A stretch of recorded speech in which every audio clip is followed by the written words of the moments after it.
Hello, everyone. We are in the sixth day of MLBB European Championship. This is the last day of this weekend, and we have the most deciding matches before us. Zakota, how do you feel? Welcome. Thank you for asking me this question. I was thinking so hard about it the other day because man, this is Mhm. gonna be the deciding factor for three teams today. Mhm. I mean, I already picked out my guesses. I think some people in the chat did as well. But it's gonna be an insane series from what we seen the other day. I think it's gonna be a Mhm. step up. Yeah, I totally agree. Like what yesterday happened, like there were so many surprises. Mainly, at least for me, when we are talking about pleasant surprise, was Tini Bambuso. Oh my God, they were so like you were talking that they are cooking, and I see that they really are cooking. So I'm really looking forward to them. But I yeah. just looking at this, Fake Time did an amazing job versus Glitchko. They choked a little bit at the end in game number two. They could have Hmm. taken the W, but Glitchko just got luckier, I feel. And they Hmm. took the series. Jackpots as well. I feel they got lucky, and Tini Bambuse just lacks the experience they need. They lack experience compared to Jackpots. They have a champion, they have Kingsta, they have I would say a superior mid laner Malfurion. But Hmm. still, such close games, and as well with Oblivion and Revenant Horror, I think that was the only stomp we Hmm. saw the other day, just a 2-0. That's true.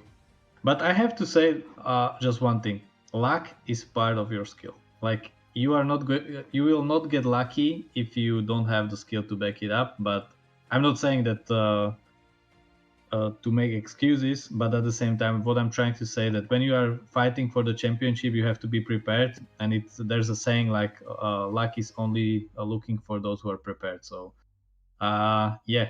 Uh, Yesterday's results were super close, and I think that's exactly what we need in this championship. We need the as much close matches as possible, because even Synchro said it, and like everyone in the casters are also talking about the same thing. We want to see those longer games when there's some comeback, when there's some mistake, the mistake gets punished, and this is exactly what we want to see. Like to see that both of the teams are super strong, and you are just like each team is just waiting for the mistake from the other team. I mean, the other day, there's this thing, I think it's the caster curse of Europe. When Mio started casting his first game, it was a best of three. I said it to him, it's gonna be a long best of three, and I believe it was. Hmm. But man, the games were so exciting. I was watching all of them, eating a little bit of popcorn, enjoying the show behind the lines. But man, it was so unexpected. I was thinking in game number two, man, jackpots are really throwing. They're playing pretty bad. Look at Tini Bambuse. They're at the top of their game. I mean, in the second Oh, game, when Lapu Lapu got picked off, when Laito got killed in the first 30 seconds of the game, I said, man, that's it. It's over, man. It's over for jackpots. They're gonna go the 2-2 bracket. But I mean, still, actually, I can put a little spoiler. Like we have a really great edit from this game, so you can like definitely go to our Instagram and give it a follow, because I think it will be dropped today if it's not dropped already, so you can go check. And there's such a good edit of, because Tini Bambusel made this play where Alice started her ult, sent her first skill, and at the same time Gatotkacha slammed the whole team, and they managed to pull it off twice. I mean, those plays are what makes the games exciting for me, at least as a Hmm. caster. Hmm. When I see those moments, I'm thinking, man, that's awesome. But still, Nish, we saw the bracket, we saw the teams qualified. Today, it's a big day for 6 teams. Three Hmm. of them are gonna go out and they're gonna be eliminated. I feel sad about this, but still, you Hmm. know, the That's the stronger team competition. is Like weaker. Of course. we are in the European Championship. Like we cannot be this sulking about something like this. It's a long time coming. Like imagine we were starting the tournaments in at the end of September, so we are building this momentum from September. From September, all of those players had time to grind, to train, to like. Of course, the meta shifted so much, so they have to train really hard all the time. Meta shift. Okay, the Yeah. Ukrainian team second qualified. I mean, Yeah, actually, that's such a good game because in MLBB, really, the meta is shifting so much that their name actually makes a lot of sense right now. I mean, uh, man, yeah, but I'm like, today we will have three teams going out, and I think that's something that we cannot really be sad about at one hand, because at one point a lose will give you so much more, and we will see how much grind these teams have. Because if those teams get out and they will come back stronger next season, that just show how much of a champions they are. Because if you think about it, even in MPLs, there are so many teams who are so always so close and are so strong, but there's just something missing. So this is exactly what we need to create. We need to create these champions, and I think that this European Championship is the exact place to do exactly that. but Nish, right now on our screen, we see the schedule, but something, Mm-hmm. is looking at me. Our ambassador from Ukraine for Mm-hmm. Surge Fit Club. What an amazing gentleman. I mean, personally, I'm thinking about starting the challenges as well. I saw Toby did it, but Toby, we have to check on Toby, because I was checking the application when we are checking the exercises. You see the QR code, you will get into Gymrat application, and Toby is still not part of our community there, so we cannot really check if he participated. So I will be keeping a close watch on all of the people who said that they will join the challenge, and I will give the community feedback that who really did and who just was full of words. So we'll see. Actually, I'm fighting with the inflammation in my nerve under my shoulder blade. So right now I'm only able to do some stretches, but I'm so hyped up for the next challenge. I mean, I agree with you. I'm also a little bit sick, but it's the weather changing, and I think most people are getting sick. The other day, Warren had some Mm. issues, of course. But still, being healthy is gonna make you less sick. So in the long Mm. run, you're gonna benefit a lot. I mean, just you're gonna benefit in the longer run from just working out a little bit, just going on walks, just doing even minor things, going on a bike Hmm. ride is gonna just make you feel better about yourself. It's gonna burn a little bit energy. You're gonna sleep better. You're gonna eat better. And some people really struggle with those two things, especially gamers. I mean, some people Yeah. overeat, some people oversleep. It's not really healthy for you. Yeah, I would say that most of the gamers are going to sleep really late, and I'm not. And I have to be honest. I was there, been there, done that. I will like there's a saying, but right now I'm not really allowed to. So yeah, but we should go back to the European Championship. I On agree. Friday we had the screens where we saw the most big and most banned heroes, and I think that we should go over it as well, because with this we see what is the current meta in Europe on like this professional level. So if you see the most big heroes, like what is really getting your attention the most from this screen? I think Granger's popularity being so Mm-hmm. high still, it's unexpected from because the double fighter meta is been growing in popularity, but still people really like having a marksman, that extra damage Mm-hmm. dealer. But it's also another thing, the Kimi mid still dominating in the hands of Malfurion especially, and the other day I believe Sei had it. So it Mm-hmm. was so nice to watch. I mean, it's such a strong mid Yeah. laner. You have so many possibilities. You do a ton of damage. You can push. You have such a good stun. You have such a good ultimate as well. Such a long range. And, Mm-hmm. Lapu Lapu being the most picked. I mean, wow. I was expecting there to be maybe the Gatotkacha or the Grok in here, but still, Lapu Lapu at the very, very tippy top. 24 Yeah. picks. Phew. Really nice. Yeah, like for me, like we were talking about it on Friday, and I think that from Friday we are talking about Grok, but Grok, I didn't see him properly yesterday. Like I don't think that he was picked even once. Who knows? Maybe we're gonna see him on the most banned list. But still, Lunox, we talked Hmm. about it, you talked about it. She's still in the top 5. I was expecting her Yeah, to rise a little bit more, maybe to the top 3. yeah, I love seeing Lunox. Like yeah, it's and yesterday, like multiple players were showing like how great of a players they are with Lunox, because they were really having these small outplays and really carrying and like putting a lot of effort into carrying the team. Like There I he love to is. see Lunox. Yeah, there he is. Okay, There's now the I there's the rock. There's the yeah rock. But still, now we understand. yeah, I mean, it was expected. Yu Zhong for me is a little bit unexpected. He's such a strong Mm-hmm. wildcard pick. He can work on gold sometimes. He's mostly an XP laner, of course, but he is a direct counter to, I would say, CC and Alice because he has that mobility. He has a big knock-up. He has the Mm-hmm. petrify as well.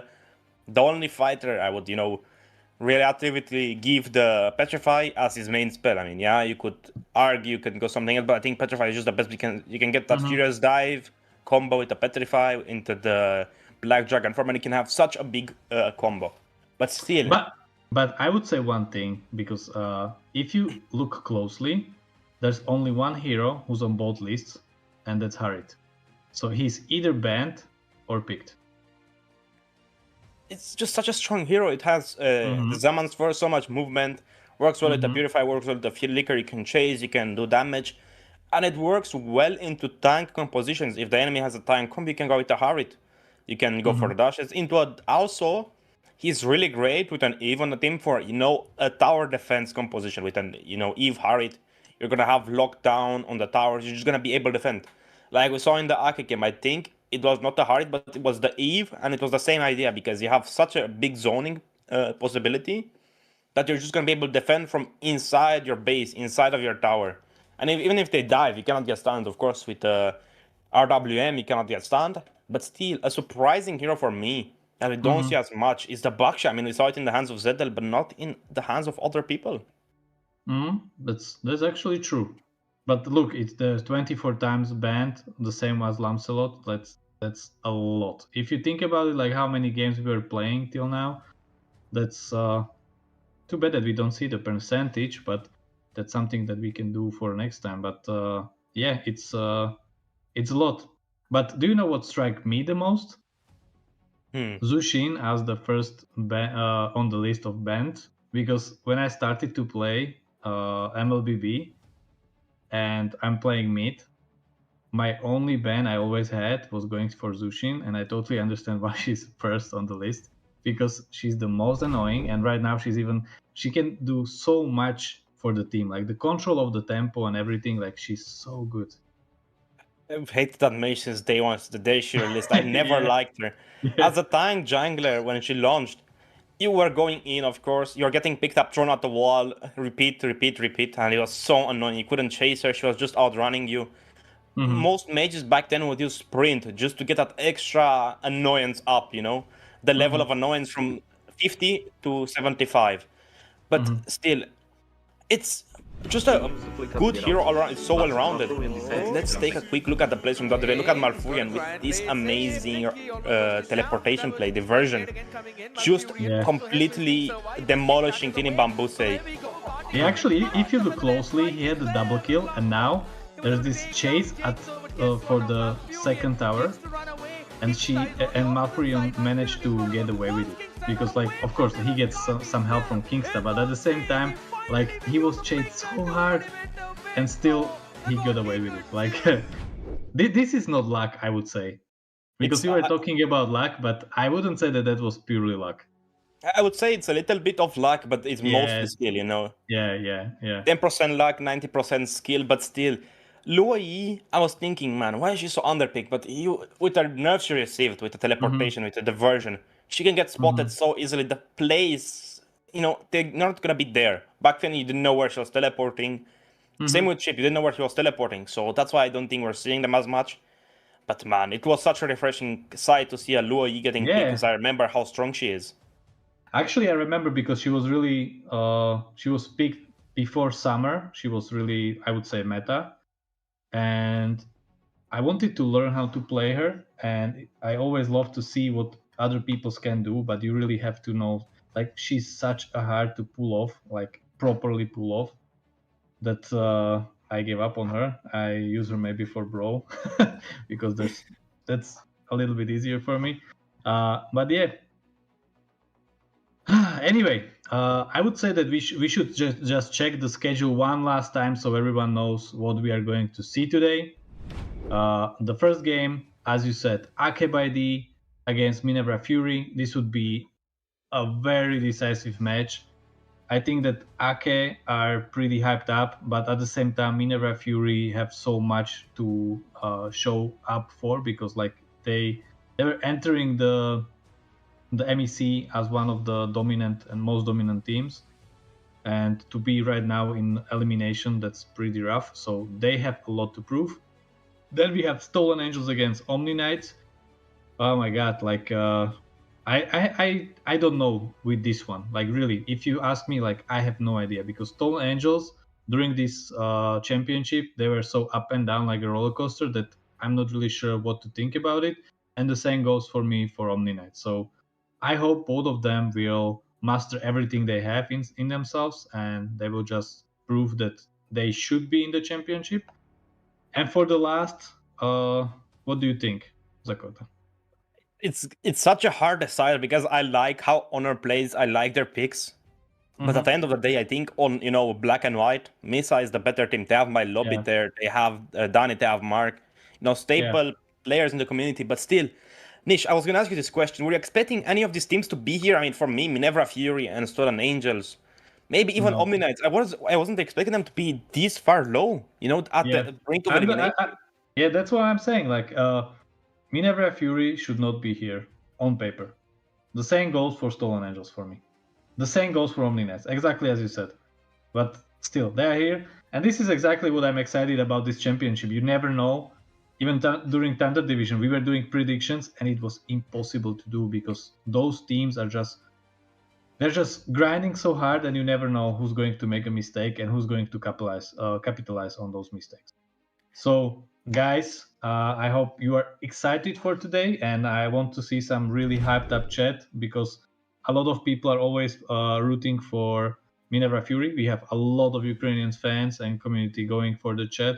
The same goes for Ake, so I'm really going to count the flags of who is going to win, either Poland or Ukraine, and the same goes for the rest. So, guys, enjoy today match. We are on Sunday. This is the last day of this weekend. It's the end of 4 round. So enjoy the matches. I will see you next week, so I have some time to recover and get more energy for the last round. Zakota, you will be casting, so you don't have to say goodbye. But thank you for your presence in the pre-show. Of course. And guys, don't forget to follow and all the rest that needs to be done. Also, go check the reel where we put together the two fantastic plays from Tini Bambusal on our Instagram. And I will see you on next Friday. Thank you. Bye bye. Enjoy.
The eye of the storm is what they call this tournament. We're calling it Surge, ladies and gentlemen. But what you are doing right now is you're tuning in to the MLBB European Championships. We have this once a year. It's been an ongoing tradition for a while.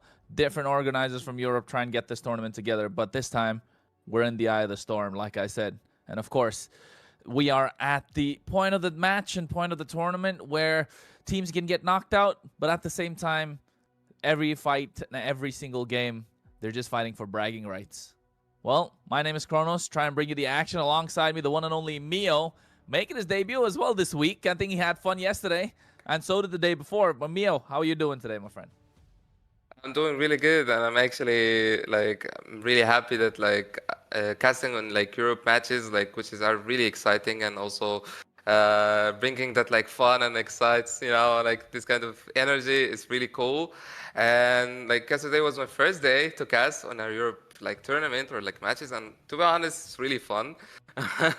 But also when you keep expecting who's gonna win, who better draft, trying to give opinions, these kind of things is actually so cool for me. And I'm really excited. But what do you think about the matches today? Me, I think, of course, the first match, we always start out with a banger, don't we? These guys don't disappoint. We're talking about Ake by D versus Minerva Fury that's coming your way. But look at the table and how we've come about this, ladies and gentlemen. It's gone for the Swiss format. Of course, the first two teams to qualify were Momentum Ori and Meta Shift. And then we had Glitch Code along with Jackpots who took first place in the Thunder division. Eternal Oblivion making their way as well, knocking out Revenant Order into the bottom half of the table. But at the same time, the teams that did not make it, Void Kids, right? Along with that, RNT. I think it was just a little difficult time for both these teams. But you know what I'm looking at, Mio? I'm looking at the bottom half of the table and looking at Ake over there. Ake bought themselves a couple of lifelines. They were almost knocked out.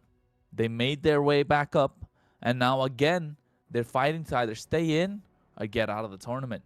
And I feel like if you're always fighting, if you're always playing games, if you're always playing matches like it's survival of the fittest, that might turn something up in you, but also at the same time, it demands a lot of expectations. And I think Ake by D, they've fallen short of those expectations quite a lot. Hopefully they don't disappoint today. But at the same time, Minerva Fury, another powerhouse team that have found themselves in the bottom half of the table. And of course, the next few matches to follow, Stolen Angels, Omni Knight, and we got Honor versus Misa Esports as well.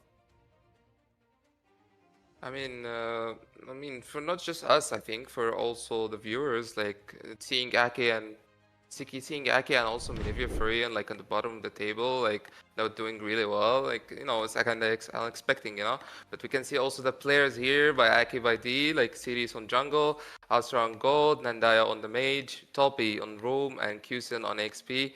And we have also Afrodi on substitute for Team Ake. Yeah, I think in this lineup, they've made quite a few changes as we've come across the season, across the year. We're what, November right now, midway through November even. But this team has been performing really well throughout the year. But they've made a few changes here and there, whatever may happen. But there are some that stay the same, especially Tobi Nandayo. I like the mid-duo combo that they have with the roam and the mid laner. But then again, it's just sometimes the hero pool's lacking. Sometimes, the pressure is just getting to them. Hopefully, they'll be able to outshine their former selves. But however, they're going against some giants of their own. Minerva Fury. Talk about some star-studded players here in Europe. We're talking Pancrat, Macaron, Sensei, Primo. You know what? Extrail? How do we say that, Mia? Control, Extrail, and then we got Silencer as well in one of the substitute positions. But if I may say so, Pancrat has been consistent throughout the Thunder division, and he's been doing well here as well in the MEC. And I think when they've gone head-to-head against each other, they played 7 times, but, Ake got the better of them twice.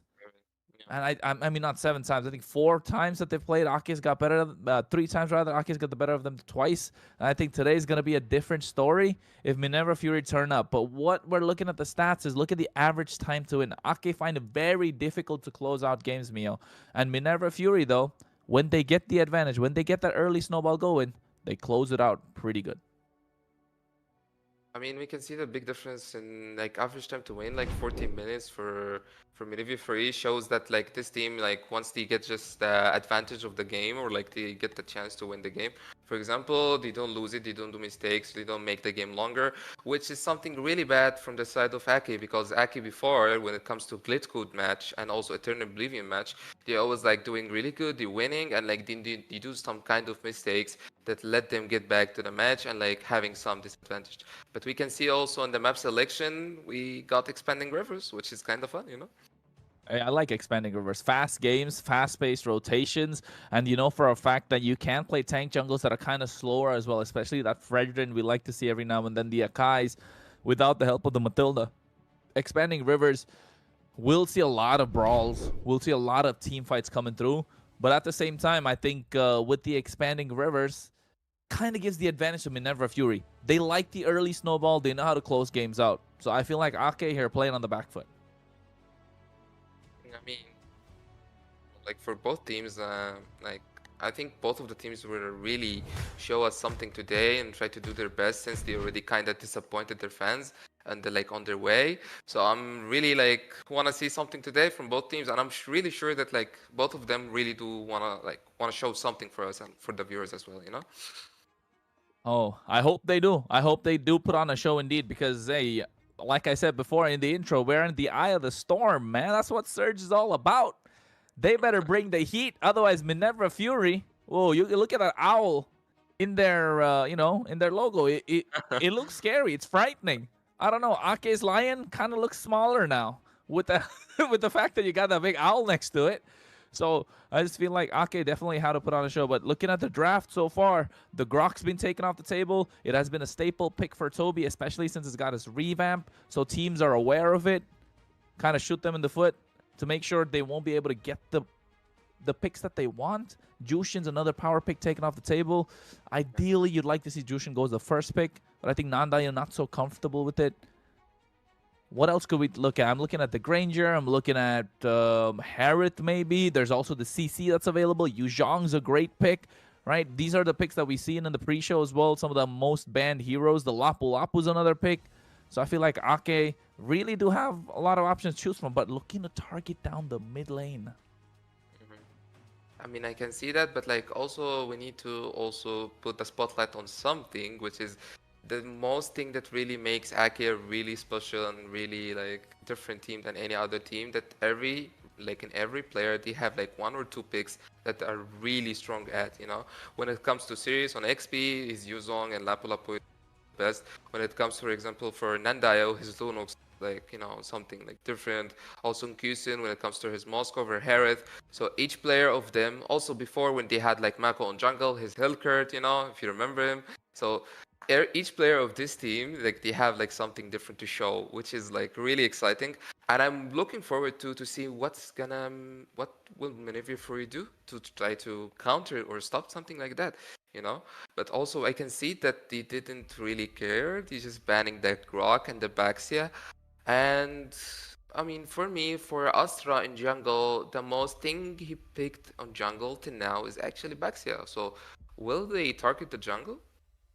I mean, quite versatile, right? The Baxia can be played in the roam position, can be played in the jungle, kind of like a pivot for the team to see how they can draft around that hero. The Harith, again, another powerful pick needs to be taken off the table. Gatot Kacha is a great pick. That's two roamers being targeted, while on the other side, two mid laners, one gold lane, one jungle. So kind of understanding what they need to go down. If you try and, make sure that Ake don't have their perfect roam position heroes, it will be difficult. They do sacrifice the CC, though. It has a really good win rate, but it's only been played 10 times because the other 26 times it's banned out, ladies and gentlemen, because this hero is a menace in the EXP lane. Prevents the opposition from playing a tank jungle, and I feel like Minerva Fury probably won't be looking for that. Maybe look for a Hayabusa. Maybe here Farsa would be absolutely great as well. Lapu Lapu still open. Yu Zhong is available. So maybe, I don't know, Yu Zhong and a Farsa rounds up the draft for Minerva Fury really well. Maybe you actually go for the Yuzong, especially that they know that maybe they can like make CC gold lane and then take their the best hero on XP, which is Yuzong. So maybe we're looking for this, but they actually go for the Hayabusa and Farsa, and I think I mean, it's not really bad. I think it's a really good choice. And but like there is also other junglers that left, which is there is Lancelot, which is a really good prior pick, and it's not nobody picked it till now. Maybe they think like Astra is not that good with Lancelot. We don't need to like to pick him or like to ban him or something. Maybe it's part of their plan. But like maybe I expect something like Fredrin maybe, since like Astra they always comfortable when he uses utility junglers, you know.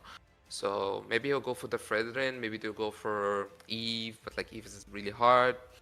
I mean, maybe gonna see Yuzong early, as they always love. A Badang, because they picked the Badang a lot. Don't pick Padang, bro. Ooh, they go for the Badang, yeah. It's something different, right? It's a new pick for Toby. I don't like it. Like, it's not new for Toby. That's the reason, Mio. I've seen Toby every time I cast an Ake game. He always picks this hero. And it makes no sense to me. I understand why you want to pick it. I mean, it makes sense, but come on, bro. Like, kind of expand your hero pool, man. They know you're going to pick it. And now they pick the Alice on the other side. So you're not, they're not doing themselves any favors. It feels like a forced error, you know. It feels like Minerva Fury are dictating the pace of the draft, even though they're on the red side. So this Alice now, you have a backline dive, you have Farsa for the high ground, you have Hayabusa to try and create some chaos, to pick somebody off, especially Nandayo is what they're looking at. So the Eve and the Lunox instantly banned out, knowing that those are some power picks for Nandayo. The Kalea and the Wan being taken off the table as well. But I don't think Minerva Fury probably want to go for a, you know, for a marksman in this case. They're going against a Lancelot. You have plenty of damage. You have plenty of burst damage. You have the scaling coming in from the Farsa and the Alice. So I feel like a Ruby here would absolutely benefit them. Put Ruby on the Pancrat, and let's play out the roam position for later on. You always have the Matilda that kind of helps her out. And then you have so much more that you can with. Kufra, absolutely menacing to go against a Lancelot. But then it's the first time we've seen a Kufra come out in the MEC. I mean, one of the most like strange thing in Maneuver Fury is always Silencer showing different picks to us. Last time he showed us Natalia. Last time he showed us Guinevere. Baxia Room. Like he's always showing us something different. And now he's showing us the Kufra. He always tried to surprise us, which is like, you know, kind of fun to be honest to see. But I'm looking forward to what gonna Aki pick in Mage, because they don't have many options left. Like the Lunux was their best option, but already Maneuver Fury already noticed that. And they already Valentina, no? banned it. Valentina would make so much sense if it's in the hero pool of Nandayo, though, because Valentina's so great here. You get the Feathered Airstrike, you get the Throne of Ruin. Oh, they go for a Sicilian, a backline, you know, late game bombardment with that Sicilian. A Yu Zhong as well with that 69% win rate, folks. You know, 69% win rate. I feel like it definitely works out for Ake. I like their draft so far, but then they're going against the Granger who can kite equally well. Ooh, what do you think, Mia? What about the drafts? I'm like, Aki always make you feel like, oh, they are losing the draft or something, but like in game, they show you something really different. Always they do that. So in case I'm gonna say Maneuver Fury, it has like the better advantages, the better draft, but like also Aki has like the Lancelot and the Yuzong, which is really strong in early game, and maybe they're gonna make some difference. So I think it's gonna be really depending on the game itself. It's gonna depend on both of the teams, you know, what they're gonna show us, what they hide for us, you know, and what's their plans and how they're gonna do it. So yeah, I'm really looking forward to see that match also with the viewers, you know. Yeah, I think this match is definitely going to be spicy. I like the draft of both these teams. Quite team fight centric, quite heavy in the back line as well for both these teams. They have a dive composition coming in from Ake. Minerva Fury have the same, but they're playing front to back. The Granger, the Farsa. The Granger going to get a couple stacks in the Sky Piercer, and then we're going to see a lot of havoc in the land of Dawn as we're getting ready to go in. Ladies and gentlemen, boys and girls, and friends of all ages, get ready as we're in the first game of the first match of the MEC fall season. It's the 16th of November. Wherever you are in the world, make sure you're tuning in, because Ake by D versus Minerva Fury. We can see also the Farsa going for a gank on the XP on Yuzong, but I think Yuzong already got like noticed it. And I think this game is gonna be kind of hard for the side of Ake when it comes to the mid lane, since already Maneuver Fury got like the Kufra, got the Farsa, got the Hayabusa, really strong trio mid when you especially play against Badang and Sicilian, which is not really strong as Farsa and Kufra in the early game, you know? Yeah, not really strong, but you can see Silencer going in already, getting a jump onto Nandayo. Toby just making sure Sensei's not coming in to poke him down. This is the problem with the Sicilian. You're going to have a weak mid lane in the early phase of the game. You need to play a little aggressive to try and unlock the Sicilian early on. But once the Sicilians get a lot of poke, you got to go recall, come back. The mana's going to be a problem always. So you need to find the right timings to use those skills. Meanwhile, EXP lane, Qsen able to, or rather Gold lane able to take that Gold Crab away. Pancrat will be looking to scale as early as possible. We can see also Lancelot hit the level 4, and we can see that Minerva Fury are trying to plan something on the Yuzong. Do you want to kill him before the turtle? And that really shows that Minerva Fury really respect the Yuzong pick, and we really respect that, you know, he's a really dangerous pick. But Yuzong already is aware of that, you know. But like, I think you're gonna go for the turtle side now.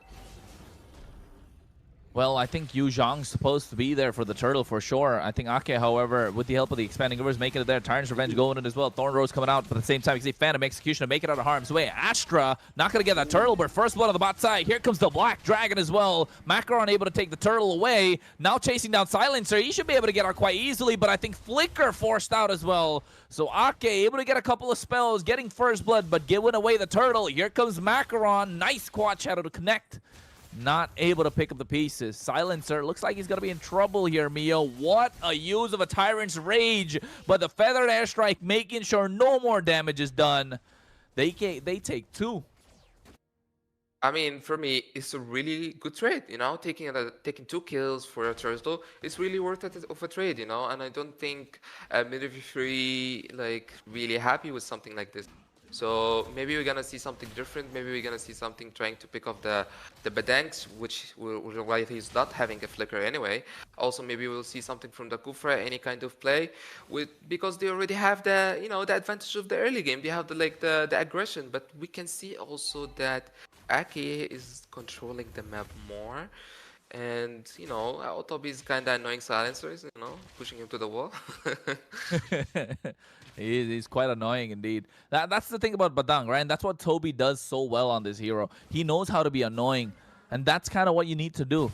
However, if there's a moment where he's a little passive, it's not going to work out. Speaking of passive, oh my god, Astra should learn a little passiveness because he just gave away a free kill. That was unnecessary. It's a really bad kill, especially when you play something like Lancelot, you know, because, Oh, wait, Feather Airstrike coming through as well. You can see they're going for the fist crack, finding one. Quad Shadow able to make it out of harm's way. Ake by D. Able to get a couple more kills on the board. Just 1 kill, rather. Could have been another. Minerva Fury behind the 8-ball. I don't know, like they got a really good kill on Lancelot, and I was about to say that like killing Lancelot in early game, not making him get his War Axe in the early game, will really annoy him and like really make him not that Lancelot that we know, like that strong, you know. But we can see also that he got like, you know, a revenge on Kufra when he ulted the Lancelot and they killed him. But we can see also on the second turtle is going really easily for the side of Minerva Fury. And the question is, when are we gonna see Astra?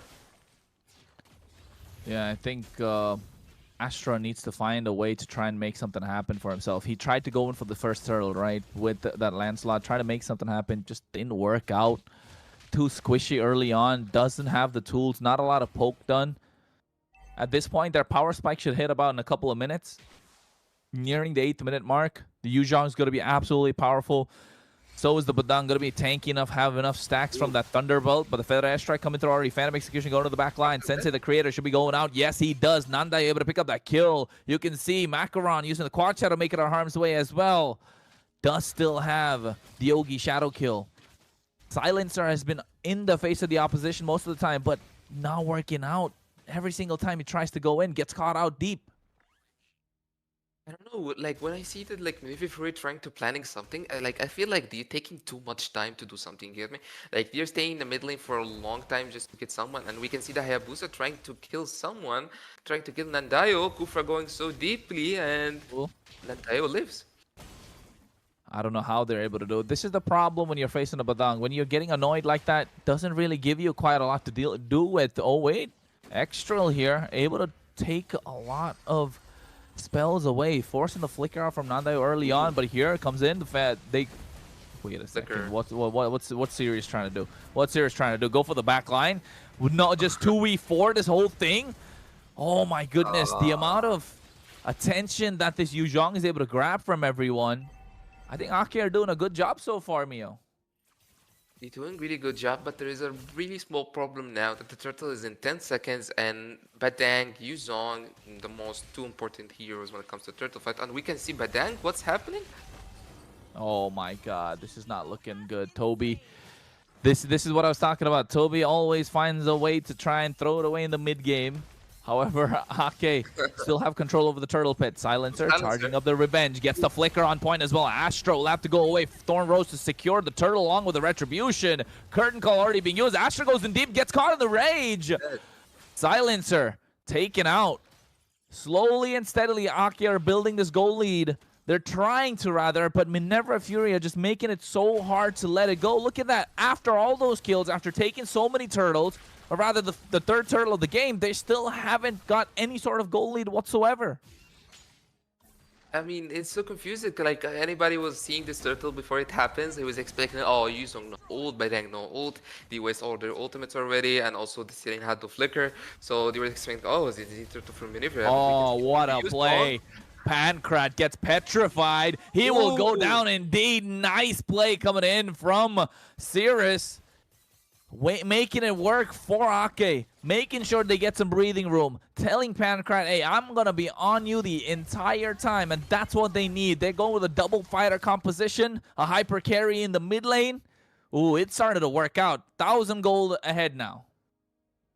I mean, it's cute. This is serious on Yuzong, you know. It's not something new. Like, we already know that how he good on Yuzong, and his skills that always, when you lose a team fight or like you're on the losing side or you don't have that advantage of the game, he always give you that advantage back. And he didn't kill any other player. He didn't kill Alice Cooper. He killed the Granger, which is the most important player for the side of Minerva Fury.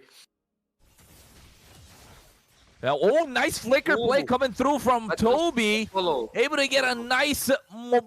No, I thought they could make something out of it. Macaron, just able to make it out. I don't know. I thought like the flicker was so good, but like there was no follow. Yuzong was so far. CC was so far. CC was in mid lane, so I don't know. Oh, nice jump on Tsunanda. Yo, Feather Airstrike being used as well. Curtain call on the back line. You can see Sensei the Creator trying to survive. Thorn Rose comes in, but X-Drill goes in too deep, gets taken out. Astra. Ogi shadow kill from Macaron, able to secure that one. It's 3v4. But Sensei has to go back. It's 3v3. Silence able to find the revenge once again. But look at Cirrus goes into the Fury style on a Pancrat. Sharp Rescue able to get a lot of damage done. But the Black Dragon unleashed finally. And I think this purple buff is contested so hard that Ake do not want to give it up. It's more like giving up control. Oh, Cirrus would have died with a flicker. Nobody home. With nobody there to try and give some support, but you can see once again, they're able to get a lot done. Just taking away 2 kills along with the mid lane tier 1. Double kill in the hands of Cirrus. I don't know. I think Minerva Fury gonna ban that Yuzong after that match. Like, you know, the guy that disrespect him and he left the Yuzong is like his best hero ever. I think for the next match, it's not gonna be an easy decision. Like, it's not gonna be a hard decision to let him open, you know. But also from the side, from what I see from Minerva Fury, that in the mid lane with like Kufra gone on the Sicilian and he couldn't get him, and then like Alice flicker ult and couldn't get him. Like, it was really good skills, but like there was no follow from Farsa, from Hayabusa. So I don't know. Is like, does Minerva Fury have a problem when it's come to the synergy or the comms? Like, because that's what we kind of notice, you know. They always do something good, like after they do some kind of mistakes. But look at the top lane. Oh, no, I think that it's not looking good for Astra. He's getting caught out once more. Every time to try and get an advantage. Minerva Fury catch Astra off guard. He's not doing well. 3 deaths. As a jungler, as a Lancelot that's supposed to be so mobile, dive into the back line, getting caught solo most of the time. It's not looking good for them. However, those are 3 deaths out of the 4 that they have in the team. And even the roam doesn't die so much. I guess like Top is gonna report them after this match. But we can see also Silencer trying to do something. Nice use of the Tyrant's Rage going in. Oh my god, they just get Q'sin. Just melt him down. Macron, Quad Shadow, Ogi Shadow Kill. Toby trying to survive, goes for the Flicker as well. It's no avail, gets taken away. The Lord still on the tier 2 in the top side. Should get melted down quite easily now. I think Minerva Fury have found a way to try and take back control, but the minions are still pushing in. The macro is still on the side of Ake. The map's a lot more blue than red than they like. But that was, if you notice also, Kronos, like they were standing in like in the rib of bush, and like they were expecting like Kufra to jump, like 3 in the bush just waiting for Kufra to jump on them. I don't know, they didn't expect it, or I don't know what happened in their minds, but like I think it was not that pretty hard to expect, you know. But we can see also that Midway wanna get the mid lane, they wanna pick off someone, but they get back, I guess. Yeah, I think that's got to be the idea that they're looking for. The Lord's going to be up in 60 seconds, right? Sirius needs to target Pancrat, but don't forget now Pancrat has a couple of stacks on him. Not just that, he will be able to kite quite easily as well. He has enough stacks in that skill 1, in that passive of the Granger, to be able to dish out the damage. Minerva Fury, I think they might be able to get a defense as well, just because they got the high ground from the Farsa, Mio. I agree. The Farsa is really annoying for example, for the Sicilian, and like not gonna make him free hit really well. But if you also notice that series when they use Zong is not making Sensi to play or like to even feel comfortable at all that match. So that leaves only Macaron, that he's the only person who can get the Sicilian, and also it's really hard for him to catch him. It's like also Toby always trying to save him and get his bags, you know. So that's why we see Nandaya on the Sicilian. He's 3-0-4. He didn't die once, you know? This Sicilian is kept well protected in the backline. Oh my god, speaking of dive, man, I was just going to say they're diving onto them, but look at Silencer. He's been so good with his Tyrant's Revenge Rage combos, but here comes Sirius, the Black Dragon form, trying to cast Pancrat. He's locking him down, has to petrify, gets him shut down in the hands of Nandayo. This is what they were looking for. They were looking for Minerva Fury to go a little too aggressive, and they bite the bait. They get 2 members, and now looking for more. Farsa flickers out as well. The Lord should be in the hands of Ake. I mean, like, they did really pretty well when they wanted to try to pick off the CC, you know, in the mid lane, because the Lancet was showing top lane, so they knew, like, Aki were 4 players, no, not 5 players anymore. But we can see that Series is doing that difference in this match. Series is always giving Aki, like, the advances. When they just lose it, he give it back. Like, we can see, look at the Yuzong, he's going so deep. Granger has the flicker, but he couldn't even flicker because of the Petrify. He didn't have the chance. Taking also shutdown from the Sicilian on the Granger is really, really important from him, you know? Yeah, I think just waiting, right? Being patient. That's what Sirius did. Sirius was in the Black Dragon form, waiting for the flicker from Pancrat, and Pancrat was waiting for him to come back down. But it was just too quick. As soon as he landed, he petrified them.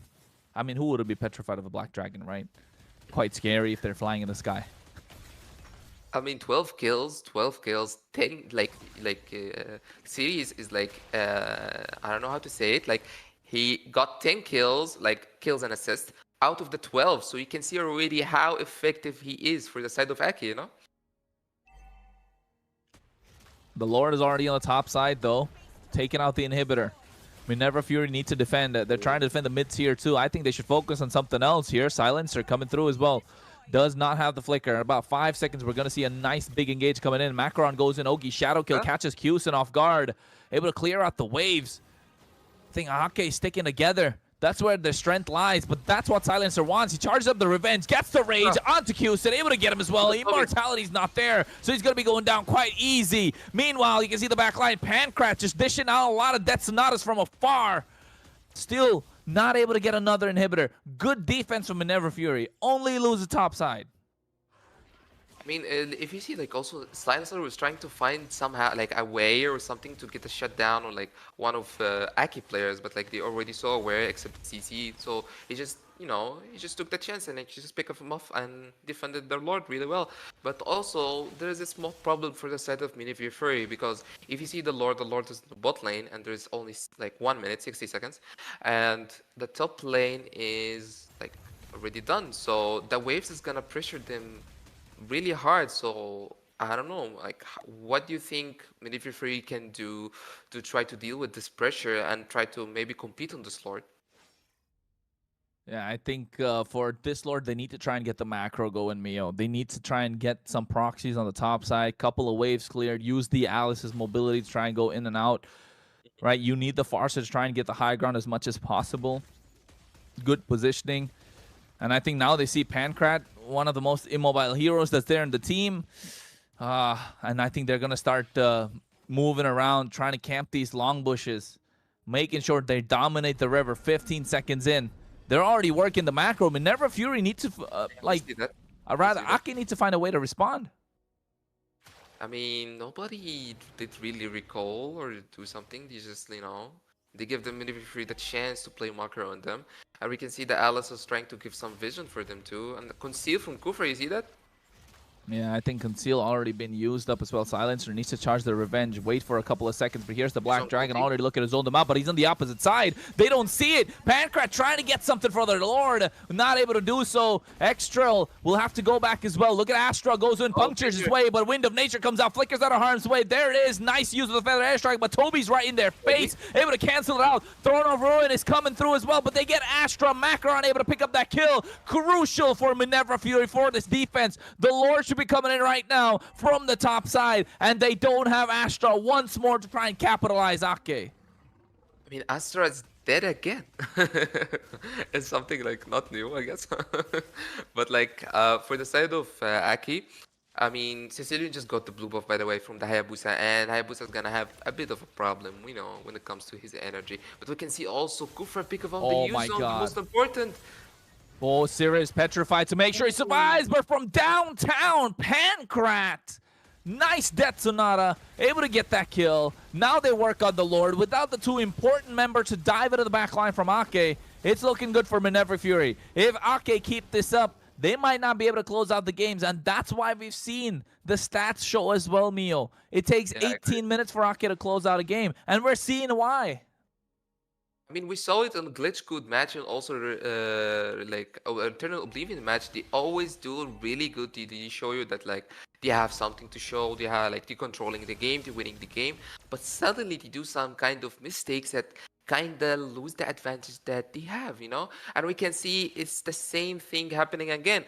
And the question is also, will Minerva Fury use the chance and win this match? Silencer, man. Nice Rage Revenge combo. Oh, sniped. Sniped is what I would say. Silencer picking up that kill, though, so Toby goes down. They're picking them off really well. Silencer has been on point with his cool for every single jump.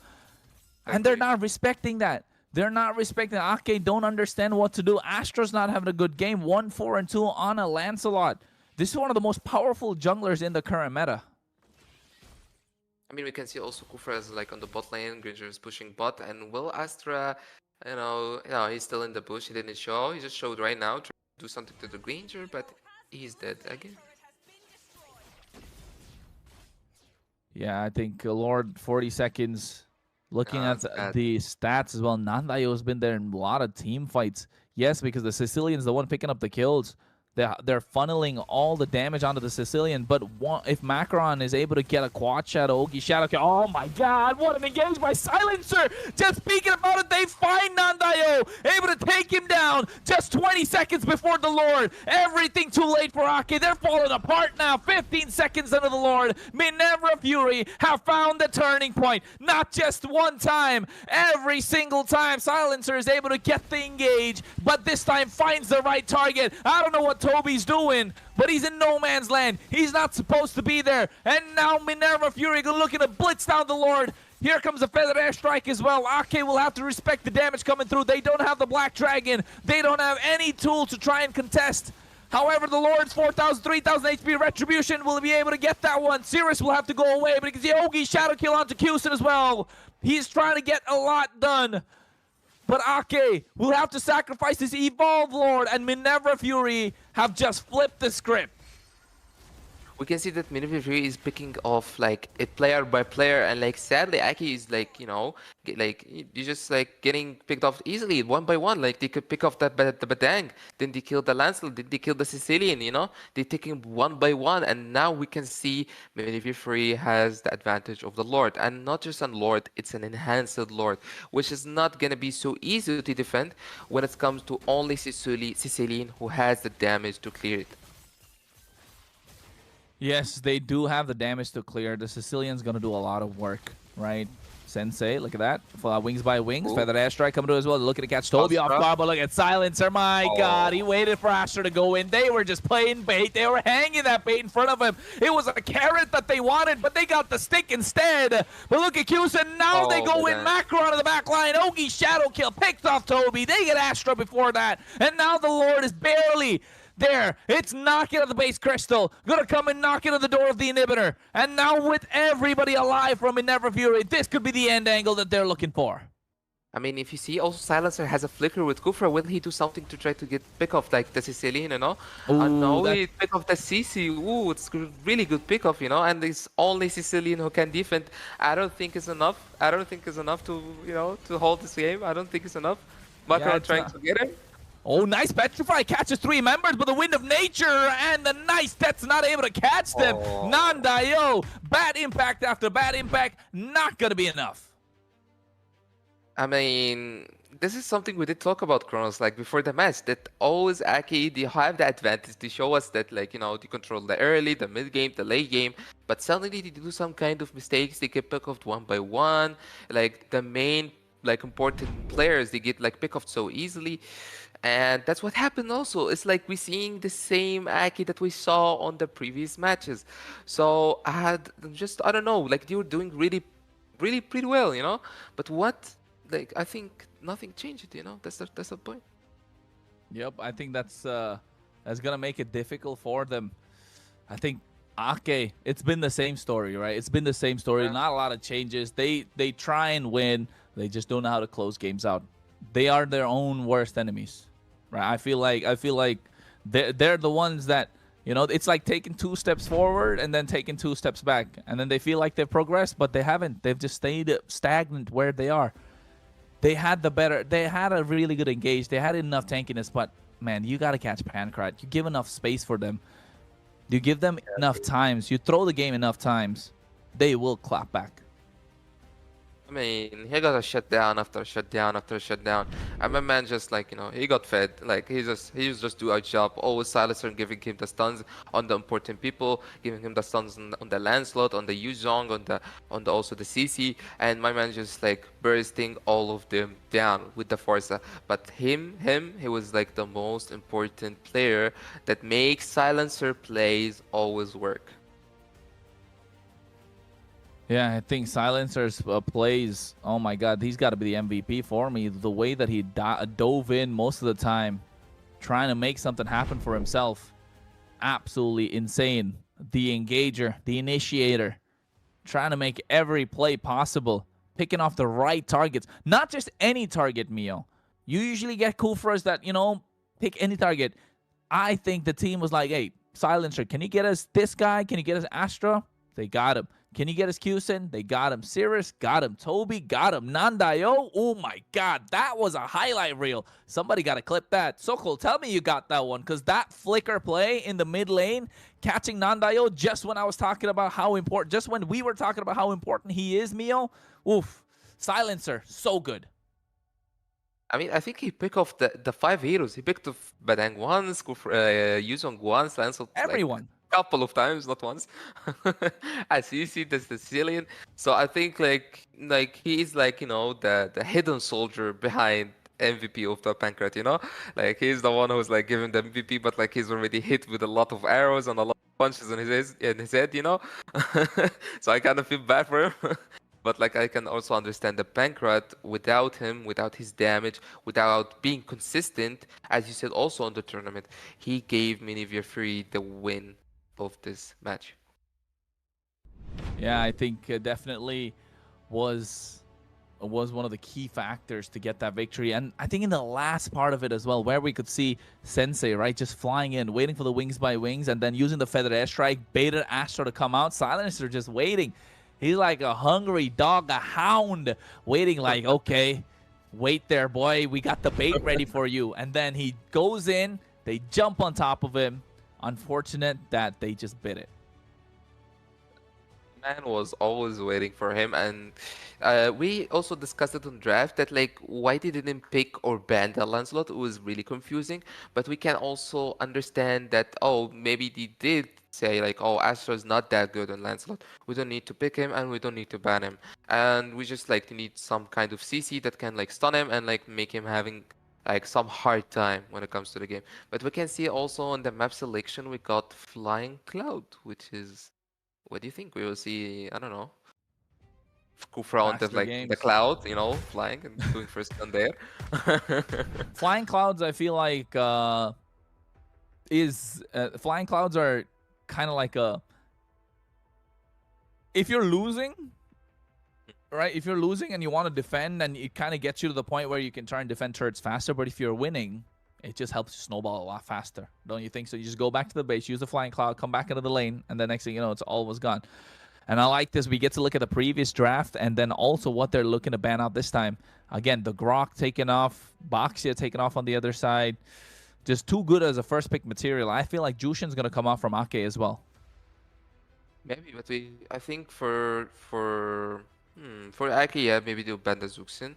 But will maybe if your Fury kind of respect the Yuzong pick and ban him, or will they just say, oh, he's not really a problem for us. It was just the early game. It was just the mid game, you know. But for me, and like from what we saw in the match, I think the Yuzong was really crucial pick and was really annoying, especially for Sensi. Like he was 0-3-3. He was really having a hard time against the Yuzong, especially when he go with his Petrify.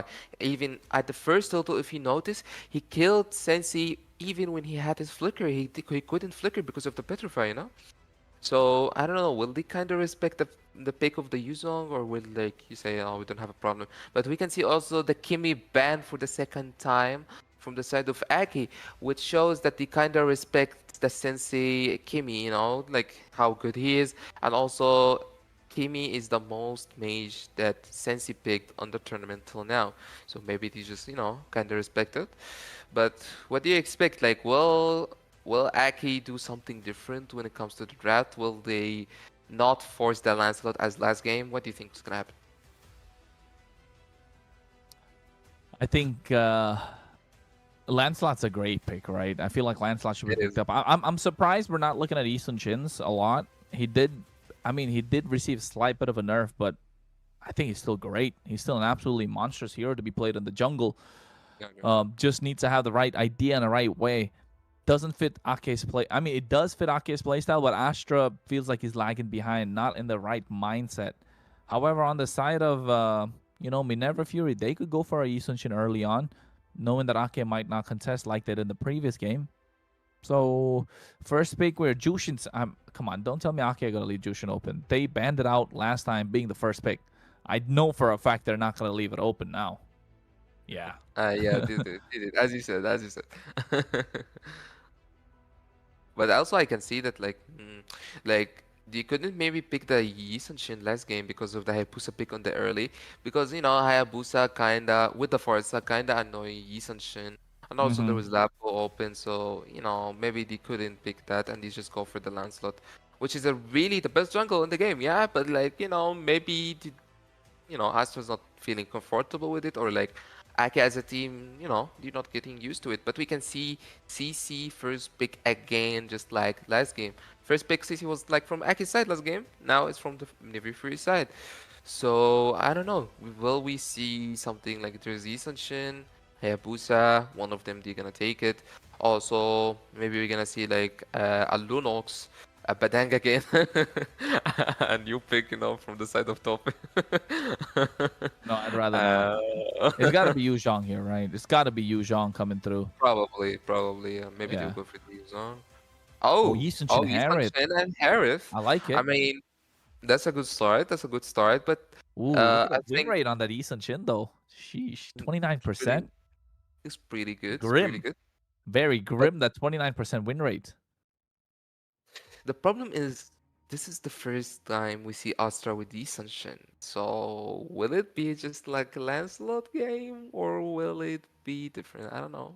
I don't know, man. Feels like he woke up on the wrong side of the bed. Feels like you know, he's having a tummy ache. Feels like he ate something wrong last night. I don't know what it was this morning.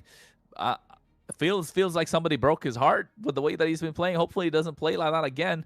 But nice response on the other side, right? The Hayabusa in the hands of Macaron. Again, he had a good game, the previous one. But the Alice once more. I mean, Hayabusa is really good jungle when it comes to facing Yi Sunshine, especially when it comes to macro, facing them like 1v1. He's really strong against him, and also he's gonna provide that kind of flanking things when it comes, like you have CC, you have Alice, you have a lot of front to back, so you need someone like who can flank from the back. But finally, we can see Nandayo going with his Lunox, and like, he's like saying, okay, it's my time to shine, I think finally he's able to get his hand on a comfort pick, right? I think the comfort pick Yeah. definitely should work out for him, but I don't know, man. I don't know. With the Hayabusa and the Alice, feels like it could be a difficult time for them. It's too many squishies on the side of Ake, and I think Macron's going to be smiling, right? Like, in this meta where it's a little more beefier, a little more tankier, a lot of great. squishies being picked up, too many late game hero. I mean, Harriet, yes, he's a lane bully, but not against the fighter. He's gonna have a difficult time scaling. Lunox is gonna have to scale as well. Yi Sunshin has to scale. So they need something in the early game for the Roam and the EXP.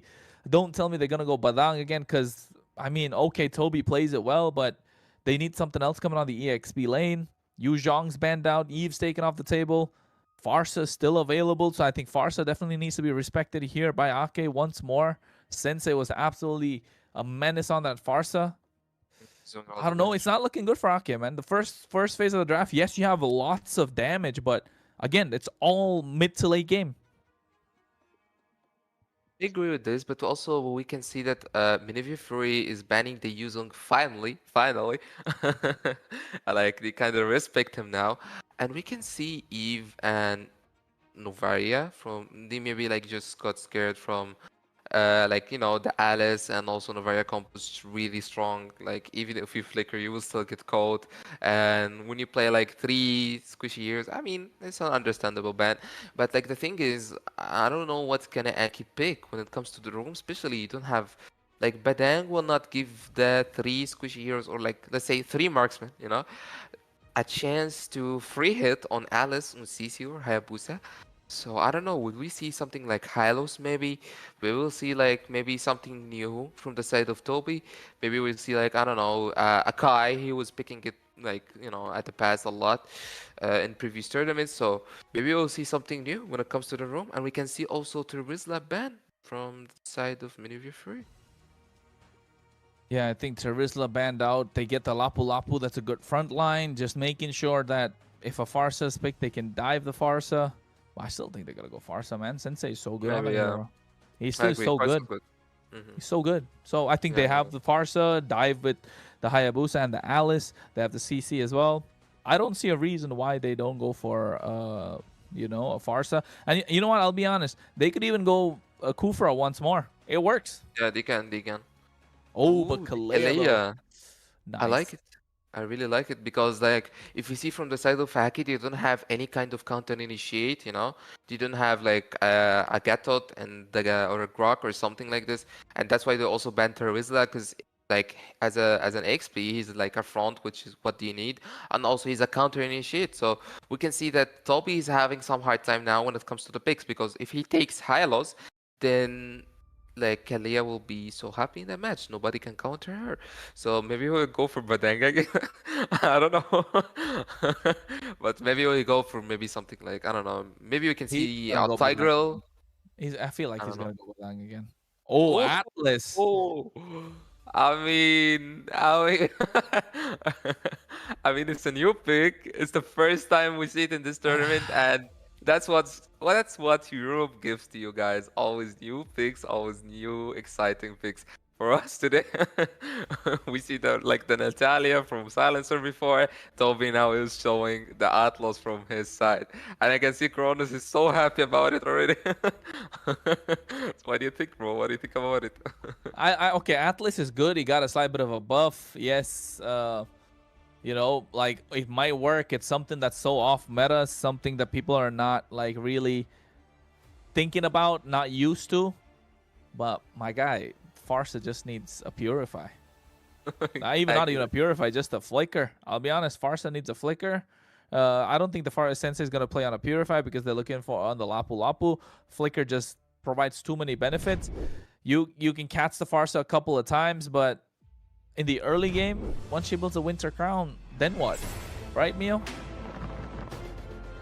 Buying the Winter Crown when it comes to the late game, I think is gonna be pretty easy to dodge the Atlas, but also maybe, you know, the buff that Atlas got in the early game and like on his like defense and slow, maybe it will, you know, make some difference. Or making, for example, you know, Sensi playing Purify, maybe it will make, for example, Lunux to have the chance to, you know, maybe flicker or get him, something like this. So yeah, we will see, because we know also from the side of Minerva Fury, when it comes to the draft, you have like the better draft, the better like composition when it comes to the picks. But like in the gameplay itself, they don't have that like, you know, aggression that picks they have. So I don't know. Maybe Aki will show us something different. I mean, hopefully they do get to show us something different. But already off the bat, Macron stealing away a jungle creep. Astra is behind. I mean, they're looking to get something out of Silencer here, and it's going to be first blood in the hands of the Eastern Shin, so that's good for Ake. But look at that. They get the perfect match onto Sensei, but again, he has a Purify. He didn't even use it. He didn't even use a Purify. Oof, this guy got some nerves of steel, man. Ice in his veins. He didn't like feel any danger, especially when the CC also came close to him. So, you know, he felt like, you know, Banker got his back, you know. But also, we can see that like they took the beer from Yisan Shin, and he's I don't know, he's already level 4. Okay, so there's no problem at all. I thought he was gonna have some problems.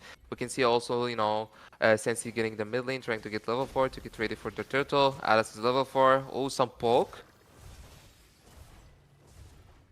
Well, they're not going to get nothing out of it, though. They're not going to get anything out of it. They will get the turtle. Sirius is there. I don't think he wants to go into the Bravest Fighter. It's too late. He actually goes for it as well. Landshaker comes out. They're looking to get that. Throne of Ruin already being used, but look at that. Macaron able to pick up Astra. Yes, they take one, but they take one more in return after the turtle nonetheless. I think here is a little too deep. Gets that Tsunami Slam down, but nobody home able to get that kill. Oh, wait, Macaron trying to get something down. He has the Oki Shadow kill. I'm not sure if he wants to come in. Nice use of the Feathered Airstrike. Curtain call to make sure they don't go away. You can see he comes through as well right after the Brilliance. Nandayo fell for the trap, but they split the damage. Oh, that was so close. That could have been so expensive. There were 2 more kills right there for Macaron. He didn't connect with the Quad Shadow. And we also can see the Lapu Lapu trying to get the Farsa, and he did actually get the Farsa. And I don't know, like, if you see on the first turtle, yeah, Minerva Fury got it, but if you look at the match itself, 4 kills for the side of Aki, 1 kill for just Minerva Fury. I don't know, it doesn't look that good start as we think, and it kind of looks like the last game as well, you know? We were expecting that Aki will have like that, Minerva Fury will have the advantage because of their picks, but we can see Aki is doing the same thing. Kelly doing some ultimate, try to get the Atlas, pick up him off, and Atlas is like, you know, he's not feeling any problem. He's good. He's really good. Farsa will get me? No, I'm good. Yeah, I think Nandai is going to be the target. Silence trying to get something. Oh, wait, what is Toby trying to go perfect match? Nice use of the Fatal Links. Purify used as well, but Sensei was a little too late. I think he didn't even have a Purify, did he? No, he didn't have Purify, but it's like, you know, he was like saying, oh, I'm going to base. Oh, why are you coming here? You want to come base with me? And he just took him to the base also with him. But we can see also Toby is going so aggressively on Silencer, trying to pick it off. The Lapu Lapu also. And he was so close to die. Will he die? Is it really worth it, Astra? Oh, look at Farsa. Farsa is about to die? No, he lived with a really, I mean, I don't know, good luck, I would say. Close. It was really close, right? It was really close for the Farsa to get taken down once more. Finally, Ake able to do something to make a comeback, but they're losing out on these neutral objectives. Macaron, Quad Shadow, once again, Ogi Shadow Kill, trying to get some damage down onto Toby. Goes for the perfect match. Cirrus here, all going in. Landshaker, Bravest Fighter, trying to show some damage. Cirrus gets caught up in that Tsunami Slam. They lose Macaron in the process. Oh my god, it's not looking good for Ake. Even though they're able to get the kills, they're not leading by gold. They're not able to get these neutral objectives, Mio. No, like for that, like if you look at the turtle, oh yeah, I mean, if it has two turtles, but look at the kills, look at even the farm. The farm is even for the side of Aki, you know? And we can see also Astra trying to pick off the CC, Atlas is also Ooh. ulting the CC, Harith ult, Tunuk's ult, blah, blah, blah, blah, a lot of things happening, but he still get pick him off. And we can see Farsa, he didn't use, oh, he didn't use a Purify? He did. He Oh, did. He used the he did, purify. but it wasn't He enough. used the It wasn't enough. purify to purify the fatal links from Atlas, but then after that, it just didn't get him. I mean, maybe we did talk also about it when in the draft a bit. Like maybe you wanted the fire set to use a purify, so like maybe Nandayo can like always pick him off. Also, the Lapu Lapu is gonna be like, for example, Farsa is gonna be an easy target for him. So actually, and we can see in that game that is working. And this game is really looking like last game is the same, but will Ake this match really get the win? And I don't know, like not doing more mistakes, I guess.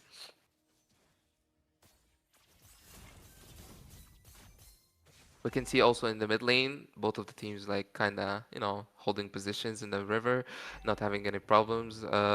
Turtle in 15 seconds, and every player is holding his position. And both teams, you know, just chilling in the mid lane. We can see also Oh, Kalia's pick of the Lunox, but Lunox is gonna live. Alice ult, and everything is going well. A Lapu Lapu ultimate on the Kalia, and he's dead. Harris trying to pick off the Alice, and is going really well for the set of Aki. yeah. I think Ake definitely finding a little pockets of to do something, especially that third turtle. Hopefully they're able to use this momentum. Finally, they have 2K gold lead in their pocket as well. Every single team fight, they're able to make it work. Not just that, they do have the angles of the pickoff. It doesn't matter if Toby just gets one on the Fatal Links. They will be able to get something down in return. Sensei, the creator, still has the Feather Airstrike. They're going to flank Mio. And we can see also Atlas trying to do something about it, but like, did he ult or I didn't notice? I don't know. No, he hasn't. He has an ult. Did he? Yeah, yeah. I don't know. I felt like he has ult, like he's gonna do something, but like he didn't. He's just first kill, I think. But we can see also like Minifusion Free kinda tried to pick off one of them or two in the mid lane, try to like make the gold gap a bit less. Since the gold gap is getting bigger, it's going to 3K, which is not looking so well for the side of Minifusion Free. Yeah, not looking good for their side. However, so far, that's how the game number 1 went as well, right? That's how game number 1 went. Ake had the lead. They threw in the mid game. They got the lead back, and then next thing you know, Minerva Fury just got one nice fight, or rather, a couple of mistakes by Ake. It's happened. It's the same story. Look at the kill scores: 11-2. Same thing what happened the previous game. I think it's gonna happen again. Toby going in, perfect match, trying to get the Fatal Links, and I think he's going into Mio. That was trying to get the force out. Alex also ulting Toby, and Toby is not having any problem with it. Sirius is getting back. Dandayo trying to pick up the Alice. Also, Silencer having some problem going so deep. Pancrat is going with his ult. Toby is getting Pancrat and Silencer and trying to flicker back to get back and live. So shut down on Lunox, which is not looking so well from the side of Aki. And the question is also, like, why would Aki force a team fight while Lee Sanshin is not with them? He's already in top lane. Oh And we wait, see Macron! Oh! taking 2 kills on Harith and Lunox before the Lord is really crucial. And 20 seconds for Harith to play in this Lord is really, like, it's not looking so well for the side of Aki. I think we're seeing the same game, I think, right, Kronos? Yeah, where it's the same as game number 1. I feel like every time there's a big neutral objective that's up for grabs, or if Ake have the advantage, somebody has to die. Toby going in, perfect match. He's trying to get something. No flicker, 50 seconds till he gets the flicker to make a play. Finally, Qsin is back as well. No Purify for another 20. Macaron's been lethal on this Hayabusa. Lord is up for grabs as well. Only 10 minutes in. It's feeling like an intense game already, Mio. And I think Minerva Fury, they're just waiting for the right timing. Waiting for a good pickoff. Maybe a bait from Sensei once again. Concealed on the top side. Yeah, consider very, and like Sirius is not moving at all. Flicker from the side of Silencer, but will Sirius live? He's trying to get back. Toby is trying to zone and buying some time for him to save him, and he did actually save him. And we can see also from the side of Miniv Fury, they tried to force a team fight or something, since they saw already Isanchen on the bot lane. So they tried to do the same plan as they did last time, because it worked, and like, you know, but like already Aki, you just go back. They didn't have any problems. Yeah, I think this this is making it a slight bit of difficulty for Minerva Fury trying to end the game. However, Ake, again, man, it's the same mistakes, same thing. It called me a broken record. Conceal play though. Oh, Toby's trying to get something. He's like to give some pressure, but we can see also that Minerva Fury is like, they kind of understand how Atlas is, getting played with. Oh, an ultimate from Farsa before that Lord, I think is pretty early. But we can see also that Aki is holding position now. They are now 5 players. Silencer has no flicker and going so deep. Oh no, Will it be Silencer. over for him? He's trying to pick off the Lapu, trying to do something, trying to live. Pancrat with his ultimate. Look at also Hayabusa picking off that Harith, and Aki is trying to now just skip back, I think. Oh. See Lapu. The Lapu is also going so deep, trying to get the Farsa and a Purify from her. Also, we can see that Toby is trying to get the CC from the side of Hisanshin, also trying to get him, and we can see that Macaron is just skip back. But like, if you see, like 3 players for 1 player for the side of Aki is going so well, and we can see that, I don't know, it's just, will Aki really finish that game fast? Will they take the chance to end this game? Macaron trying to steal the Lord, and will Astra die? And it will not die. No, it still take the Lord and give back alive, and that's what they really wanted. Creason trying to get and go ult him, but CC already, he told him, "You're not going, bro. No, you're not. Yeah, I think they're trying. Oh wait, Tsunami Slam again. Feather Airstrike coming through as well. Cirrus taking out low. He's trying to make it out of harm's way. Dashing in and dashing out. Toby with a Fatal Links as well. They get the throw and a ruin of the back line. Cirrus goes down, looking for Toby. They get that as well. Ake's non-Dio trying to survive with the Brilliance. Able to make it out alive. Look again. Meal, it happens again. They have the Lord. They overextend and throw their advantage. I don't know, like, should we just, like, I don't know, what can we do? Maybe they should, like, hear us, maybe, I think, like, somebody got to make a meme out of it, right? Somebody yeah. Gotta, you know what, folks? We do have contests in Surge, right? We have a lot of the contents on the Discord. Make sure you join the Discord. The link should be in the description. If not, the moderators can always put it in the chat if you ask for it. Hopefully they do if you hear me out, guys. But what I'm trying to say is, hey, maybe make a 1-minute clip of all the throws done by Ake and MEC. You never know. You never know. I mean, sadly, they always, like, they have the chance, like, it's really easy for them to use, but they kind of do some kind of mistakes, like some out of position when it comes from, for example, from the Lapu trying to get Hayabusa, then trying to get back, and, so maybe they just maybe focus on discipline more, trying to, focus on the macro more. They're also trying to get the... Oh, Toby's being 3 players. Flicker Dark from Lunux. Will they die? Alice ult. Farsa ult also trying to save them. Brankat is already dead. No, he's not dead. He's already 1 HP and he's alive. Alice is getting taken down. Also, Silencer going in again. Trying to do something. Okay, Shadow Kill. Dead. And also Shadow Kill from the side of Hayabusa on the Lunox. But still, I don't think it's looking good for the side of Minerva Fury. And... I don't know. Just it's not looking good indeed, but they don't have anything to capitalize. Ake don't have the Lord. They don't have. It's just a bunch of kills. It's just one random team fight. Somebody's out of position. They're not invading. They're not taking any jungle creeps. It should have been an orange buff at least stolen away. The only thing that's stolen away is Lapu Lapu trying to take what Lava Beetle at that point. That's the only thing that they get in return. Yes, a couple of kills, but it should be converted into bigger advantages. Take away resources from Minerva Fury. They win the team fight. It was a massive one, Meal, but look at the advantage they got. It's still 2K. It's not enough that Ake are not doing a lot to take more resources away. Toby's getting good sets now. They're able to make the wombo combo work. But the advantage is just not being taken at all whatsoever. Sensei even earlier picked up the Chastis Pauldron. So I think they need to find a way to capitalize. Now they look at the Lord, looking at the top side. They see Macaron, and I think Minerva Fury might want to contest this. I think it's already too late for Minerva Fury to contest this Lord, and we can see also Toby trying to do some pressure. He picked off the Farsa with the Flicker ult, but he has already Purify. Hayabusa is trying to pick up the Lunox. Lunox trying to die. Also, Lapu Lapu is dead. Toby's dead. Oh, what's happening? Like, we always take Lord, and it's not going well. No, I don't know. I don't know. Again, Just like in the span. Oh no, Astra, Ogi Shadow Kill. Oh, Traceless just makes it out. They stick together to take away all the damage, but look at Qsen comes in with Zaman Force. Nandayo as well. Chaos Assault. Macron does not have the Yogi Shadow Kill. But you know what they don't have? They don't have 2 more members to push with this Lord. We just said it. It was less than 2 minutes ago. That's what happened, and they did it again. I think, I don't know, they don't have this kind of discipline. They just, get really excited when they see someone and you just want to go kill him and something.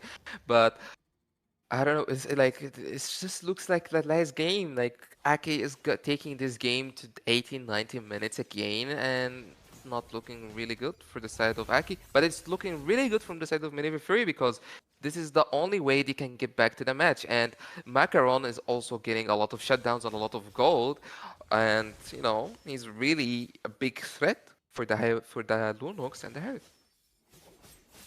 Yeah, this Hayabusa has been on point. Macarons, I think, and don't forget this is the second game of Hayabusa, right? So the first game he wasn't doing so well in the early game, but made a comeback. So now he's warmed up. Now he knows his hero in and out.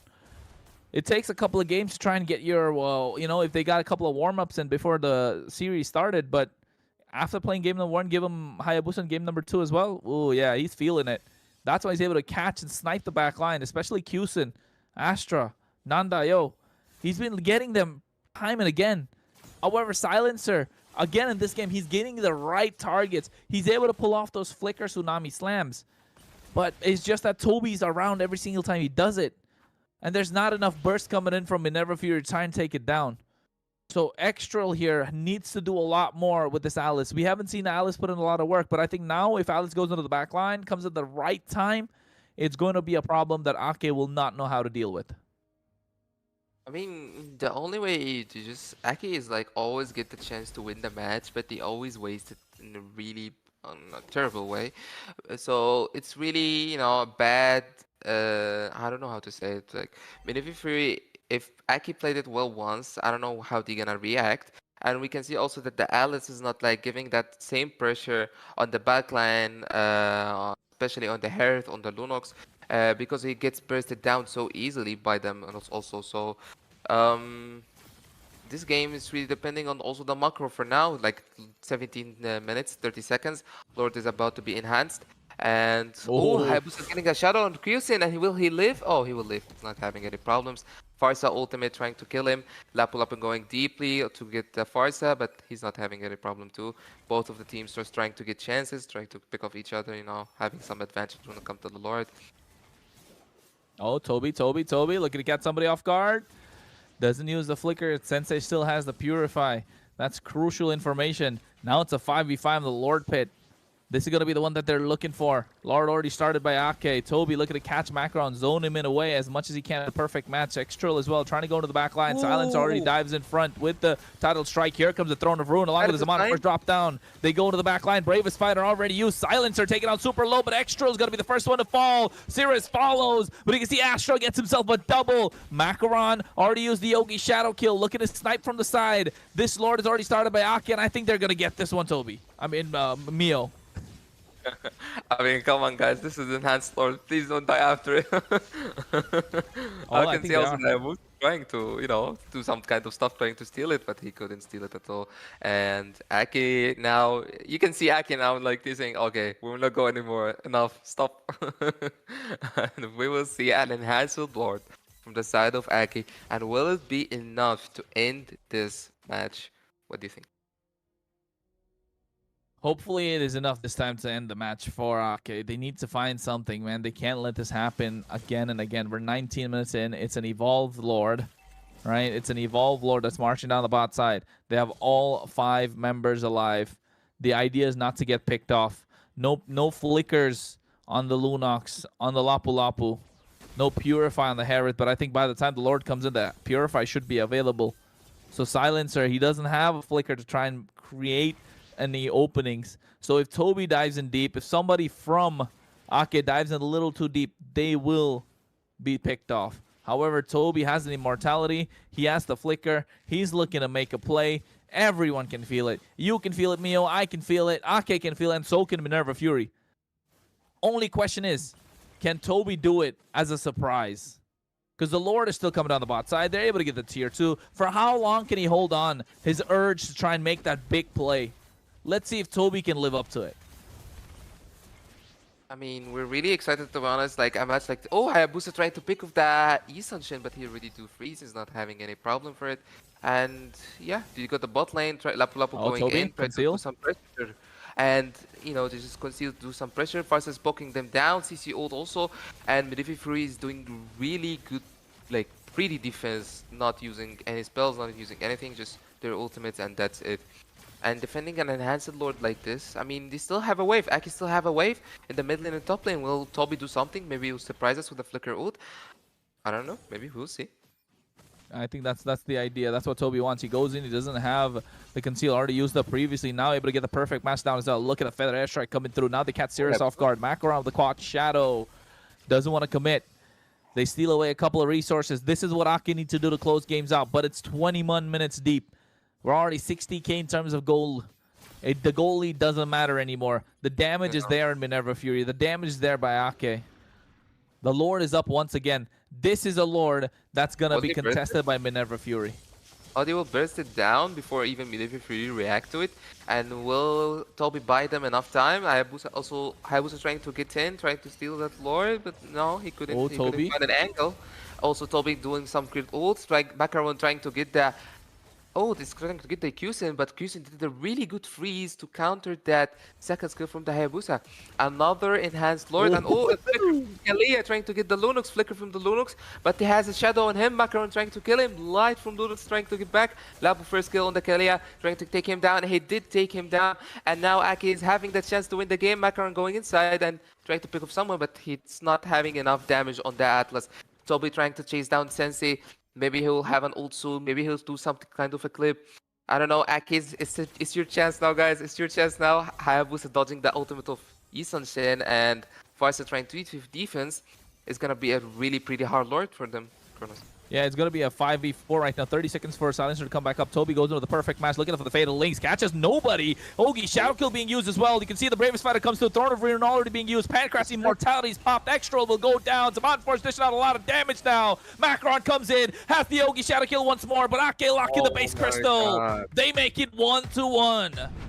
Oh my god, nobody expected, like, I don't know, how many lords do we see, like, how many lords we saw, like 4 lords, 5 lords?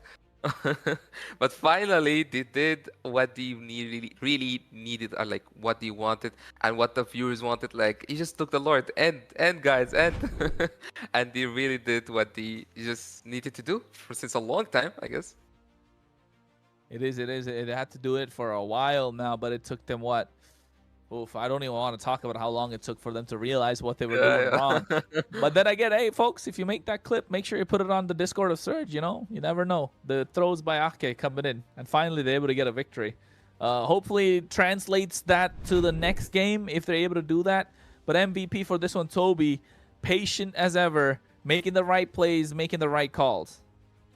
I mean, taking a pick like this, which is like, you know, of course, a new different pick. He never played in a tournament before, and also nobody played it. It's the first time that we see an Atlas in the tournament, and you're losing 1-0.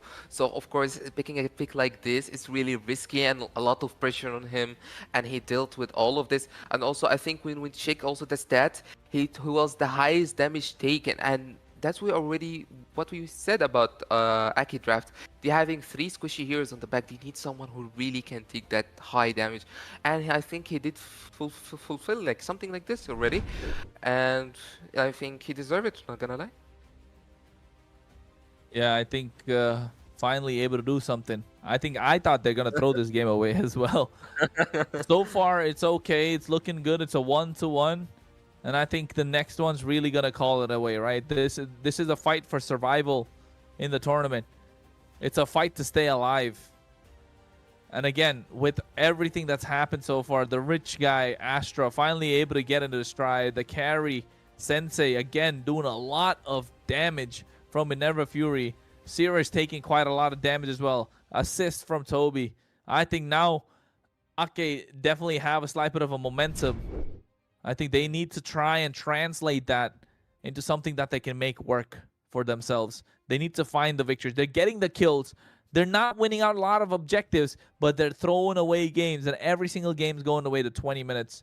And I'll be honest, yes, they can make it to the next round, maybe if they win the next one. But if they want to be real contenders for the title of the MEC, they need to find a way to close next game about 13 minutes. Then teams will start taking them seriously. But until then, I would still say Minerva Fury have the advantage because they can snowball early and they know how to close games out. I mean, like when it comes to like who's better in early and who's better in late, Ake is better in early, and we can see like game 1 and game 2, always Free having some hard time. They always take first turtle, second turtle, but they still give like 2-3 kills for it, and that's really not a thing you need to depend on if you want to win the early game for the side from Fury. But we can see from the side of Ake, they're winning the early game, they're doing really pretty well. Even if they lose turtle, no problem, you would take 2-3 kills. But when it comes to the late game, they cannot close the games out. For the side of Minerva Fury, if they had the chance to win the early game, they know how to close the games out. So we're seeing like two teams. One is weak in something and one is strong in something. You get me? That's what make this game already really exciting, and that's why we already see also a third match for this series. We will find and see who's going to be the one to take it all, who's going to be staying alive in the competition, who's going to bow out. Ake have a lot of fans, and so do Minerva Fury. The chat's going crazy. Guys, you got to put in MF or AD. Who you're looking for, who you're supporting. Put some hashtags in, man. Share the stream. When we hit a milestone with the likes, we do giveaways. Right? We do giveaways indeed, and I think at this point we need to find a way to try and get more of those diamond giveaways, guys. I know Mio don't like diamonds, but I do. I take part in these competitions. Get some likes and share it. Discord channels, WhatsApp groups, Telegrams. Make it go viral. TikToks, YouTube, all the restreamers, we're watching you. Make sure you share it, man. Try and tell everybody come and like the stream, at least from your stream, and then hop back in. That's okay. It always helps out the channel. It helps out. And I think with the next game as well, Mio, are you excited for this one? Because I think it going all the way. Oof. Are we expecting the same situation from Ake, though? Do you think they can try and turn things around? I mean, I don't know. It's really hard to expect. Like, it's been a long way. It's been the same. So will it change? I hope so. But also, I hope from the side of Minerva Fury that I see it also in the early game. They keep losing, like D1 turtles, as we say, with D1 macro. But when it comes to like micro skills or mechanics, they die a lot. They always have bad trades. They give 2 kills, 3 kills for a turtle. So also Minerva Free having that bad early game they need to fix. So we really see Minerva Free fix something like this, especially on the first and second game. We didn't see like that aggression in early game at all. We saw it from Aki, but we can see that Aki cannot close games. So I think if Aki could close the games a bit faster, Minerva Free is gonna have a really hard time. Unless Minerva Free does something in the early game and maybe they will show us, I don't know, some different personality, I guess, in the early game. Hopefully they're able to get that. They need to find early starts. Just don't pick that Badang again. Like, don't do it, bro. Don't do it. Toby, if you're watching, please don't do it. don't pick Badang again. Like, I get it. He's a comfort hero. I just feel so weird looking at it again. I'm done with that meta. I don't like that meta anymore. That Badang is so annoying. Like, annoying to look at, annoying to play against. Just the win condition is so very easy to figure out.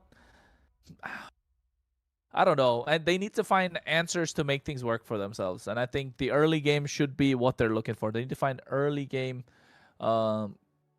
contests. They need to find a way to close early games. Hopefully, they're able to translate that to the next one. I mean, I hope so, and like we would love to see the third match. How exciting! And like I think it got a lot of pressure this match. Both teams, they will have a lot of pressure because both of them, they want to prove themselves to their fans, and they prove they're a good team, because both of them had a pretty bad way in this tournament, not like before in the other tournaments. So I think both of them, they really want to prove themselves, and both of them have that pressure. You get me? Like, maybe they would be shaking or something. But I feel like, I don't know. I would really, I don't know. It's really hard also to expect who will win this match. Like, do you think it's easy to expect who's gonna win?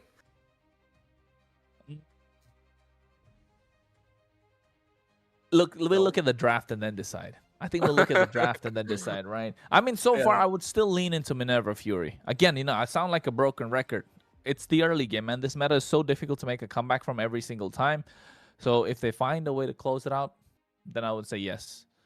Ake do have a chance. But with the way things are going, with how Minerva Fury has been controlling and making fewer mistakes, yeah, I would say it's still in there. The ball's still in their court. The ball is still in their court. However, going to be broken walls for this one. That's fun. Let's see if they're going to be able to capitalize. We're going to see a Hilda ban come through for sure. I mean, maybe we'll kind of think that maybe Minerva Fury, they will not risk this match because they already know this is the third and the last match, okay? So they know that Ake has like special picks like the Lunox, as we say, the Yuzhong, these kind of picks. So maybe this match you will just decide, oh, let's just ban the heroes like that they are good at. Or maybe they're gonna go for a different plan. Maybe they will go for the jungle to target the jungle down. We can see that Astra didn't have the chance to play really good on the Lancelot, but he played kinda like pretty well, I would say, on the Eastern Shin. He showed us some things. He also took down some lords and stole it, which is really crucial for the game. And yeah, like they have a lot of plans, but they just need to stick to one. But for the side of Ake, I think they just go for the comfort heroes, and you just need to be disciplined in the game. The problem is not in the draft, it's in the game itself, What do you think?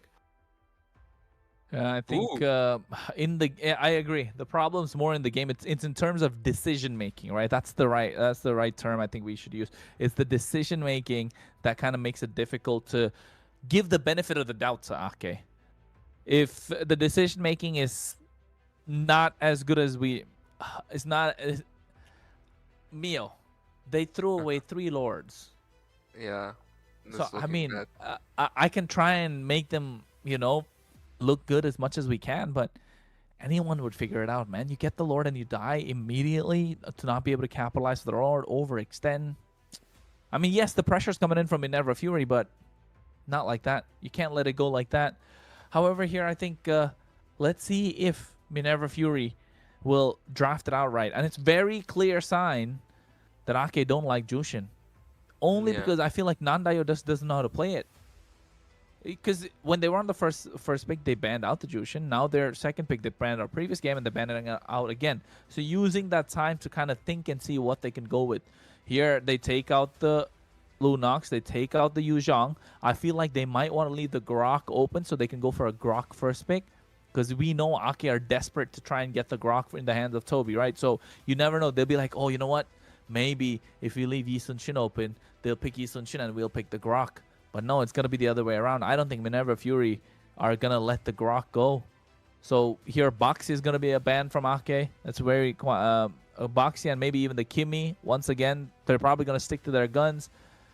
But Minerva Fury, Yuzhong, Lunox, maybe the Gatutkacha, maybe the Hilda, maybe a CC as well. But we can see also 2 things about this draft, that the Minerva Fury plan that we did talk about before the third game, like, will they ban the junglers and like to target Astra to just make his picks like kind of limited and like kind of annoy him, or will they just ban the heroes that Ake are good at, which is like the Lunox and Yuzhong? And they did go with the second plan. Like, they kind of respect Ake, they kind of respect that they know that Ake are really good in these picks, and these picks make everything crucial about the match. They make the match like going not in their side. So they ban the Lunox, they ban Yuzhong. I don't know, we will see a third ban, maybe Padang, maybe. But like, for the side of Minerva Fury, I think they kind of respect Ake. But we also see another change, that Primo is playing instead of Silencer. Will this make any difference? Let's see if it does. Harith being banned out. So again, I think they leave the Grok open. Now the question, Grok or Boxia, my friends? I think they're going to be like, let's leave the Grok, Boxia, Yi Sun Shin. Oof. It's a tough choice. I think they're going to ban out the Boxia. It's just too much to give away, even against the Grok. There is Or also Lancelot, also Baxia, Grok, CC. With she got first pick twice already in this series, so I mean there's a lot, but it depends on their plan. And maybe you go for the Lancelot since they will not really pick it. I think they will go for the Lancelot, especially maybe Macaron is good on Lancelot or maybe not. I don't know, but we will see what's their plan. What's he gonna go for? And for me, I'm expecting maybe CC. Yeah, you just know what CC. though?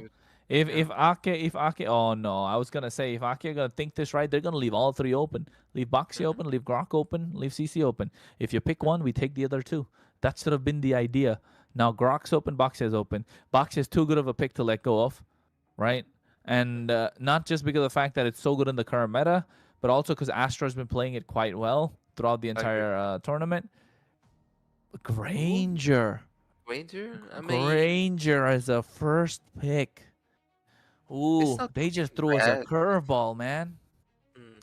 It's not looking so bad. Maybe you just do you wanna play like something just free hit on the fronts like that Ake always take when it comes to like Lapo or like we saw Atlas. Maybe when we see like Gatot or Grok from the side of Topi. So maybe you just want someone like to burst down these fronts, like keep free hitting them. But will it be the best choice though? Because like Grok and Gatot are open. You just maybe okay, we will take one, you will take one. But for Baxia, I don't know. Will really be good for Granger to face Baxia, Grok, and then the XP like Lapo? Don't know. Ooh, I mean, it's kinda. I mean, taking Isanshin, okay, it's fine, yeah. But taking Kalia that early, I think it's a really big risk because Bro, Box is there is open. already Grok's Gatot. open. Yeah, and Boxy and there's Grok's also open. Gatot and Grok are open. Gatot and Grok are really good against the Kalia. They're really good counter shits against the Kalia. So I don't know, picking Kalia that early, I don't think it's well. Oof.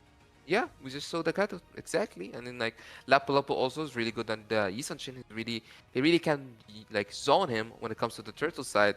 So for the draft till now, it doesn't look really well for Aki. I mean, they can't even go for a Farsa here. they just Yeah, be. They can't go for a Farsa. There's no Lunox available for the hands of Nandayo. I would say Kimmy is great here, but already banned out by themselves. They're really scrambling for picks here. Maybe lock in Hilda. But then again, I mean, yes, the developers are trying to make Hilda an EXP laner. I don't know if it really works out for Ake. Not their type of play style. Yu Zhong is available. Oh, wait, Yu Zhong is already banned out. CC's yeah. banned out as well. Ooh, Terizla? No way. Esmeralda? Okay, I can get behind that, but if you're not able to get a couple of kills early, if you're not able to sustain yourself in lane, it just doesn't look good. I mean, by the way, series like on his whole way to the tournament, he played always Lapu Lapu or Yuzong. So this is the first time we see like a different XP. By the way, maybe this Esme was gonna be gold Gold, lane. Who yeah, knows? exactly. Maybe who knows? Maybe we'll see something different from him. I mean, they banned the Rizla for him in the last match, so maybe he'll go to Rizla, but I don't expect something like that. But I think for the side of Aki, they need to ban something like maybe Hayabusa, Macaron, like he will really zone that Isanshin. I think Lapo. Oh, they banned Baxia. Okay, that's pretty good ban. But I think going for the Hayabusa or Lancelot is gonna be pretty bad for the side of Aki. Hayabusa can zone the Isanshin down. Also, any mage you take, Farsa, like not Kemi, sorry, she's banned. Farsa, Valentina, whatever, he can zone any mage. Eve. Yeah, Eve Eve too. would just kill the composition of Ake. I mean, yes, it gives the Esmeralda a little bit more room to work with, but I don't know. I think Eve looks so good for Minerva Fury, just because I mean, only thing that I can see is Esmeralda being a problem. So maybe if Minerva Fury okay with it, but man, the way Sensei has been playing, he could actually even go Farsa just for all I care. Like he's been so good with the Farsa as well, right? So, they ban out the Eve themselves. I mean, it makes sense because Ake have the first pick after the second phase, so it's a good pick for them as well. So Eve being banned out, Fredrin's got to come through right for Ake, if I'm not wrong. I It does think make sense. I think like I don't know. I was kind of Hayabusa? confused. Yeah, maybe, but I'm confused also why they banned Eve. Since they already have like the Gatot, also they have the Lapu. They have also the Farsa pick, which is good in Eve, and also they have Hayabusa and Lancelot also. So they're having a lot of counters for Eve. So why would they ban it? The only reason of this is maybe to go for a Fredrin. So they Yeah, wanna go for the assassin. So yeah, maybe they'll go for the Fredrin. That's what I expect. I'm expecting the same. Like it's got to be that, but also maybe to not take too much poke onto the Gato, right? Try and not lose that mid lane battle because not a lot of mid laners left, and Aki are gonna get the first pick out of the lot. I mean, they're trying to force a Farsa on the other side, but if it's going to be a Farsa versus Eve, it would have been slightly difficult for Minerva Fury, especially in the laning phase, because of the range that Eve has. Quite a lot of poke. So it's understandable to a certain extent, but Phoveus is a great ban. Phoveus is a great ban just because of that guy just keeps going so deep that Yi Sun-shin will have a lot of space to try and farm, and the Granger's not going to be able to do anything. So Minerva Fury, good spotting that out. Here, it's got to be a mid laner. What can go? Novaria? I don't know. I don't I think think they Novaria is... will maybe I don't know. Even Forza is hard because they still can take Lancelot and it's gonna be still annoying. So I don't know. Maybe we'll see something new. Maybe we'll go Sicilian, or maybe they wanna pick the mage now. You just go for the gold lane, I think. And No, I I think think just go having for a Ruby, yeah. Ruby or Sicilian.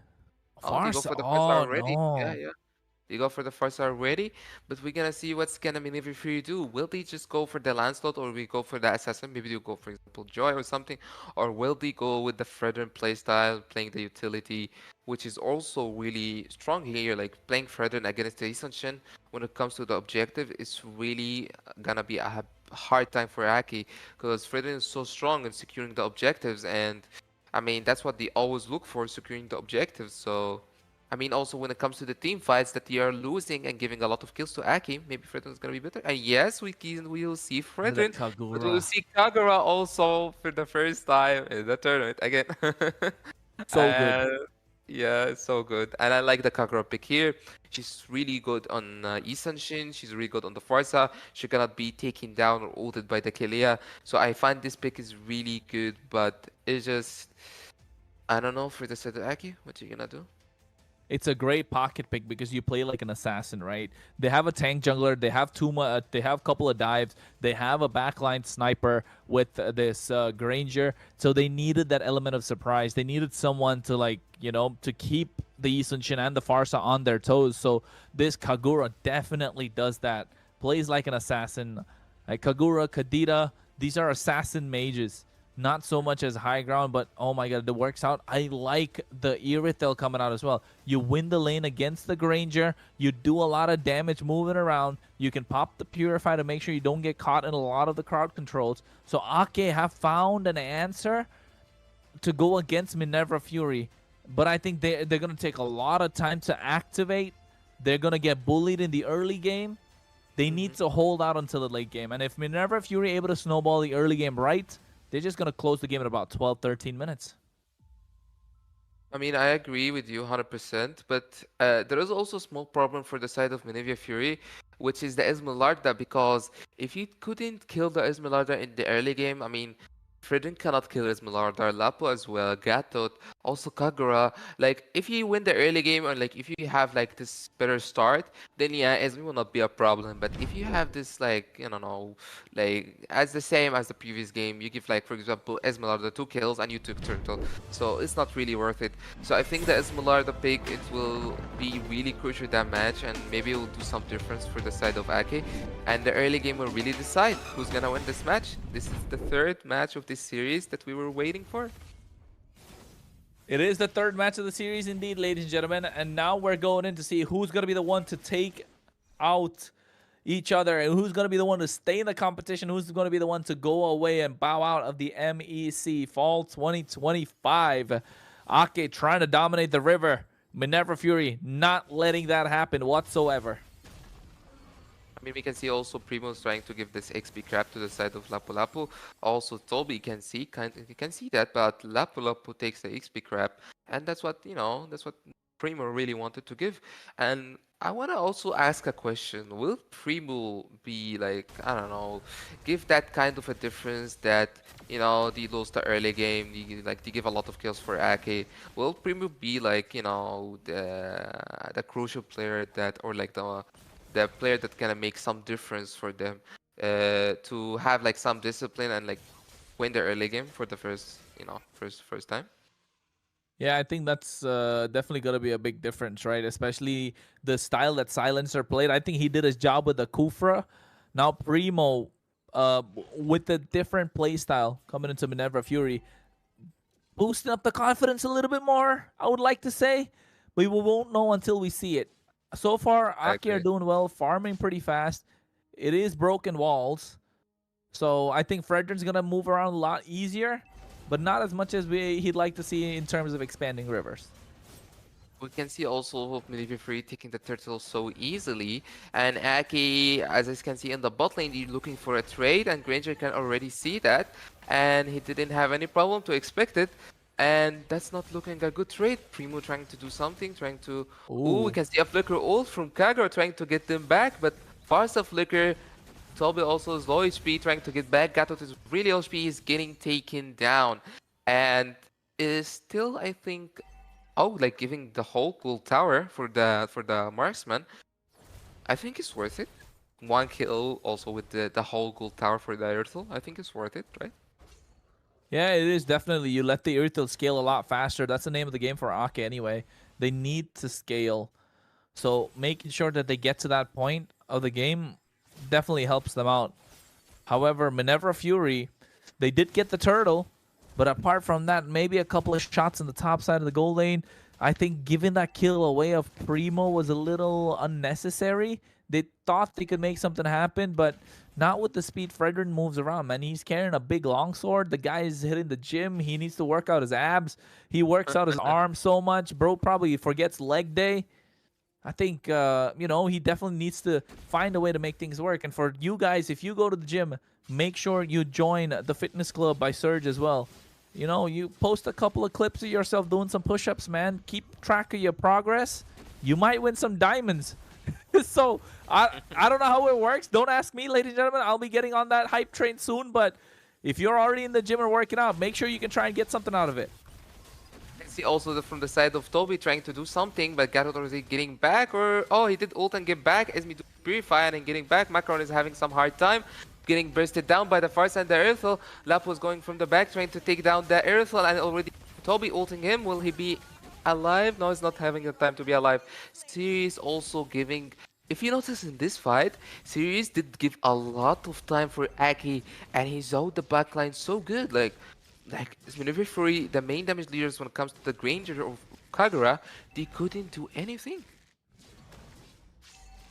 They couldn't do anything about that, indeed. I think Ake here are able to get that turtle. This is the second turtle of the game that's gone to them. The first turtle gone in the hands of Minerva Fury. But look at the goal lead slowly being extended. 2K almost. The items are looking good for the Eastern Shin. Gets himself the Hunter Strike. Probably going to build in towards the Endless Battle. Maybe BOD. Depends on how they want to go and approach it. But so far... Sirius picks up an Enchanted Talisman. Aki are slowly getting to their power spike. Houston is the one that we're looking at most. That Irithel had a nice chunk of that gold shield. Speaking of which, the gold shields have fallen 5 minutes into the game. Sensei, again, another hero that needs to farm up to get that damage down. Yeah. So far, it's looking good for Ake. They should be able to try and convert that. This is where they usually throw games away, don't they, Mio? I mean, I agree. We can see that this is the third match is going on the same way. 2K, like 2.5K gold lead for the side of Aki. I think we don't see any difference when it comes to the early to mid game. But we can see also, Astra trying to take down the Gatot Katya, but he is already getting back using his ult. And I think that's already enough to take down the bot lane for the side of Kusin and make him get him fed. Sirius is trying to buy some time and like giving them vision for the side of Aki, and Farsiting doing the ult on Primo. Will he be dead? Yes, and Freding trying to get back. Also, Kagura is going on the back line with his Flicker, and he did take down the Urthel. It's so good Flicker from the side of Sensei. It's looking good for Minerva Fury at this point. Again, just when we spoke about how Ake, this is the point where they throw the game, they just made it happen. They did it themselves. Nothing crazy. They're just tripping on their own foot. It's like they tied their shoelaces together, didn't they, Mio? I agree with you, but also if you notice the farm is still like it's not enough. Like the farm gap is still getting bigger for the side of Aki. But we can see also Toby's doing a Oh. mistake, people getting him picked off, and also Primo's getting back with a really low HP. I mean, for this turtle, will it be enough to contest it? I don't think so. It's really hard. But I would say also Sirius is trying to give some vision, start going so deep without a pre-fi. Lapo is trying to do some also vision and doing some zoning, but Esme is taking Lapo down, and also Gatot is gonna be taken down, and that's what we talk about. Why Maneuver Free after every objective they give 2-3 kills for the side of Aki? The timing, man. Did you see the timing on that AOG though? Primo waited for the Farsa to use the Feather Airstrike and then boom, immediately unlocked the AOG, but unfortunate that they weren't able to capitalize. Ake by D slowly making a stake to their claim and now able to get the top tier 1 using the high ground from Nandayo. The Farsa, this is where the Farsa starts shining. The moment you give a little bit of a lead, 3,000 now in their pocket, it will start extending, especially when no one can reach that Farsa. So Minerva Fury need to find an angle where they can flank a couple of kills, reduce that goal deficit, and then start diving on top of this Farsa. So far, Nandayo's left untouched. 105. 100% kill participation in this game. And I think that's what they want to keep up, Ake. I agree with you. Nandayo is doing really pretty good job when it comes to the zoning and also damaging the damage leaders on the fronts. But we can see also from Sirius side, I think Sirius is doing really pretty job when it comes to zoning. I think he's the most one doing damage with also Nandayo, and also the most one is taking a lot of damage. So that's what we did talk about before the game, that also Esmeralda, if you give her that kind of early game, if you don't try to stop her from the beginning, try to kill her, try to try to make her weak at the early game, she will really punish you. And we can see from the side of Mini-Victory, nobody really can burst down the Esmeralda for now. But maybe for the late game, we can see the Granger, maybe. Oh, a pause being requested as well. I'm not sure from whom, but hey, a pause is requested, making sure that both these teams have, they don't get any unfair advantage. So at this point, just feels like it's something that they need to fix. Probably network issues, probably phone heating up too much. They are playing from different places around the world, ladies and gentlemen. I mean, when I mention around the world, it's Europe, of course, right? But I mean, you are watching the MLBB European Championship. I wouldn't expect a player from China or from Indonesia to be playing here. But, they definitely need to find whatever it is that's causing issues for them and make it work out. However, Ake finally found a slight bit of a lead, Mio. Found the lead. How long do you think it's going to take for them to throw it? 1 minute. Let's see, 1 minute from when we go to the game. I call 30 seconds. I hope they Hey. really don't do it.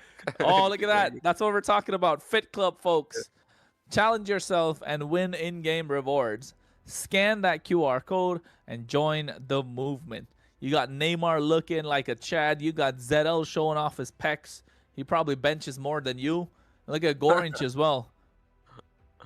I mean, maybe they need something like this also. Maybe they need to scan that too. Maybe they get stronger in the game and not throwing lords or something. So maybe they would need also to scan something like that. Oh, we're back to the game. We're back to the game. Unless I'm waiting for the throw. What do you think, Kronos? 841. That's how I counted. I counted 841. Right? I said 30 seconds. Let's see. That means what? 920? 9:10 9:20, seconds. 9:10? Yeah. Ooh, they're already grouping up together. Long bush it is. 5 seconds. Here we go. They're looking for a fight. Toby goes in. Title strike already been used. Sensei the Creator spots them up. Handcrack comes in. Macron's there as well. Ooh, seems like I was wrong. Not 30 seconds. Will it be a minute? 9:40 is what we're looking for. It sounds like an auction going on here. They get the Lord started, Mio. And I think now they're going to look at that. They already catch him. Look at that. Just speaking of Sirius. Yeah. They're going in. Lapo trying to get him. Lapo trying to get Esmeralda, but he's not having any problem. Lapo is dead, and nobody followed Lapo after he was trying to get the Esmeralda. And I don't know, Macaron is really close to the Lord. Sirius is really low HP, and I don't know, the Lord will get resetted again. Well, guess what? Mio, we were both wrong. I agree. Minerva but- Fury is the one who kind of gave the advantage a little bit more. I agree. But also series doesn't have the purifying anymore. So he should be a bit passive when he gets like really close to them, but we can see that he's not getting passive at all. And he's like, there's a team fight already, got that ult on Kalia, Fridrin ult on the Kalia. Astra trying to take down Macaron, and he did take him down. Prim is already dead, like a flicker first from Lapu Lapu, but was not enough to save his team. I think he's pretty dead too. And it doesn't look good at all for the side of Maneuver, not at all. And we can see that Sirius is always a bait, and he's so tanky, and he's giving a lot of time for Aki to win this match. Yeah, definitely giving them a lot of time. I think one thing that Minerva Fury haven't realized is Ake have a lot of mobility on their lineup, right? A lot of movement. The Yisun Shin, the Farsa, the Esmeralda, quite fluid around the map. Cusin as well. I don't think anyone can catch Cusin at this point from Minerva Fury unless it's Sensei that needs to find a flank angle. Toby as well, able to use the Tidal Strike to zone out enemies. That gives enough space for the Farsa to use the Feather Airstrike. The Lord is coming on the top side. Ake, they need to find a way to finish this. They got the Lord taking down the tier 2 on the top side. They have the Holy Defense available. They get themselves another set of minion waves, trying to make sure they can capitalize, proxying the waves in the mid lane to make sure the minions come in a little quicker. Feather Airstrike already being used. Lord taken down by the Holy Defense. Tier 2 in the mid lane is going to be the next target. Primo, Unbreakable passive is full. They find the target, Tidal Strike. Ooh. And I got that ultimate trying to counter initiate that, but it's already like just he did this for the tower, I think, and he got the passive in the mid lane, passive on the top, passive on the bot, and I think we see something from Aki really different than the last two games. Last two games you always see that they have the advantage but they lose it, and like it's always 2-3k goal lead difference between like Aki and Maneuver Free, but now it's 8k. That's a pretty big goal diff, between them. Yeah, I think this is this difference in terms of gold is now gone a little too much. 8,000 is a little too much for Minerva Fury to come back from, but they can do it. It's not impossible with the way Ake have been playing so far. It does feel a little impossible, but if you take into account game number 1 and 2, I wouldn't say so. But the game number 3, they have been on point. 12 minutes in, barely made any mistakes. 9k goal lead now. If it reaches the 10k mark, Minerva Fury can say MEC goodbye. Ake just needs to find a way to close out the game. 60 seconds to the Lord, Mio. And I think that's going to be crucial for both these teams. I mean, I agree with you, and I can see also Aki trying to push this bot lane wave, trying to get this macro advantage for their side, and it's not looking good for Maneuver Fury. They need to somehow take this Esmeralda down. I'm not sure if they have this enough damage to take Sirius down. We can see also second from Gatot, but they didn't feel anything. He's good. He's good. He's like, he scanned that, that QR code, and he's good. Yeah, I think they definitely need to... yeah. Ooh, no, Toby, no. And he's like, he had this badang nightmares of the first game when he did check the bush. He's like, no, I'm not doing this anymore. Those nightmares. And he did give back. Yeah, he did give back, and now he's having the immortality. He's like, even if I do mistakes, I'm good. And we can see 9.5k gold lead for the side of Aki on this Lord. Yeah, already they're blitzing the Lord. 20,000 HP. Look at Tsunami Slam coming down as well. Onto Primo. AOG trying to catch him. Catches only Toby. Unbreakable is there. They secure the Lord. Q-San gets melted. What a killing spree from Sensei. This is the turning point that they were looking for. They're trying to catch Sirius off guard. They're making sure this Esmeralda doesn't go in, but the Falling Star weren't able to connect as well. Sensei's going to be the target, and so is Pancrat. They're trying to scramble, but here comes the rest of Ake. They try and go in. There's the Appraiser's Wrath, but the Feather Airstrike is too much for them to deal with. Macaron will go down. Oh my Pancrat's the only one left standing. The Lord is marching down the top side. Ake can see the end of the tunnel. Is it over? Is it over for the side of Maneuver Fury after all this time, after all of these dreams they had and the pressure they had? They're trying to defend so hard. Primo going with the second skill, but it's not enough. It's not enough for the side of Maneuver Fury to come back, and Ake is the winner of this series. able to clutch it out right at the end. Look at the smile on Nandayo's face. It says it all. He is happy with the way it came about. And I think Ake finally able to close out a game that is not 20 minutes. That is the big takeaway for me. So they can close out games. They know how to dominate the early game. It's just that they like teasing us quite a lot. I mean, for me, like the second game was pretty looking bad. Like every time they get an advantage and they lose it again. But the third game, I don't know, I saw a different team. I saw different personality, and that's what comes to the pressure itself. Like they didn't really handle that pressure, and we can see Astra is the MVP of this match, and I think he did really well. We didn't see any kind of mistakes. He always secures his kills, he always secures his farm, and he was the highest gold on this match. He's always doing, like, he was always on point, you get me? So I don't know, what do you expect also on the Esmeralda with taking all of this damage dealt, damage taken? Like, is not enough also to make him also an MVP or a hidden soldier. Yep, taking away the MVP Astra with the Esun Shin. A lot of assists, a lot of kills. Esmeralda there in the middle, right? Feels like a party they're having. Looks like a mirror image if you put it down in the middle. They carry the wall to Sirius. But, I mean, the Esmeralda definitely did make it work, right? We were expecting this Esmeralda to be in the gold lane, but it didn't come through in the gold lane. Came with the EXP, and you said Sirius has not played this hero. But, hey, all you have to do is build her full tank. Look at that. It's full tank, except for the Enchanted Talisman. And still doing a lot of work in the map. Doing a lot of work in terms of damage. Dealt so much damage. Actually, the highest damage, now that I've clocked it a little bit more, it just dawned upon me. Highest damage of the full tank build.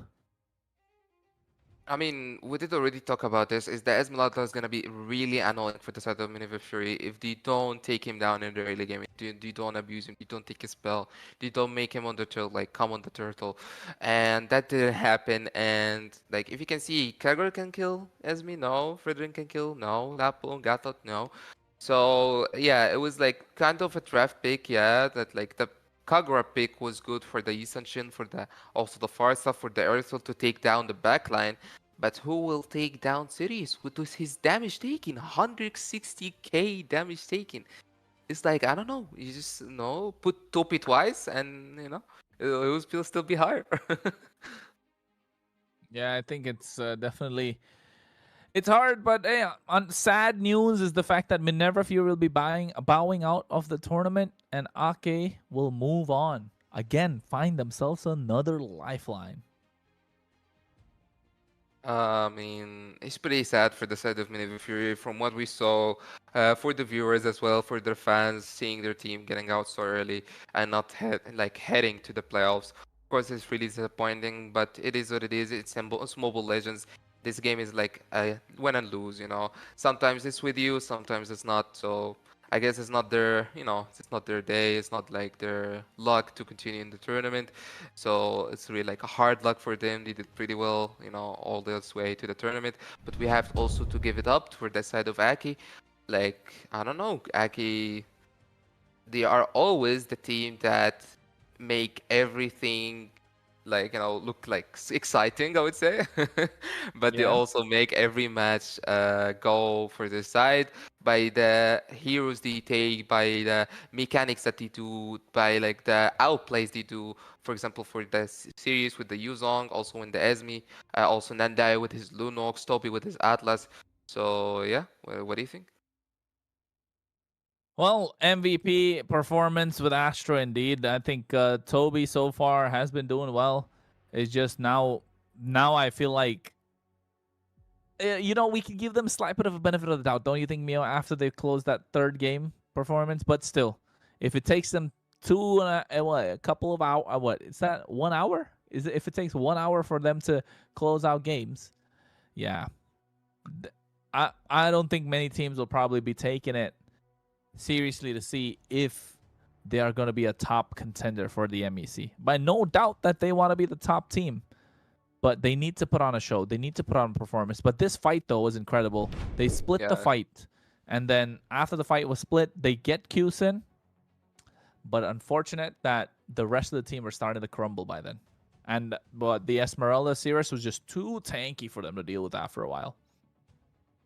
I agree with you. The Esmeralda on this fight was like zoning 3 people, zoning Fredrin, Granger, and Kagura, 2 damage dealers, and the Fredrin was just him alone. He's like feeding this aura, He's like, nobody gonna kill me, It's like it was really like I don't know, really good outplay from him. I would say, giving his time to his team to take down the Lord easily, take down also the Lapo and the Gato Gacha when they went it for the backline. So for me, I think Sirius did pretty well. Also, Astra did amazingly for me, and to be honest, because in the first game, I felt like maybe he's the one that let his team down. He made his team lose, maybe because of how many times he died. But we see him on the second and third game. No, my man is already so focused. He's on point. He's always securing his lords. He's trying to also, take down the fronts really well.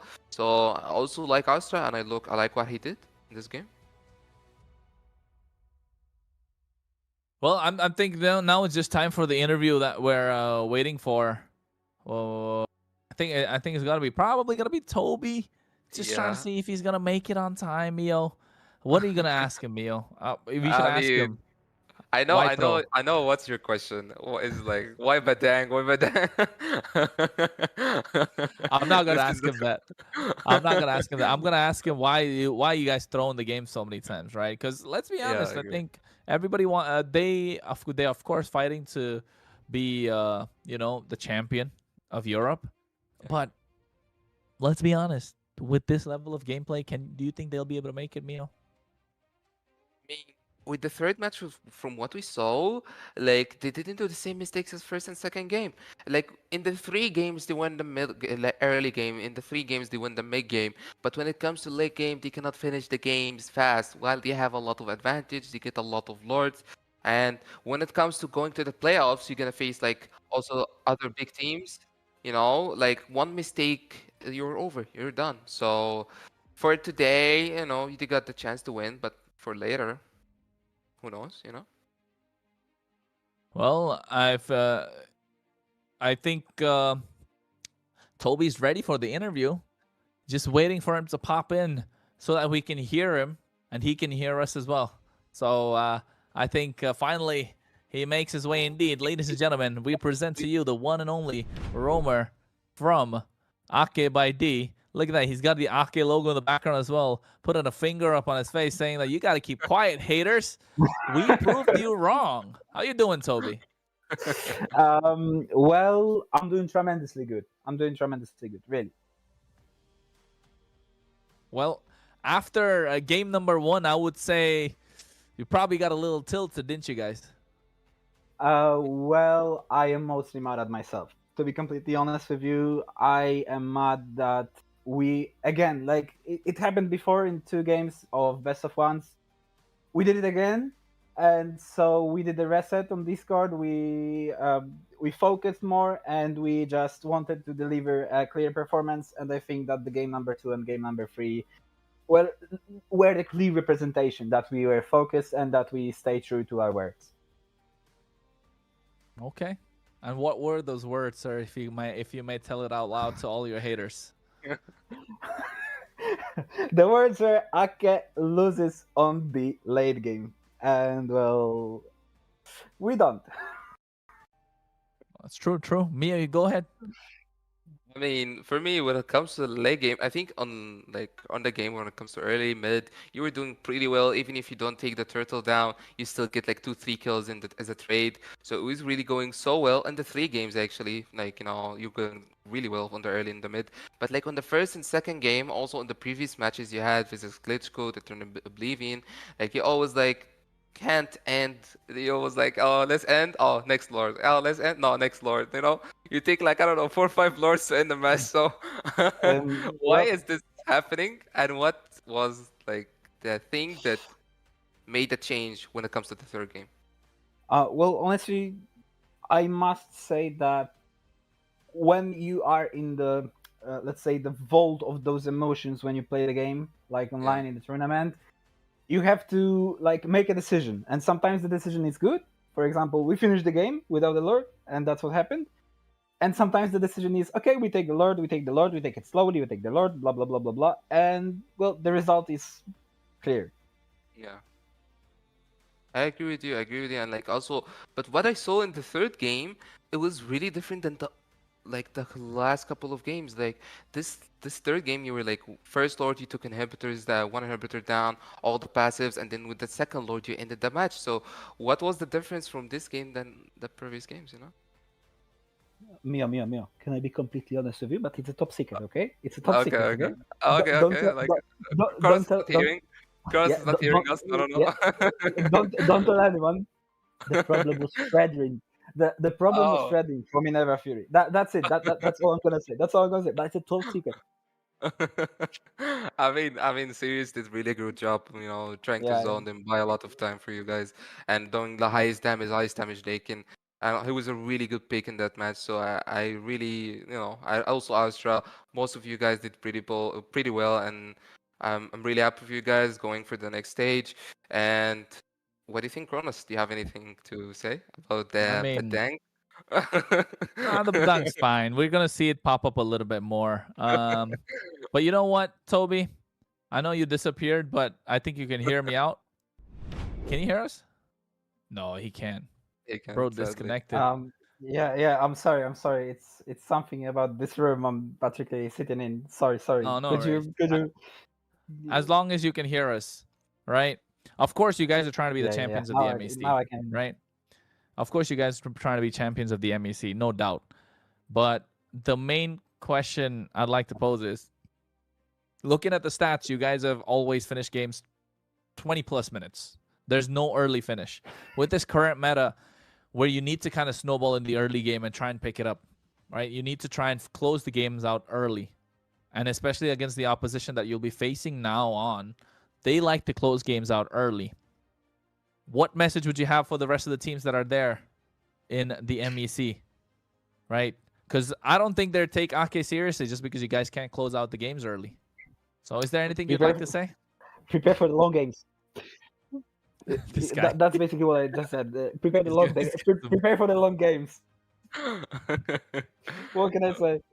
Like, Oh, well, it's nothing all more right. to add, honestly. Like, No worries, Toby. Prepare for long games. That's the message, folks. Thank you so much, Toby, for joining us. Any shout-outs you want to give before you pop off? Yeah, sure. I last time I didn't shout out to Nikki, and I'm doing my diligence. So Nikki, shout out to you, and again, all of the supporters that support us and are on the Instagram, are on the stream, that send messages, Ake on top, Ake win, and everything like that. Thank you very much for supporting and stick with us. We promise you we'll deliver also next time. And thank you very much. Well, that was Toby, folks, from Ake by D. And, well, I think that was a great interview, Mio, and he definitely answered the questions in the most memeing way possible. But still, full of confidence. You could see the happiness in his face. You could see that the team was definitely, afraid of rather afraid of that Fredrin. But I think it definitely worked out for them at the end of the day. So congratulations, Aki, to make it further. And Minerva Fury, unexpected exit from the MEC. It's really unexpected, and like nobody, like even for their fans, of course they will wish to see them at least in the playoffs. But yeah, like that's the game. Sometimes you need just to upgrade. You just need to get better in the game. Upgrade your skills, upgrade your comms, synergy, and maybe they didn't really work on that. Also, like changing your roamer at the third game, maybe they don't have that kind of a trust. Which is, I don't know, it was really, I don't know, like confusing for me. I don't know what's the reason, of course nobody knows, but not that best, to change at the end. But we're gonna find out about that more later on, folks. What Mio said is right. Trust is important in this game. However, trust us, we'll be back after a short break with more giveaways and more exciting action. So don't go anywhere. Stay tuned. This is Kronos and Mio saying goodbye. We'll be back for the next one.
Welcome back, ladies and gentlemen. You're watching the MLBB European Championship. I was going to say MEC, but then I got a little track back. But of course, you're watching Fall 2025.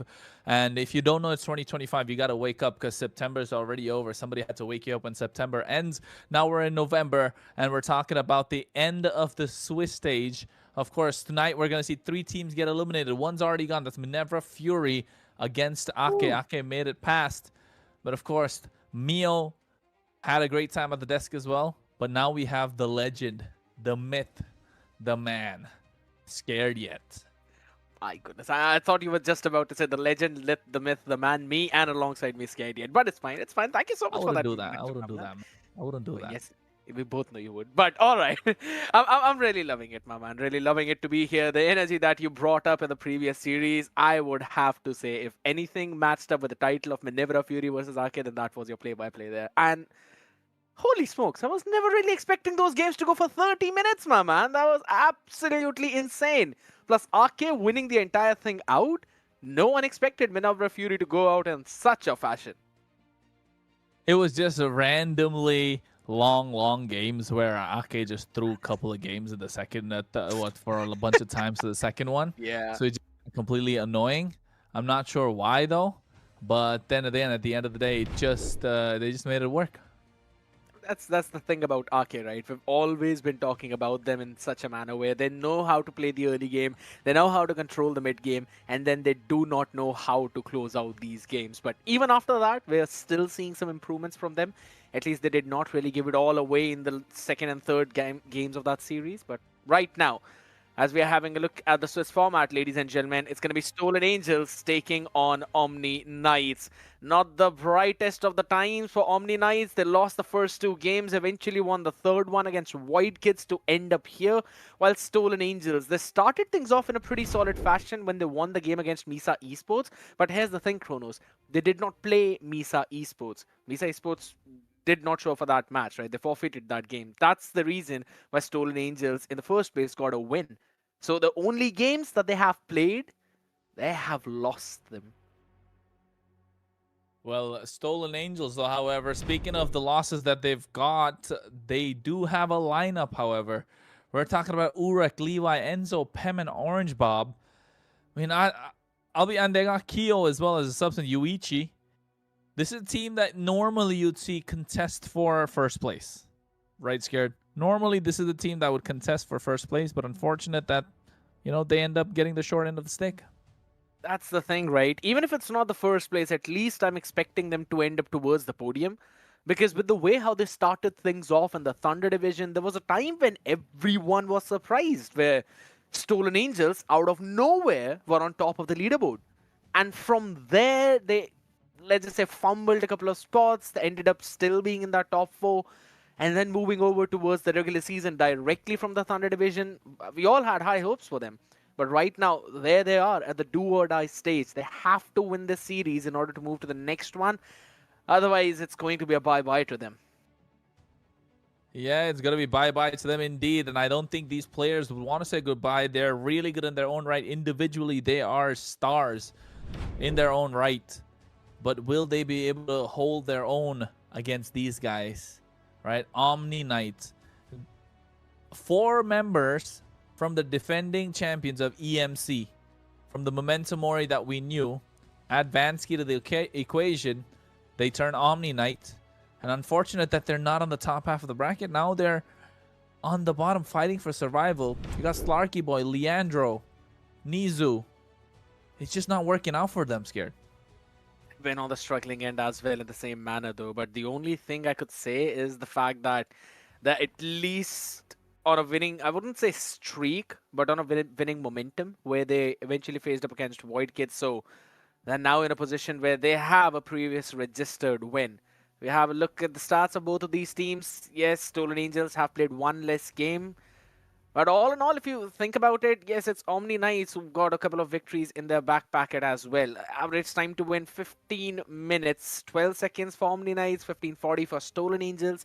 So it kind of shows you that they both have got the similar set of ideas when it comes down to the game's macro, where they like to control the early phase of the game, transition towards a mid to late game scenario. So they have got a couple of win conditions for them.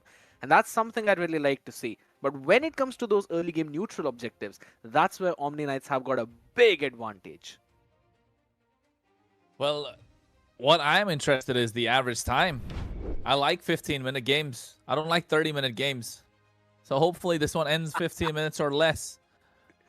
As a caster, we love, as you know, as MLBB fans, we love games that go all the way. Sometimes we just want to be short as well. Toby, keep that in mind next time. However, now looking at this one, Dangerous Grass is going to be the map of choice. And I think this one's going to be exciting with the draft coming through. It's more important for me to see who's going to be on the blue side, on the red side, because in this current meta, red side has so much advantage. I mean, you look at the amount of power picks that you could get on the red side, right? Yes, you've got an ability to dictate the draft if you're on the blue side, but let's be honest, there's just so many good picks available right now, and every pick has technically got a specific type of counter for the other side too. So even if you're on the red side, you can let that one big pick go through, lock in two of your own, wherein one could be a hard counter to the other side's first one. And I'm loving the way how Stolen Angels instantly decided to ban out the Eve, right? You understand the idea that Killbox has been one of the most successful compositions in the entire MEC, including the Thunder Division, Promotion Relegation, and Open Qualifiers, and now in the regular season. So, deleting that Eve, not giving that Killbox chance, I'm liking that idea. I've got a fun fact, by the way, Kronos. Last time these two teams faced up against each other was all the way back in the Thunder Division. Yes, rosters were different, but I mean, fair enough. You had the same teams. Omni Knights 1-2-0. Well, this time maybe Stolen Angels will take it 2-0. You never know. It's the way the cookie crumbles, my guy. It's the way the cookie crumbles. It's about getting different haircuts, right? And it's about trying to put smiles on people's faces. You got a haircut, did you, Scared? I was like, yeah, that's probably directed towards me right now. Yeah, you know of what? course, yeah, of course. I actually did. I was having this long hair, my man. Literally. They're not even. I don't know. half It feels like Urek got a haircut as well. I mean, he's entirely flipped off the lineup of his team as well. If you remember, he in the interview itself said the same thing, that yeah, we were probably not gonna stick together after Method Black eventually was moving out of the, I believe it was promotion relegation, yeah. So like most probably the lineup is not gonna stick together. So it was kind of obvious that we might potentially see Urek back in action once the roster shuffles were over. But even after being a part of Stolen Angels, right, we haven't really seen that kind of flashy performance which we normally would expect from Urek. He stands in the similar category to where Pelmetronio is. So I'm not really sure as to how the entire lineup of Stolen Angel is still struggling. I don't know. I think it's just not working out. They're not gelling well together. However, looking at the first few bans, the CC taking off Yuzhong Boxia is available, so it's a no-brainer. Pick up the Boxia as long as it exists. On the other side, I'm expecting Yuzhong to come through. Maybe even a Farsa at this point, right? Those are heroes that have been absolutely great. What else? I mean, I don't think they're going to pick the Phoebus immediately, but I definitely know they're going to go with the Yuzhong early on. I mean, shout out to Warren, man. Hopefully he feels better. I heard he's not keeping well, so hopefully he gets better. If you're watching Warren, I'm just joking. But yeah, I think Yuzhong is definitely a pick that's going to come up early, right? It should, because that's what we've normally been seeing. Oh, it's a Kalia Hayabusa. They want to go for the pickoffs, right? I understand the idea. The Dangerous Grass is a place where Kalia thrives, specifically if you've locked in the Farsa as well for you with the next phase. So I personally feel that Stolen Angels should deny that. If it's a Kalia Farsa, that's an instant river control, regardless of who clears the mid lane first. Kalia offers you just so much possibility of those pickoffs and the constant poke and harass along with the heals that come through. Yuzhong Gatot, man. Yuzhong Gatot. Gatot is banned now. Oh, wait, then go Yuzhong, what's that? Yuzhong Lunox. Or you can go Yuzhong and, what else? I would say Farsa, but then the Hayabusa's there, right? If they can go the Farsa, sure. But Yuzhong, you can't let that go through here. I agree. Go with the Yuzhong Ruby. Oh, they don't. They go for the Lapu Lapu instead. Prioritizing Lapu Lapu just because they want to be having some sort of a frontline presence, front to back, with the Granger. I'm not sure. I just prefer the Yuzhong so much more because the level 4 power spike of that guy is just insane. And the fact is that it can just provide you a proper artillery support towards the backline as well. As soon as the Kalia goes in for the Tsunami Slam, you know that you've got a Black Dragon jumping in the enemy backline, trying to disrupt the flow of the fight. So that helps in isolating the roamer of the other side so that you can burst them down first. Farsa. There's a Lapo on the other side, no Yuzhong, so I think the Farsa should be pickable. Or if they really want, they can go for a Kimi. It's a Farsa, see? Told you about that. Farsa Kalia was given. wonderful. Next few bans. Kimi ban? Yeah, I would suppose so. Because they're lacking in damage right now. Kimi But Lunox. Lunox, I would say a bit more would make sense. Kimi, yes, taken out. Yuzhong's got to come through here. I mean, come on, guys. I've been saying this hero. Yeah, finally taken off. Lunox, yes, scared. You're right. Could be the Lunox. Could be a Grok. Grok's left open. Oh, I agree. So, yeah, I think Grok's a better ban than the Lunox. I agree. You've already banned out the Kimi here, so you've kind of lowered down that mid lane pool. Even if you ban out the Lunox, you know there's going to be Novaria. Pretty difficult to catch it out there. And if none of that, Valentina is available for the pick too, so I don't really see Lunox to be a problem here. Grok is something that I kind of really like. That is also considering that the Basha is going into the jungle, right? It has to technically. There's no Lancelot available. You would not want to choke down your own jungle pool even more. There's the Lunox Kimi. You know what could be an Omni Knight? Glue. Sybil. Could be a good ban. But Glue we is haven't something. really... Yeah, we haven't really seen a lot of glues out here though. I totally am on with you for that idea, right? Because I know glue is an absolute nightmare pick here. It entirely blurs out your entire vision of the field just because of the fact that he can always be on top of you. With the slam and the grab, but it's a Harith, so they want Urik to have a fun time in his own lane, but Irithel, alright. It's kind of understandable as well. I was kind of hoping a double fighters for the side of Omni Knights. There's a heavy dive on the other side, so the Ruby could have actually been wonderful here. I'm thinking of. I mean, I agree. Ruby would have been great because they have the Hayabusa, they have the Farsa. They go for Irithel, still gets a better laning phase against the Granger. I think they're going to round up the draft with the glue in the end. Stolen Angels, though. Grok's available is really great, but then again, you're going to have a double Purify on the other side anyways. So they need to find something that works. I don't think Kaja works well here. What are the roam positions? Matilda is great. They do have enough frontline. They could provide more healing, make it a little more difficult for Omni Knight to try and take them down. Faster rotations. They go Grok. Kagura. Second game in a row, I'm looking at a Kagura scared. I think so. Kagura is understandable if you can get the yin-yang overturn on Yang. But Enzo is going to be highly outranged in those fights, so not quite sure if that's going to be the best thing here. If anything, one thing is good though. Like, you'd have that jail-free card with a Rasha Umbrella Flea, even if you are picked up in the Tsunami Slam, so you can probably survive through all of that. But now comes the hard part. Now is the EXP laner. You can go for an Esmeralda if you just want to win the lane against Lapu, but I agree, Glue was priority pick out here. You called it out for it, my man. It's going to be a Glue lock-in coming in from Omni Knights. Good call, I'd have to say.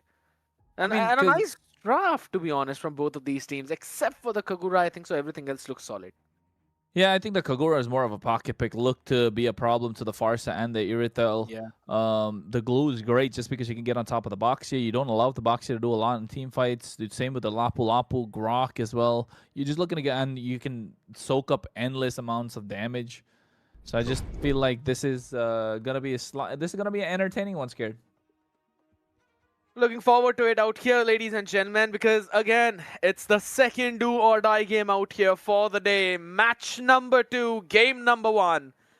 Stolen Angels out here right away with the triple frontline composition, making it 4 people diving in your backline with the Granger, with the only man who's going to try and kite around. But we've got Slarkybo on the Irithel to win out the lane. Wade here with the clue will make sure to annoy the heck out of you, along with the artillery of Farsa from the heaven.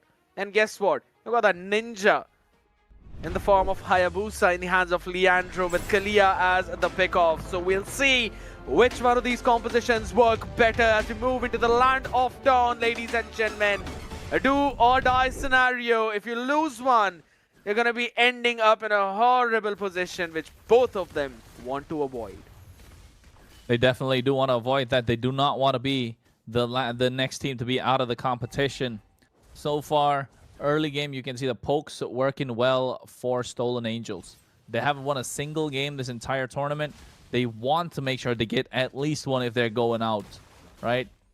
Ideally, they want to pick up 2 to make sure they can make themselves stay in the competition. But looking at their emblems, they are looking to play a little aggressive. Not as aggressive as Slarkybo, Master Assassin, making sure he's able to win that 1v1 against Urek. The rest, though, nothing out of the ordinary, Scared. Yeah, just a couple of Wilderness Blessings coming in for Enzo as well as Pem to make sure they can rotate faster in that river, trying to match the pace of Nizu and Yang, considering their skills. Early invade right now, alright. I mean, why wouldn't you, right? Yeah, absolutely. And guess what? They want to actually go in for the fight as well. Knockup coming in, but guess what? Leandro goes in for the first blood. Instant with the shurikens as well. Out here, Lapu Lapu is going to run back to safety. Not the kind of early start you hope for. Yeah, definitely not the early start that they were hoping for. Already given away first blood. They have the tools to invade, but going in a little too aggressive. Levi going out. Boxia's advantage is the fact that he can rotate around faster. And for a Hayabusa to get that kill means he's going to hit his power spike even more early compared to the rest. And that's something that you do not want. However, looking at the EXP, you can see Leandro still behind Juan. They get the turtle started. It should be easy pickings for them. It's a 4v2. That's the big one out here.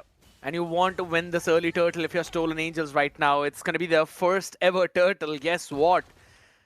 And that too at a moment where you want to make sure that Leandro on that Hayabusa is not farming up faster than you'd expect. The first few items being picked up. Fury Hammer already locked in for the Haya.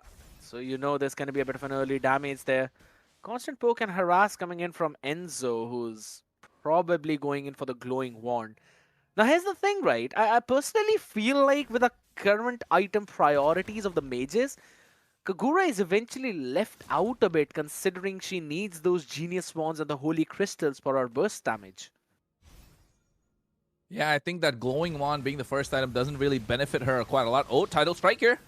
Yeah, they want to try and hop in though, but this couldn't really be the best decision out here. There's a feather air strike, Tsunami Slam, just to try and run away, but Nizu will not be allowed to escape. A big pick off by Stolen Angels. They want early fight, and they're taking it. Yeah, I think they want that early fight. They should make sure they take it as well because they have a Grok on their side. Pem, great roamer in Europe, just not able to perform at the highest levels when the lights are on. And I feel like that's just because of how things have turned out with this composition, with the team that they have. The synergy has not been working out. Will this be the time where the synergy comes into play, Scared? You can see already Pem with the Guardian's Berry. Oh, Nizu, you're trying to make something out of Enzo. Urek, dishing out the damage from afar. Leandro looking to flank from the side. Nothing yet so far. I think they want the purple buff. Make sure you get a rotation. Go to the turtle. That's where you're going to see a 4-man rotation come through. That's the idea. But you can see already Wade in position to try and catch somebody off guard. Mid lane is the main priority out here. Yang needs to clear it out quickly. With the help of Nizu, they've been able to do that. Guess what, though? This time, Levi, they both want to catch in Nizu there. And that's the fun fact. I like this idea. Take off that initiation away from Omni Knights, and then things are going to get easy. But guess what? Wade now with that glue. Trying to annoy the heck out of Levi there. Look at the back line. You've basically pushed away the Basha on the other side. The red tree doesn't really matter. It's still Nizu with the turtle flickering out of the harm's way. But Urek instantly takes care of that Hayabusa. The assassin on the other side assassinated. able to snipe from downtown, catching him off guard. But you can see Slarky Boy says, you know what? You want that kill? You want to be a part of the fight? No problem, my guy. I'm going to be one to take away the gold shield. But they respond back by taking away the tier 1 in the mid lane. They committed. They doubled down scared. And Stolen Angels, like a thief in the night, took away the mid lane tier 1. They gave away the turtle. Took a couple of kills in the process as well, though. I'm actually trying to understand the itemization of what Nizu is going for. I'm pretty sure it's an Oracle, and that's why he's not able to sustain through the pokes coming in, though. That is something you really need to be careful about, right? Because you're technically the only front line of the team until Wade starts to join in here. When Wade needs to find a way to join in, indeed. I think he's been doing well. Every time Wade's there in the team fight, you can see that Levi is not having a good time. And with Levi not having a good time, they don't have much of a frontliner. They need someone to soak up all the damage. They have the initiation tools, but they need someone to soak up all the damage and provide those extra bit of slows that the Tortoises Poissons does. They go in right now. Shield Unity already being used up. They try and get someone. Yin Yang overturn. The Tsunami Slam. Still able to make it out alive, scared. That's the big one out here. Nizu surviving, but look at Slarky Boy, not in the brightest positions, but he still wanted to go for the flicker. There's another grab. But guess what? Pem is just going to try and take him away, but maybe not Slarky Boy as he gets deleted. And Lapu joining in the fight was the big game changer. Now they want to chase out the rest of them. Yeah. Nizu falling down. That's 2 already for Urek. 20 stacks on the Sky Piercer, and maybe it's going to be the third one as Wade. All right, it's going to sustain for some time. Man, Urek finally finding his form. Something that he's been looking for all season. Been doing well, performing good, but gets shut down when it matters the most. Finally, with Stolen Angels finding a stride that they're looking for, I think this is starting to look good. 2K gold lead. Now they're slowly moving into a position where they would like to have some positive energy. What do you think, Scared? I'd have to say it was 100% a good decision to pick up the Grok in this case. Stolen Angels, they're making sure that Nizu is not able to pick off everyone he wants to. Because let's be brutally honest, had it not been a Grok frontline, everyone else would have been bursted down instantly with a feathered airstrike and maybe some support from Leandro with the Oogie Shadow kill. But they can't go in for that until there is a penetration item on Leandro. Now that is going to take a while. Yeah, I think Leandro needs to find he needs to find flanks, right? Oh, look at Pem. Look at the amount of vision, man. But oh, never mind. Urek, I don't know why he walked into it. He's still going to move back though. There's going to be the Tectonic Charge. A peck cover, the Tsunami Slam. Still, it's not enough. Urek surviving through all of that has been the big play because now Levi wanted to join in. But guess what? Shield of Unity not really helping him out with the entire mobility. Tier 1 isolated. It will fall. The macro game from Stolen Angels, it's absolutely great right now. They flipped the script. They look switched on. I don't know what happened. They just said, we're tired of losing. I think we're done. This is the time where we show everyone what Stolen Angels made of. And you can see positive energy flowing through them as well. Orange Bob doing everything that he can to try and zone out the rest of the members while they're able to take towers. And you said it right, Scared. Macro. That's what they're focusing on. And it's working out for them. Now it's going to be the tier 2s of the extremities. Guess what? They still want to try and defend. Pem and Levi. Yeah, they want to jump to the back line. Big Meteor. That's again a nasty Tectonic Charge. And up in Meduren gets a double for himself. Make it a third one as well, as Wade is the only man standing. And he won't stand for long. This glue cannot survive. Triple for Urek. He's stacking on the Sky Piercer. Hey, man, he's not stacking on the Sky Piercer. He's stacking on kills. He's making it. He's making sure the goal lead is extended. He got that money, baby. 60 stacks on the Sky Piercer. 7,500 gold.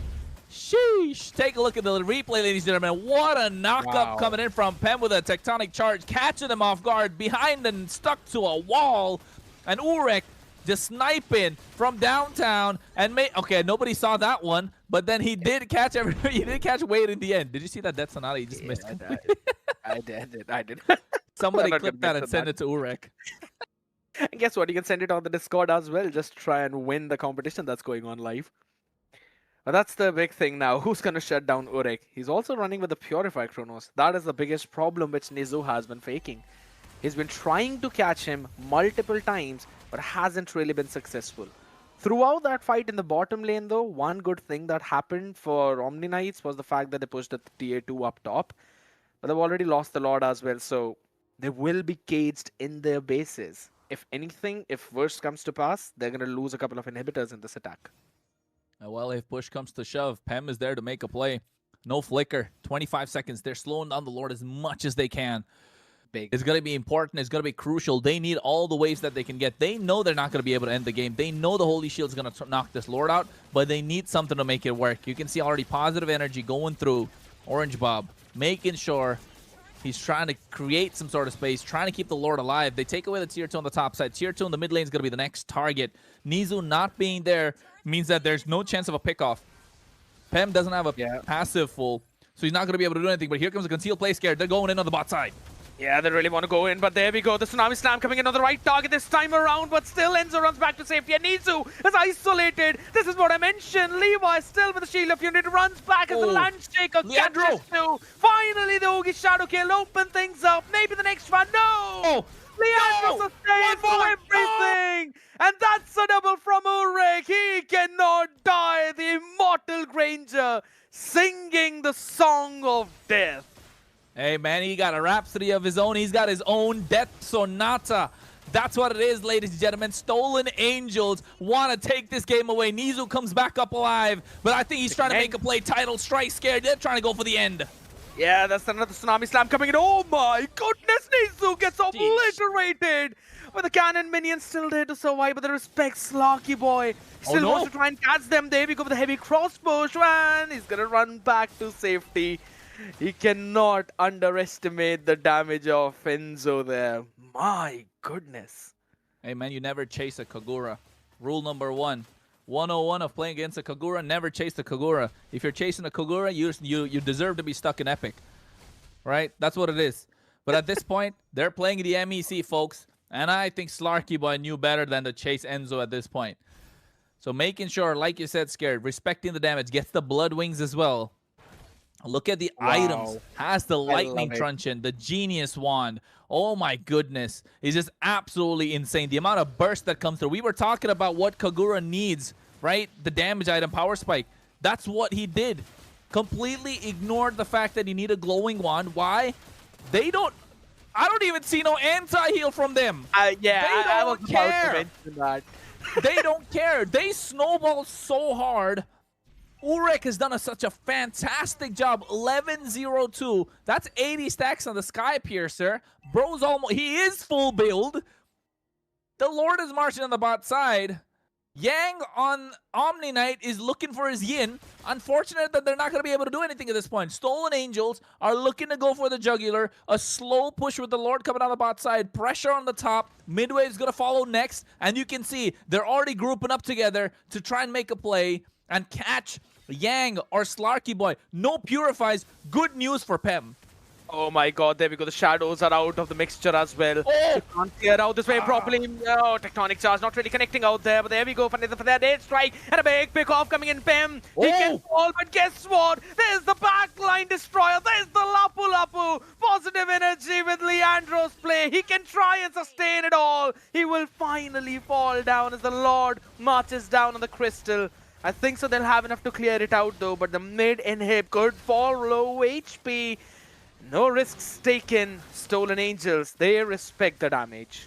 Oh, the idea was right, Scared. The idea was there. He got the Guardian's Barrier. He used the Tectonic Charge, I think a split second too late.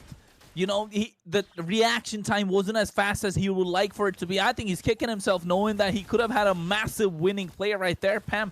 But the flicker coming in instantly from all three of them. And the three that were caught were Yang and Slarky Boy along with Nizu. He went in a little too late. Nizu made sure he get that Tsunami Slam down. And then Orange Bob straight dove into the back line. Slarky Boy was able to get out with the help of the sprint and the heavy crossbow.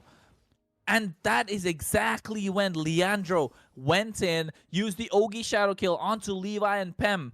So they two grouped up together, which meant that Orange Bob was isolated, and Enzo and Urek didn't know what to do at that point. They were looking to take down the inhibitor, trying to survive themselves, and that was enough time for Omni Knight to take away Orange Bob And then now they found a reset, a soft reset for them. But the soft reset on Omni Knight is enough. These guys have been there, backed into a corner many times before. 5,700 gold lead in the pockets of Stolen Angels. And I think they want to steal a little bit more from them. 35 seconds to the Lord Scared. This is going to be a one that they need to contest 15 minutes in. And I think Urek is going to be the big target. Has a big target on his back.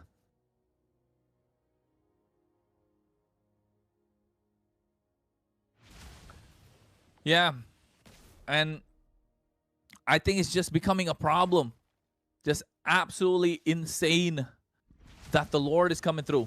10 seconds for it to spawn. Wade scouting out the bushes. Juan doing the same. Stolen Angels in prime position to take down the Lord. No holy defenses this time to try and save them. Already getting it started. Urek has the damage. He's 80 stacks on the Sky Piercer. Omni Knight know it. Leandro's looking for it. He needs to flank from the side. It's going to be a big one, man. And I'll have to say, one of the big things that's been happening here is the fact that Wade on this glue can sustain for longer than Leandro can sustain on that Lapu Lapu. Just because of how the kit works of both of them. But guess what? Pem is the main man. He's the main initiator. Wind of Nature being brought in by Slarky Boy should give him a bit more room to work with potentially. Lord, half HP. Leandro still in the push. There's positive energy up in front of them. The Retribution is going to come to fruition as Leandro picks it up. And the Tsunami Slam is isolating the rest of them as Slarky Boy gets picked off by Enzo. The Yin Yang overturn was there. Wade will now be on the receiving end. He's going to be taken out as everyone else tries to run away and survive. Boom. The glue can't buy any more time. 8 freaking 100 of the true damage on Sky Piercer. That is maniac. I don't think they need the Lord there. I think they're trying to end, but they don't have the minions. Feather Airstrike coming through as well. Tsunami Slam is down. Orange Bob already taken. Ogi Shadow Kill being used as well. Nizo trying to survive. He goes down. Enzo able to get that with a Yin Yang overturn. Leandro trying to do the same. He actually catches him off guard. But you can see Enzo with a play. Able to make it happen with a flicker. And with that, ladies and gentlemen, they're able to call it an end. Stolen Angels pick up a victory off the back of the 2 damage dealers. Big one coming in right now from Stolen Angels. Man, oh man. This is absolutely insane. And I'd have to say, I never saw it coming, Kronos. Like, you could say anything you wanted to me, but at this exact moment, I never thought Stolen Angels would be able to take that win. But I'll have to give them every type of praise because their coordination was on point. The plays that they were making, the macro game, like taking all those tier 1s first and then focusing on those tier 2s one by one, playing in the opposite lane sometimes when they know that they should not take those fights. Everything was just so pretty from them. I'd have to say that Grok pick changed everything in this draft. You know what, Scared? I wanted to correct you when you were saying something, but it was too deep into the team fight. You said Pem was the main man. No, he wasn't. You got to put some respect on my boy Urek. He's the main man for that game. I mean, I know he looks like a boy. He needs some facial hair, but hey, man, people from Asia really don't grow that stuff. But 1204 KDA, he is the main man. The richest guy around, the carry, the amount of damage he had. The wall? What wall? Got penetrated immediately. Sky Piercer, you said it yourself, 800 of true damage? Sheesh. Too much for them to deal with. I think Wade knows he can't speak any words right now. He just took too much damage. That's why he got the finger on his lip as well. But Enzo, with the assist, able to make that final play, which really gave them the space to try and end the base. And that's what they did. They found the angle immediately with a Yin Yang overturn, caught Leandro off guard, and then boom, it was done. And not just that. When we take a look at the highlights, there's this one play, the Lord, the final Lord, which Leandro stole with the Retribution. He got it. He hit the shadow onto Urek as well. He secured the Lord, came to catch Urek. Urek flickered out, was isolated. It was a 1v1 against Leandro. Able to use the Rondo, dash back, and then a Rhapsody, used one Death Sonata, and boom, he got Leandro. And that was it. That turned the fight around because Urek was still alive and Leandro wasn't. Or Was he still alive at that point? I don't think so. Leandro was. Leandro was alive in that fight, and I'd have to say how it eventually ended up. Enzo did not use the second part of his yin yang overturn. He only used the first part. And that was enough to finish off Slarky Boy thanks to the build that this dude has. He's got a genius wand that's already reducing your magic defense, adds up a lightning truncheon on top of that, and then a divine glaive for if there's any kind of magic def on the other side. Yeah, good luck. You are not surviving through that. He only used the first part of the yin yang overturn, and then he used the second part to catch Leandro near his fountain when he wanted to defend. That's why you did not have any Hayabusa to clear out the rest of the minions. It's literally like the lore accurate play that your lady is gonna win from you no matter what country you're from, no matter what place you're from. Hey man, if you live in the tropics, or if you live somewhere in where it rains a lot, you know for a fact that Umbrella is the strongest weapon that you have in your hands. It saves you all the time. And that's what happened this time for Stolen Angels. They were able to use the music that Urek provided and dance into that was Enzo with the umbrellas, just having some fun. Yeah, hey, they just got the victory, and I think this could turn into a snowball that could try and take game number 2. And if they win that, are we gonna see the revival of Stolen Angels? The big question out here, though, I'd have to say they strung together every single piece of victory into a symphony that no one anticipated could be played in this orchestra. That was phenomenal play from Stolen Angels. Enzo was 3-0-13. Out of the 18 kills, he had an assist or a kill or a participation overall in 16 of them. Urek was in the exact same boat, 12-0-16. That shows you the fact that whenever the fight was being taken by Stolen Angels, it was always when Enzo and Urek were there and ready to fight. This was something that I did not see from Jackpots yesterday in their first game that they played.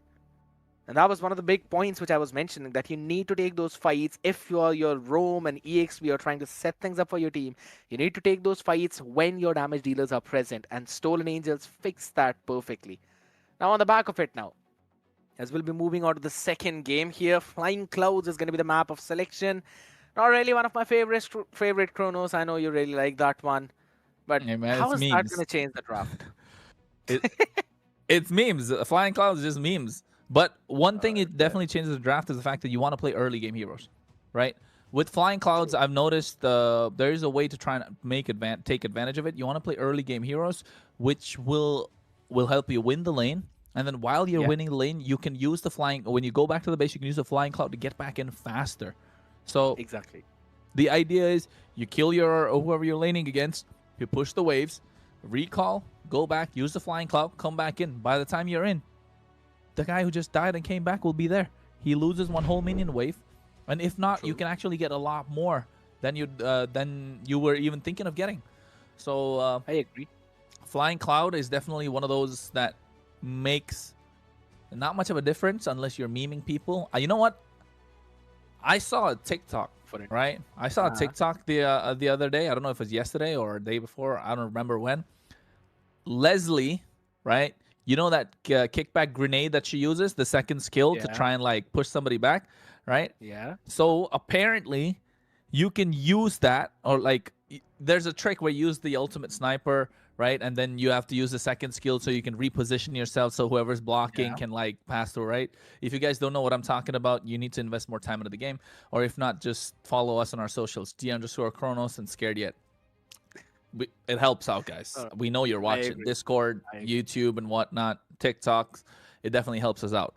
But yeah, so basically, Leslie uses the ultimate right next to the cloud, right? And then use the second skill, and you're flying around on the cloud while using your ultimate. That's crazy.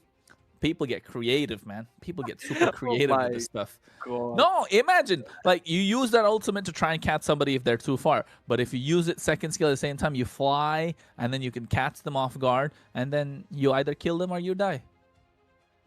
You know what? I actually want to see someone try that in the competitive play as well, because people are absolutely free at this point, man. They be doing everything that they like, but Here's the fun thing. I'm pretty sure we're not going to see any kind of Leslie picks here, though. But to be honest, you know what? I want to see some kind of game where teams want to experiment certain stuff. You know, the amount of true damage that the Leslie deals, considering how we have so many tanky players on the other side, you might as well want to try and pick her up, though, in some of the other game. But coming back onto the certain point in the draft itself, right? In the previous one, you mentioned that Grog pick. I've been talking about that as well, how important or crucial it was to disrupt what Nizu wanted to do on the Kalia. And had that Grog been banned out, if there was any other roamer on the other side, I personally feel like Omni Knights would not have been as hesitant as they were right now to use the Tsunami Slam to start those fights. Had there been any other roamer, I think so it would have been an instant Tsunami Slam, instant burst thanks to the Feathered Airstrike, and then in towards the rest of the fight, they would have had the advantage. But none of that was happening in the previous one because, just so you know, Grok is not really easy to burst down like that. Well, on those notes, with all that we can come up with, I think at this point, we're looking at the draft of the next game. Absolutely. Stolen Angels on the red side, Omni Knight on the blue. The poses of Omni Knight players are crazy. I just realized the other side just have close-up of their faces. Right. Fair. I understand. I understand that there's not a lot of bans available right now. So we are talking about anything and everything. But not anything, everything. Yeah, Bro, I mean, I just got, you know, I was just like, oh wow, crazy. Nice poses, guys. Don't skip on the poses of Leandro and Slarky Boy. Come on. You already did Wade. Leandro looks like he's trying to stare into your soul, man. So is Slarky Boy. Just look at the camera and you'll probably be posing like Leandro. Come on, go for it. No, I'm not trying to look into somebody's soul. I'm not trying to be zesty. But you know what? I think here, Lunox and Nisun Shin being banned out from Omni Knight. Stolen Angels banning out the two beefy boys, Baxia and Grok. They look like brothers. Look at them. I mean, if you really look at how they eventually play around in the game, yeah, they definitely do look like brothers. Jumping into your backline where you have no clue. Baxia is the unarmored version of Grok. Grok is what you get if Baxia puts on an armor. Yeah, but so you remove the rocks from a Grok, you get a Basha. Kinda. All right, fair. Yeah, you've got to add those shields as well, right? So what you're technically saying is, if your lore is correct, it was actually Grok fighting Yu Jong without putting on the armor in the lore. Yeah. No, basically, the shields that are there, right? He can turn into armor and make him a Grok. And then when the armor is off, he gets the shields. Might as well just want to call them Optimus Prime and Bumblebee. Exactly, I was going to say, that's Transformers. All right, we do share same brain cell. That's one thing I agree. But the someone who's got different ones than ours is definitely Omni Knights here. Picking up the Kimmy instantly. You had her opened up, ready. Cutout Gacha is open. So this could be a Gato Farsa pick right now by Stolen Angels or a Gato Hayabusa. I like the Gato. I think Gato Hayabusa would make a lot of sense for Stolen Angels. However, Gato Farsa does well. They can go Gato with the Granger also. I mean, opportunity to end, but I think Gato is a great ban. But they go for a Granger, give Urek what he wants, pick up a Fredrin. Fair. Well, Fredrin looks like the guy he goes to, never does leg day in the gym. What do you mean by that, my man? Come on. Have you seen his legs? He's a Chad. Yeah, if and you can be a Chad too, folks. If you think you're a Chad, if you think you go and work out, you got crazy muscles. We know everybody works out these days, right? You can join the Fit Club from Surge. You just gotta, you know, scan the QR code when it pops up on the screen. Next thing you know, you guys could win some diamonds. Bro, imagine you go to the gym every day. Might as well get something out of it. You're paying for your membership. You can get something in return. Scan the QR code. Join the Fit Club. Get a couple diamonds. Get some skins. SpongeBob collab's coming up soon. Right? Oh my goodness. That's something you do not want to miss out whatsoever out here. But here's one thing. I can't really utilize that, man. I wish I was also living in Europe. Could have been easier for me. We're actually going to see the So what, to go to the gym? I mean, use the Fit Club there. Bro. I do not want to use that kind of. Come on. No, you just Plus- got to go to the gym, bro, and then just scan and No, put bro. your workout videos. Do some push-ups. Upload Alright, it. You know what? Yeah, Try that. Can it actually work on the outdoor calisthenics? I don't know about that. That's terms and conditions. You got to read that before you sign it. But anyways, folks, now looking at the bands, hold on. enough yapping. Look at the first few picks. Of course, I like the Jushin coming through. The Fredrin looks good. Urex got himself a hand on the Granger, so a front to back, enough protection for the Granger as well. The Irithels look solid.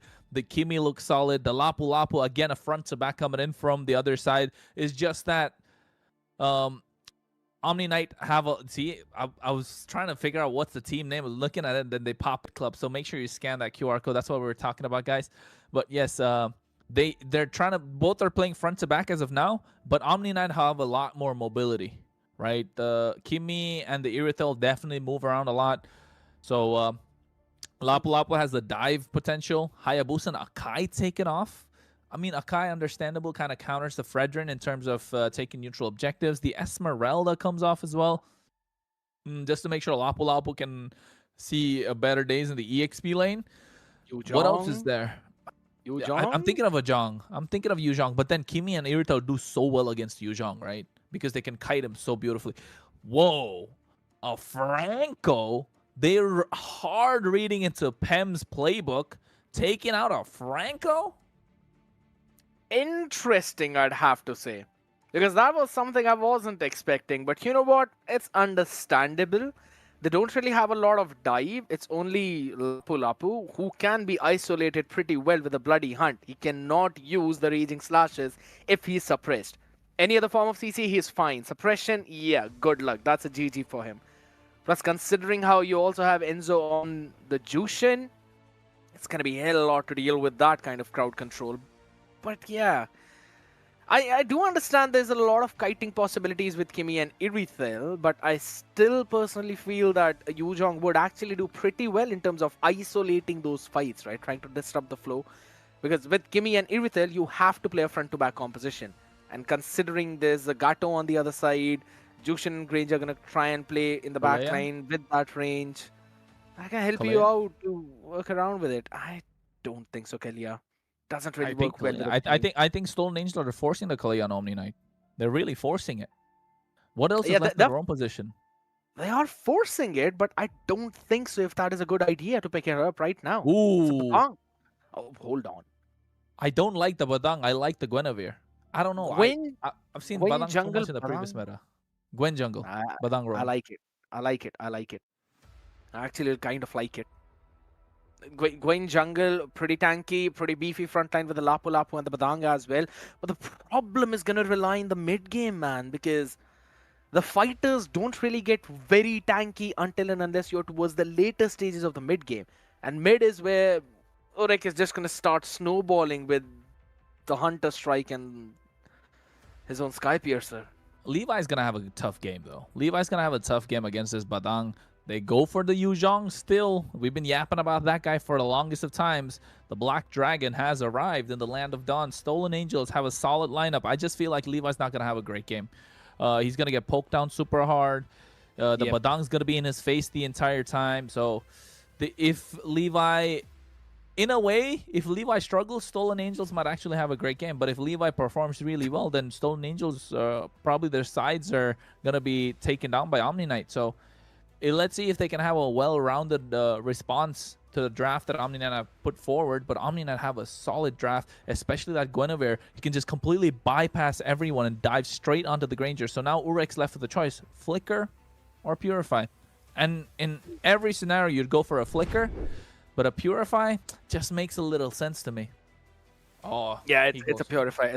If anything, it's a double Purify right now. So that kind of means that becomes even more crucial for the Badang to actually catch on to the other side now, ladies and gentlemen, as the drafts are all set. As we move into the Land of Dawn out here, a do-or-die matchup right now where Omni Knights are trailing behind one game. One more win and Stolen Angels will at least confirm one more possibility for them to move forward. I love the early zone of Enzo.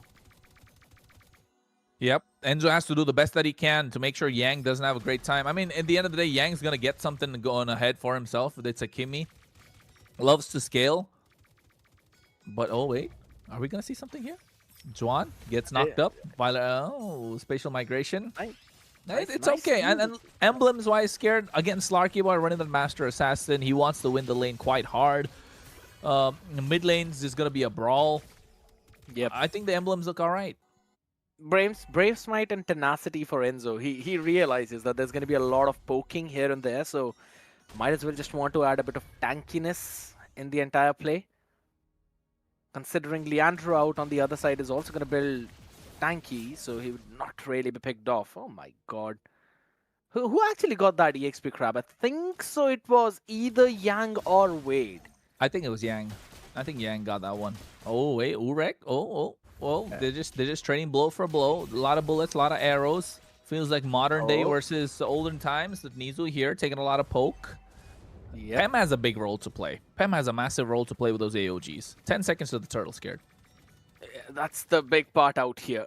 He needs to either land it perfectly or it should be just enough to zone away Slarky Boy and Yang away from those team fights. Because if that happens, Omni Knights do not have enough damage. Before the turtle goes on, Kronos, what do you think about the early few items? The early few items, I mean, I barely got a time to look at it, but you can see they're going through. The fight already started. Black Dragon form trying to zone everybody out. Positive energy. Orange Bob making sure something happens. Swan able to get the turtle. Crimson Beacon comes out as well in the mid lane. They're looking to catch somebody off guard. They get Nizu forcing out a flicker, but Swan comes in, gets a knock up through, and Slarky Boy with a heavy crossbow able to get first blood in the hands of Nizu. Swan goes down, but here it is. The spatial migration comes through as well. Leandro able to pick up Pem. This is a little too much that they could bite. And now positive energy on the top side, not present. Orange Bob gives away a kill in the hands of Wade. 3-0 traded for the turtle. Stolen Angels took too many steps ahead, and they paid the price. That was a big one out here. Orange Bob not even allowed to use up his Petrify as well. Turned the entire fight around. And it's just what we were talking about in the draft. The kiting possibilities of Omni Knights is going to pose a big problem to the Yu Zhong on the other side. Orange Bob will have to pull something out of his back pocket to try and catch both of them, man. Otherwise, things are looking pretty tough for him. Down over towards the bottom side as well. Slarky Boy is constantly winning out in that fight. Though still, even after all of that, thanks to those constant gold crab steals, Urek, he's actually ahead in terms of the gold. Yeah, Urek is finally, needs some breathing room. He is ahead in terms of gold, but in terms of the laning phase, he's going to have a difficult time just because of the fact that he doesn't have a flicker. And Slarky Boy, if he baits out the Rondo early by looking at all the members on the other side, he will commit that heavy crossbow. And that's what Urek is kind of, afraid about, not playing as aggressive as he'd like to, a little passive this game around. But you can see Schwan trying to play as aggressive as he can. This Fredrin, it will get bullied. We spoke about it early on before the game even started. And that's why you can see early anti-cuirass, or they're going for the Dreadnought armor. And I think next he's going to build that Silence robe, or maybe even go for the Black Eye shield, just to make sure he doesn't get poked down a lot. He has the items, and he can stand longer in these team fights. That's the big idea behind that, though. This next turtle is going to be crucial out here. Enzo is just making sure he's in third in position. Fish crack catching on two people with the Black Dragon from trying to zone all of them while it's been used up. Not enough damage there. The AOG was perfect. Turtle not being stolen on the other side. Leandro picks it up. The extra shield helps them survive a little bit longer. Sky Piercer adding for the perfect stack. Pem cannot survive. Heavy crossbow by Slarky Boy will shut him down. Pulled up into the tower. So Urek deals a decent amount of damage on the other side, but not quite enough. That still is a big trade of value for Omni Knights. He was getting greedy there, Urek. He just got the Sky Piercer, so I could tell why he was getting greedy. They're so low. All it took was one kill that could turn into 3. Here's Slarky Boy. He understands this is not going to be a good time for him to try and take any sort of waves, any sort of pressure. The pressure is on him. Stolen Angels, making sure Urek is unlocked. He gets himself that Sky Piercer. Goes for a rapid boots, not something that you see quite often, just so that he can move around the map a lot more faster. Has the Fury Hammer as well. Build a bit of a leather jerkin to make sure he looks cool.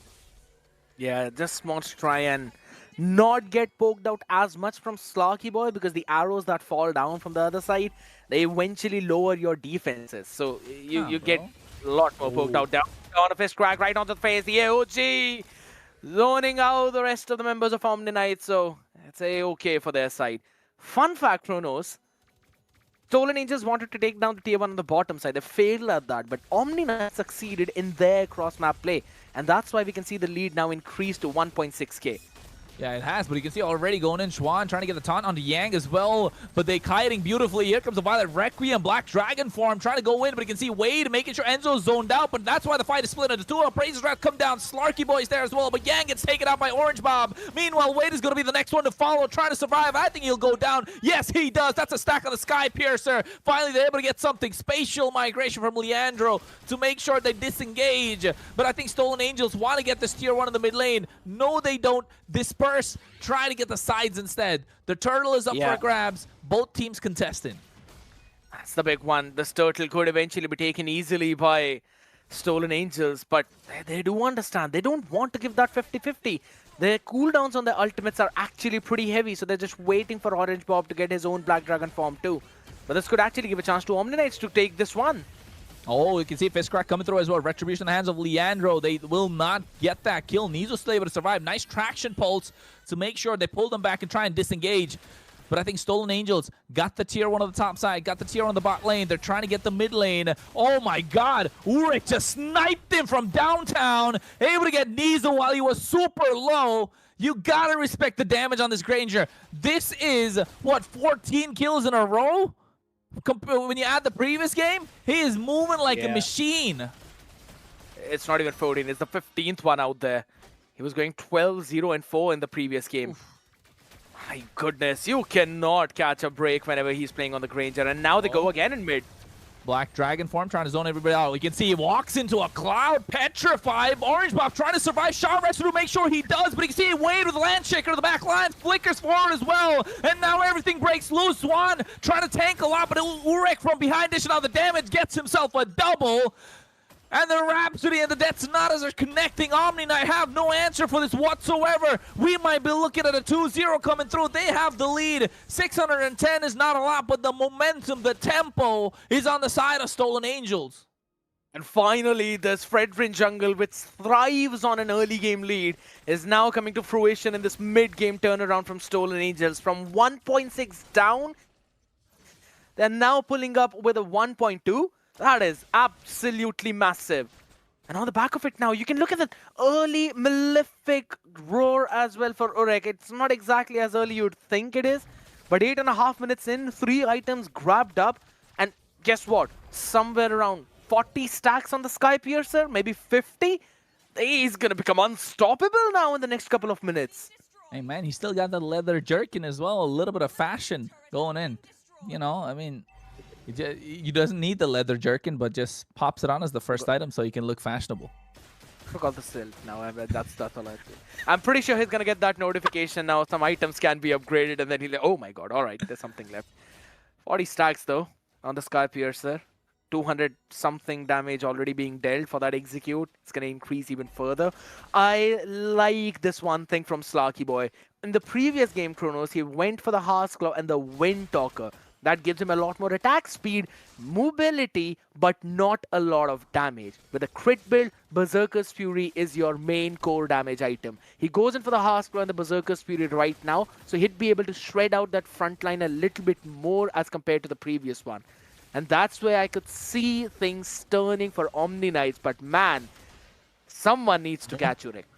Concealed play coming through as well, using the fish crack to try and push them back, but you can see a Black Dragon form going on top of Slarky Boy. Gets the Petrify, making sure he gets that. You can see AOG come through as well. Nice use of the Wild Requiem to catch them off guard. Way to the back line, goes to the Brave Spider. Land Checker being used as well, but Urek able to kite out very well. Yang gets taken out by Orange Bob, and the Detonatas are connecting. Urek able to get a monster kill onto Wade. They lose 2 members, but nobody falls from the side of Stolen Angels. The Lord is going to be the next target. Stolen Angel have found the winning formula. 2k goal ahead, and now they're looking to secure this Lord. Every single time Orange Bob jumps in onto Slarky Boy, he uses up the Petrify, but I have absolutely no clue in hell how he catches Yang in those engagements.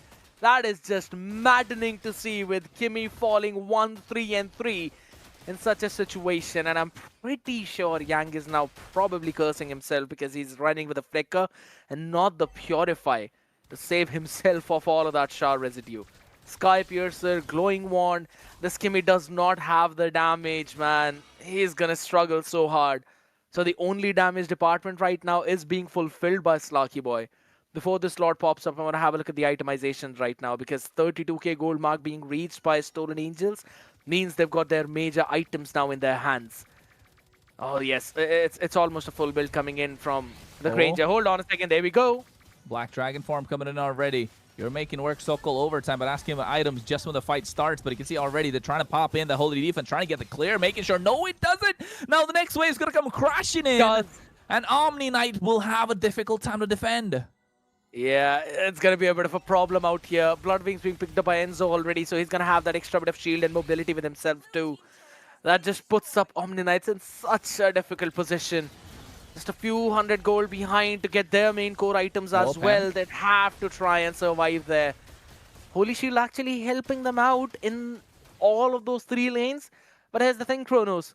12 minutes in the game. Now you're just stuck behind your inhibitors. You're a few levels behind from the other side, and Urek is stacking the Sky Piercer. Oh, Black Dragon form comes as well. Now they're trying to go for the siege on the mid lane. Tier inhibitor. Oh, taking a lot of damage. This is what the problem is. When you have a Black Dragon against an Irithel and a Kimmy, they can kite so well. He took a lot of damage from the towers. They didn't even get the inhibitor. Good defense from Omni Knight. They don't lose a lot scared. 60 seconds for the next Lord. And I think this time, positioning of Omni Knight will matter a lot more, because that AOG from Pem is starting to look a lot more juicier. I just want to focus on the fact that both the buffs were eventually left alone by Stolen Angels. So that's going to give at least one extra level to Leandro to try and contest for the Lord. Now, yes, I understand that it's still level 13. He's going to be 1 level behind the Fredrin, and the execution line is better there. But, I mean, let's be honest. A 14 to 12, you'd rather take a 13 and 14. So that's still a little bit better to hop around there. The prediction charts are changing instantly now. Oh my, I mentioned it yesterday, my man. The audience are pretty nasty. Now they believe in Stolen Angels when they see them winning. Hey, man, they just want to get on that bandwagon. They're just trying to ride that hype train. They don't want to be on the losing side. If a team's winning, they support them so that they could be laughing and they could be cheering them on. If the team loses, hey, that's a new team. But looking at that, Nizu gets caught off guard, is forced to flicker out as well. Here comes the Black Dragon. They're going for a full engage. They get him. Godlike in the hands of Urek. Now with a 5v4, no Black Dragon available. They might go and contest the Lord. I think Stolen Angels should be able to get that quite easily. They should be able to get this one. The zone is absolutely perfect. 4 major ultimates available apart from just the AOG. Slaky Boy, all he can do is just get some consolation from the top side. The Lord should march from the bottom lane. So pushing that top lane is absolutely fine. I like the idea. I kind of wanted him to push that second lane as well, like clear out the 1 extra wave just so they can add on to a little bit more pressure and have a bit of a wave priority. But now it's going to be difficult, man. Omni Knights. Nizu getting caught out there like that. Also burning up his flicker, so it will not be available for this Lord fight. The one thing is for sure, he'd not be able to catch the Granger there. And he's actually going in for a little bit extra damage there. I think so it's going to be a Sea Halberd that he picks it up now. I was going to say, Sea Halberd's got to come through for a Granger. It's one of the... I mean, I wouldn't call it a core item, but it's such a good item on Granger. Does so much damage, lost HP, you do anti-heal as well, especially when you're doing a lot of damage to Leandro. But hey, wait, scared. I think aggressive. They stole it, yeah, and that's another extra bit of damage now being taken away from the other side. True one as well. The poke is just insane. You don't have anything. Waves are being marched up perfectly into the inhibitors. This could very well be the end. That's it, folks. That's all she wrote. That's what they're looking for. A nice Petrify coming through with the Furious Dive as well. Black Dragon form is unleashed, but they go in with the taunt. AOG coming to the back line. Catches Yang and Nizu. Oh my goodness. They get a double kill in the hands of Urek. And now looking for the third. They get Wade. Make that 4. And give him a Savage already. Ladies and gentlemen, Urek gets the Savage in MEC Fall 2025 as Stolen Angels move on and knock out Omni Knight. A do or die game for Stolen Angels, and they pull up a big play. This was never accounted for, man, and these Angels are now rising from the depths of hell to claim back the glory that they lost in Thunder Division. Holy smokes. Having a look at that one more time. Just look at that play. Black Dragon form to zone them away, and this big AOG catching both Nizu as well as Yang. This game was not pretty for them at all. Slarky Boy getting caught out there as well in the CC. Everything was done perfectly. You need to manage those waves properly. They were on top with that. You need to catch the over-aggressiveness coming in from the defenders trying to defend their inhibitors. Stolen Angels did that perfectly. And the backline needed to be dispersed. That's exactly what Pem did with the AOG. Absolute cinema moment. I agree. That AOG, I said it earlier, that AOG started to look juicy. Found the perfect time, the perfect position with the perfect play. Just right in the center of that base. Yang is supposed to be there to try to clear the waves, and so was Slarky Boy. And my God, he caught them both off guard. And it all started with a slight overcommitment of Nizu trying to provide a little more vision. He was like, I need to go and give more vision to my team. I need to give more vision to my team. My guy, your team's got eyes. They can see the map. If nobody's visible, just don't go there. You're in your base. You're stuck.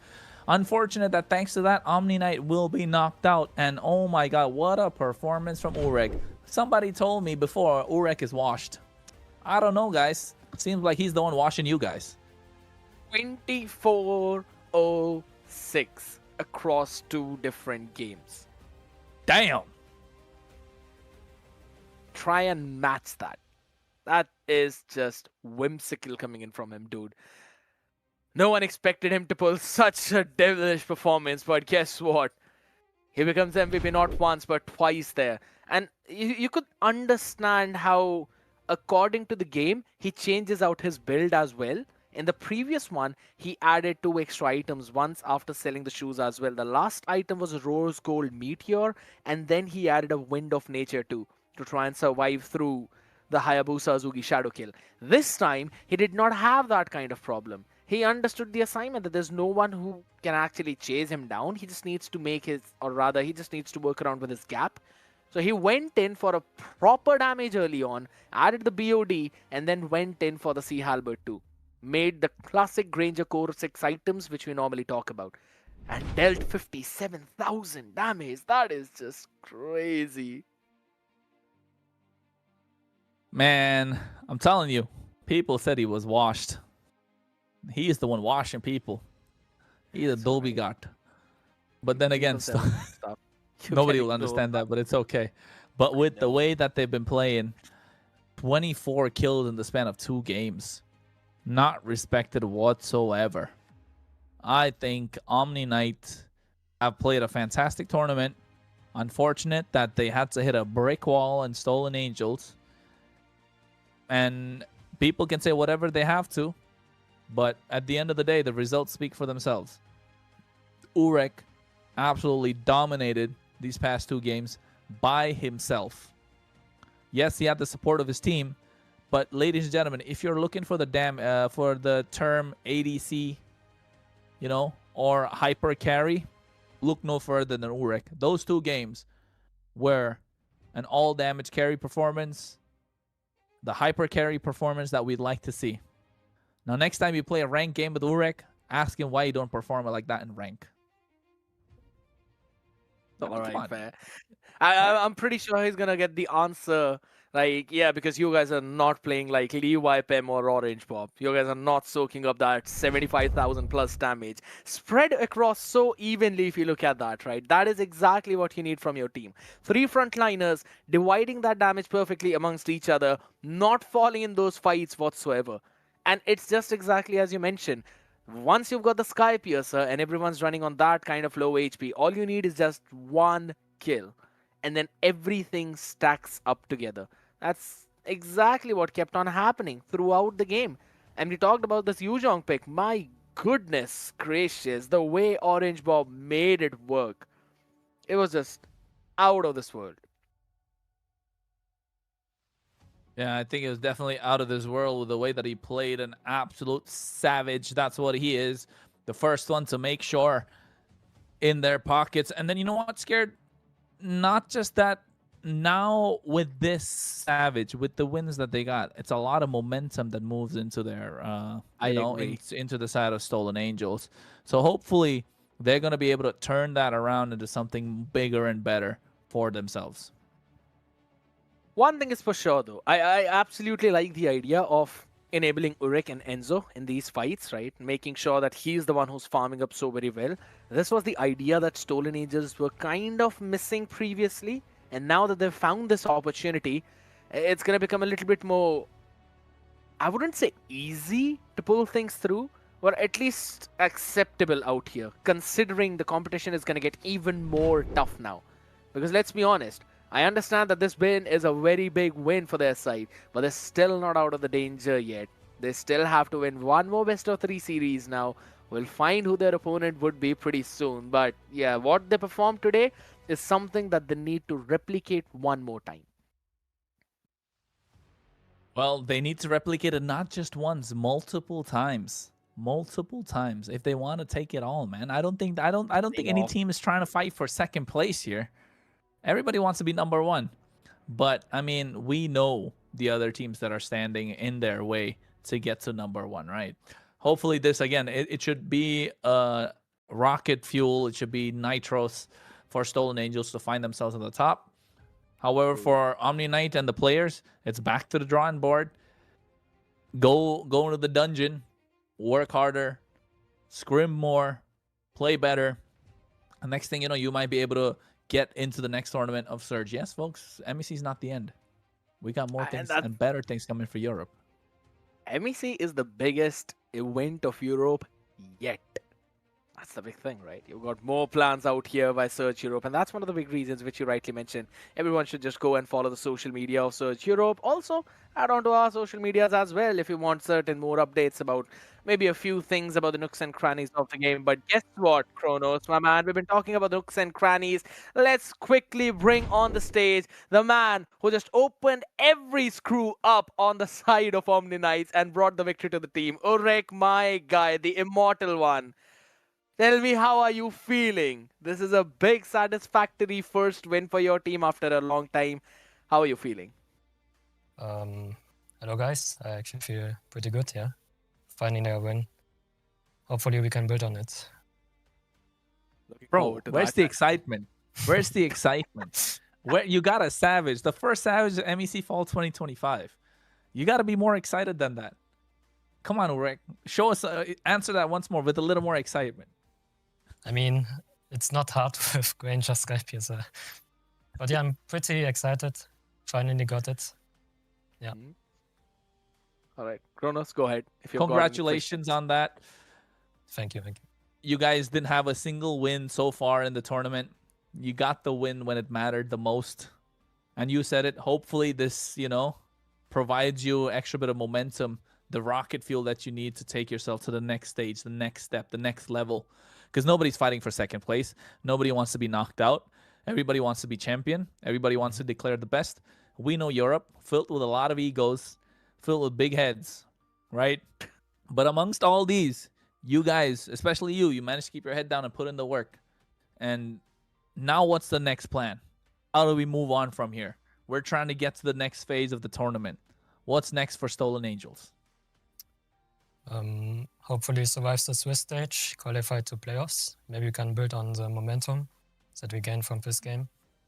I mean, we worked really hard for it. And yeah, we will see. Okay. Fair enough. Straightforward answer out here. Urek, now, yeah, you know what? We're seeing actually, I would say this is not really the best kind of meta to play all the marksmen in the gold lane, right? Because there are technically two most valid, Granger and Harith. And then we build onto those fighters, the Rubies in the gold lane, maybe the CCs in the gold lane, and something else. Do you have got all of those in your arsenal as well? And can we see certain surprises from you? Because if Granger gets banned out, then things might get a little bit more difficult for Stolen Angels. So do you have some surprises for everyone in the bag? Yeah, I can play all meta heroes. We worked on our hero pool a lot. And yeah, you're gonna see a lot of surprises. Well, he likes to keep it short and sweet, Scared. He likes to keep it short and sweet. But you know what? Nonchalant. I know, nonchalant. But then, Urek, you know what? I don't want to keep you here any longer. We got a bunch of questions, but I feel like we're gonna see you again later on. So, Glückwunsch to you, right? Did I say it right? Did I say it Yeah, right? you did. You did. Yeah. Yes. Veel Glück for the next coming games, of course. And yeah, any message to your fans and a couple of the haters out there? You know you got a lot of haters. Come on, Yeah. flex on I them. mean, thank you for always thinking about me, and yeah, you're giving me the strength, and yeah, hopefully we can prove more people wrong. Yeah. Right, beautiful. You know what? I know Kronos. Yeah, there's a few things. Like I'm a very curious guy. I like to ask some certain questions from a lot of people. Mhm. Everyone else out there considers Pelmetronio to be one of the best goal laners out there. What's gonna happen when Ooh. you face him? Hopefully I put up a good fight. I mean, he's pretty strong. And yeah, I don't know what to say. All right, fair. And any other team that you're looking forward to face against right now in that third stage, technically, because you've still got to win one more best of three. So there's a few teams out there who are going to be there. One of them is Fake Time, Teeny Bamboozle, and Revenant Order. Any specific team you're looking forward to face in the next stage? Mm, I think Revenant Order, because they beat us before on the Swiss stage, so hopefully you can get our revenge.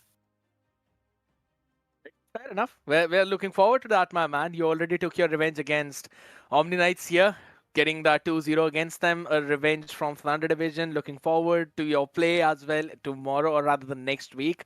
Thank you so much for that amazing performance, Urek, and good luck to you for the future. Yeah, thank you guys for casting. Bye-bye. Today's game was Eindrucksvoll. Did I say it right? Yes, yeah.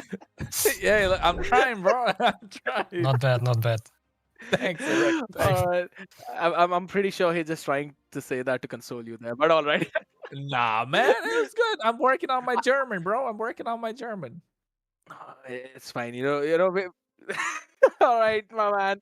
It was fun. It was really fun, All right, Kronos. Now, since Stolen Angels have won this one, but our job is not done yet. We still have got one more game remaining. We've already seen RK play and win out their competition. Now we saw Omni Knights against Stolen Angels, where Stolen Angels closed it out. It's gonna be Misa Esports taking on Honor. One survives, one goes out. And not We've gonna got be so Honor. honorable if they get out, is it? I agree, man, because Honor and Renta were the two invited teams directly into the regular season there, right? And one of the big reasons were these were the two teams that almost qualified, but then ended up fumbling at the very last stage. And guess what? That's exactly the same thing happening to them right now. No, it's just that Renta this time fumbled all the way. I agree. And to be honest, said- the same thing is happening with Honor as well. If anything, they've just got one extra win in their back pocket because it was against Renta. It's starting to look. You know what I'm more curious about though, Scared? It's probably gonna end up being Ake versus Fake Time, Stolen Angels, Teeny Bamboozle, and winner of loser of Honor and Misa Esports versus Revenant Order, right? Can Ake beat Fake Time? Can Ake beat Teeny Bamboozle? Can Ake beat Revenant Order? That's the question. Yeah, I would say yes. Against Fake Time, it's gonna be a tough one. Teeny Bamboozle and Tough. then Revenant Order. I think so. Ake are gonna get that a bit more smoothly.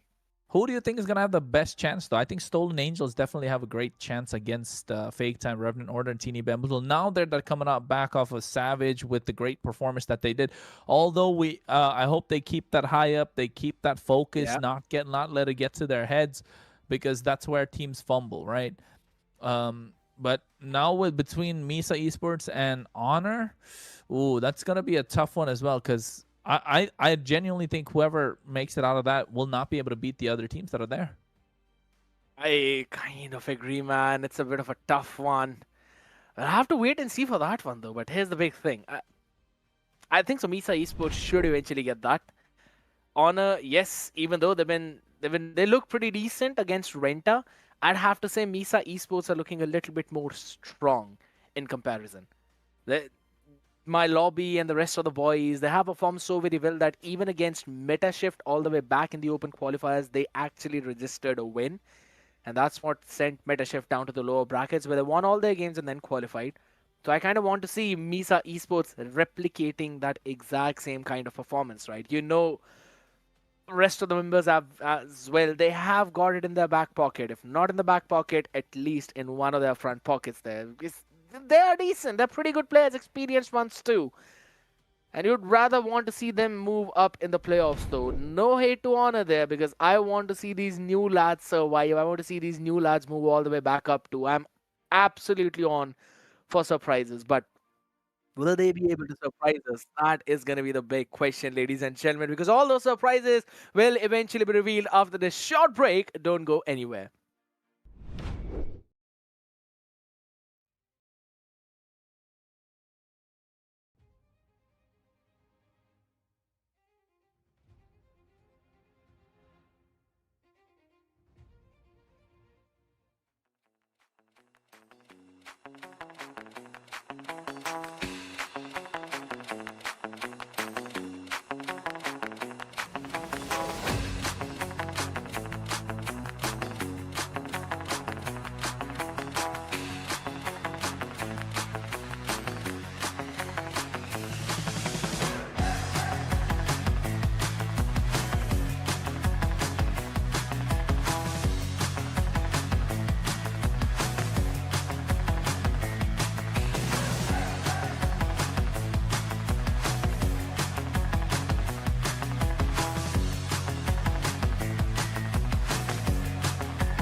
Oh my boys, the aggression is up high on top out here, ladies and gentlemen, as we are back again at the MEC. Fun fact, since we've got a lot of time remaining right now, we have decided to give you guys a show match of casters versus the production here. We've got Kronos, me, and Zakota on the desk right now, but fun fact, we also have a few extra members who'd be joining in. You'd be able to hear all of our comms here, and Kronos, I know you're looking all flashy, all stylish. Zakota, I know you're excited and you want to go try hard for this one, don't you? I do, man. I'm excited. I haven't been excited for something with ML in such a long time. Of course, we have two teams. There's gonna be imbalances of power, of course, but still, the better team is gonna take the W and win the Caster Cup. I mean, it's the big leagues here. It's the big league.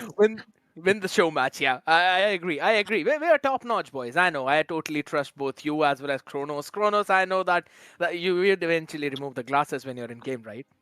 I'm not Kronos, bro. This is Bronos. Bronos gonna take the victory for the team. Let's go. Sokol, can we disconnect him, please? All right, I'm just kidding. Yeah, I'm actually looking forward to it, guys, because Zakota, you and Kronos, you both are eventually gonna play. I am gonna run on 150 ping if I'm lucky. If I'm unlucky, it's gonna go to 200.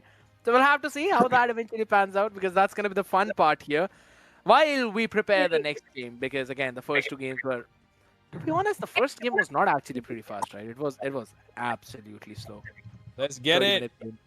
Let's not wait I anymore. think enough talking. Let's give the Enough viewers talking, what yeah. they want. Let's go. Start the game, guys. Start the game. So cool. Let's We can start go. the game. It's a bit of a practice for us in terms of streaming too, right? Let's go. Oh my God. But I mean, first, we first want to guys, go. I think first let's introduce the teams. So on the blue side, the winning side, the champion side, we have Yeah. Lemon Lover, we have Let's go. Zakota, we have Professor Niche, we have Kronos, and we have Scared Yet. And on the red side, Boo. who is Yeah, it? Boo. there's some people, On the yeah, red there's some side, people we on have the side. Mio, we have Synchro, we have Leo, we have Synth, You did and then we not have pick- Mommy for some reason. But boo, they're gonna lose. Oh my God. You did not just miss that, man. That is crazy. That is crazy. All I'm right, just here's kidding. the I'm just fun kidding. bit. It's gonna be all fun and games. We like to do this just to make sure there's some heat in it. Just saying, the heat makes it spicy, make it picante, and the next thing you know, all of a sudden, I'm the one who's feeding in the game. Just make sure For you the love of don't the ban game. Belleric, guys. Don't ban Belleric. I'm gonna play Yeah, don't Belleric ban in him, the you know. EXP We want- lane. Yeah. Of course. Belleric God, EXP is why are gold. we actually having a Belleric EXP, bro? Yeah, I can't. it's the meta of the casters. Listen, It's the listen, yeah, everybody. cast setup, bro. Atlas You're jungle. gonna be That's what playing your Dakota's little gonna play. Hanabi. You're gonna have fun, lagging, your excuses. But the big boys are Not gonna picking- take the fight. I am They're gonna not take the picking big battles. Hanabi. But you Yes, know what? are. We know it. Guys, We know it. I think we should shift this from 6 bans to 10 bans. What do you think? Yeah, I agree. It's gonna be spicy. It's gonna be really spicy with 10 bans. I'm just. Yeah, but Make it it's spicy. We depends on ban rating. Laylas. We ban, we ban Laylas. We ban Hanabis. We ban what else? Esmeraldas. Oof.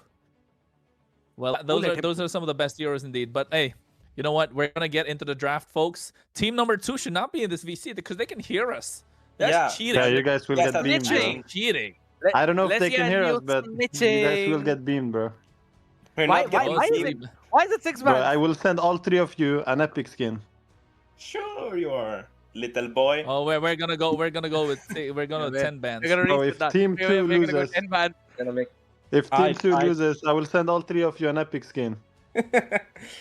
Bro, I don't know if they can hear me, but I know you guys Who's can hear me. mommy, bro? We are winning. Who's Bro. We are Mom? winning it already. No idea. All right, here we go. Let's go. Here we go. Boys, Let's boys, go, boys. let's go, Time let's to go. draft. Time to draft. Let's go. Kronos, Zakota, you Team guys two. are up. Team 2. It's still Shushu. This is gonna be really difficult. This is gonna be real difficult. Is it? Hey, Mio. Nah, Mio, go up. we're gonna Mio, win. go in the Mio, go in the other VC, boys. Go in the other VC with your team.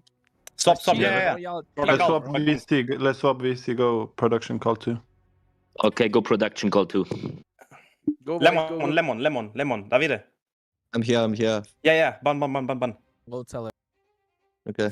Ban Nice Linux. ban, nice ban, good ban, good It's ban, gonna be people. easy, guys. That's a fantastic ban there. Oh, by the way, why we're still having the custom, so we can switch it to the game, right? Let's have a switch to the game. Yeah, the drafting phase. Drafting Yeah, place, please. guys. I mean, it's Let's do one it. beautiful profs out there. Let's Okay. go. My phone's on 11%. By the way, if there's by the way, if there's anyone confused out there, the drafting is going in such a manner where the Lunox has been the first ban by Team Blue, while the red ones have decided to go for the Zushin ban. Fair Kokoro, enough. you're gonna show the Standard one. bans. Now I'm kind of trying to anticipate what Zakota might want to go for that banning phase itself, right? Maybe it could be a Gadot Kacha, maybe he wants to ban out a Grok, depending who plays what role. I'm still thinking who's gonna be playing what, because I know Yeah. Synth is a good roamer. I know Mio is an MPL level mage player, and I know Synth is also We're really gonna good cook. mage. But We're they're gonna gonna cook, get, bro. they're gonna lose. We're gonna Look at cook, us down bro. there. Hey, look at us. Hey, let's go. Oh my, let's go. Woohoo! We've got our photos here as well, my man. Big time. You guys All right, already all right. have the spoiler for the first two bands, all right? All right, Caster now, lineup. who's gonna play what? Who's gonna play which role, bro? You guys have to let us know. Lemon is roaming. Zakota is jungling. Nish is the mage player or goat. Kronos is the XP laner. And All right. Scare is gonna be our heavyweight, the gold The laner. feeder. Yeah, the Hanabi. feeder. Oh my feeder. god. The feeder. All right. The Brody ban is fun though. I wasn't really expecting a Brody ban there. I wasn't playing. I wasn't gonna play Brody either ways. It was a fun Bro, one. this is all I want to play, bro. Nothing else. Low Get key, out, low yeah. key, low key. Do we cook a little bit? Do we cook? We're not We cooking. try. We're not cooking. Ooh. Hey, yo, Scared. Hey, yo, man, it's- that's spicy, bro. Okay, It's okay, a we can bad- give Do I go this. this? Yeah, you can go, you Go can ahead. go. No, Go no. this. This one. This early? All right. So early? Why Yeah, are we yeah, actually doing this one? We can say the name, boys. We can Oh, say that's we are supposed to say it's fine. No one's snitching anymore here. Let's go, That's right, Lapu that's right. Lapu. The Lapu Lapu Lapu Lapu. first pick. Okay, let's go. Yeah, let's go, guys. Guys, let's take all of our time to take the draft, right? Let's take all of our time. So I think Ooh, I can Lesina's play gonna be the collector gold skin, laner. bro. I didn't know that. Yeah, I mean, The I did, big but leagues, anyway. the big leagues are here. Of course, broke little boy, and you don't. We're kidding. We're kidding. Gatot Kacha Eve, a really strong mid lane combination. Nice. That's a nice opening there. The Gato and the Eve provides you that kill box, the proper kill box which everyone wants to avoid. And I'm pretty Bro, sure I'm telling this you, doesn't. just play not- Layla, bro. We win. Bro, on Should I 200 go ping- something else? Yes, obviously. Wait, Wait, one wait, second. play whatever you Dakota. want, bro. Zakota, decide. Lemon. How are you feeling Chill. here? I don't With think there's Khalid? show here. Khalid, yeah. Khalid? Yeah, it's gonna be I'm fine. here. Yeah, it's gonna Okay. be good. That could actually be a pretty good pick, won't lie though. So the answer back is pretty decent. The first ever Xavier pick coming in out here, ladies and gentlemen. We haven't really Oh my seen that, God. had that. Here's the fun thing. Do all of our picks here and the result of that impact the win and the percentage of every one of them? in Scared, the you know regular what? season? Good question. I think scared. You can go Esmeralda or export, no? Yeah, on I the think golden, I was I- thinking fighter. I would I Go was gonna Balmond, go bro. with Just this. go Balmond. You won't die. Not a Balmond. I'd Balmond is a rather go for goat. Diazma. We still It's have two easy. pieces of balance. It's easy to work with. But if we're going that, we need a proper ADC jungle. Like we need a Don't proper worry, ADC jungle. Go I for the got it. Yisun Shin or something like that. I got this, don't worry. Oh wait, you know what? Where's this guy? I'm gonna get Hylos, cooked. bro. Hylos gold lane, bro. Oh, Tamus. I lost Yeah, golden. let's go. Hell yeah, Deal. bro. Called it. What will they pick? Let's do it. The EXP, Roam, and Mage. picked up. Low-key, I'm so cold. My hands are so cold. Yeah, Why and also are- gold why- ones. Little do they know, banning out the Granger and Harith won't really help. I I'm wasn't gonna get my going to pick them charger, either folks. way. Need to lock in. Oh, by the way, you know what? Actually, if anything, Oh, the demon pick right there. That's such a demon. nasty. The problem will be that because of the ping, it might get delayed. So I'd rather not. You go for the ban, whichever one you want. I'm thinking of it. Bang, bang. We can. Lesina, I'm sorry. I know you can hear us. I mean, Lesia, you can hear us. After this, She you're do- gonna hate us. She plays But Melissa. the Melissa goes. I believe she does. I believe I played versus her once.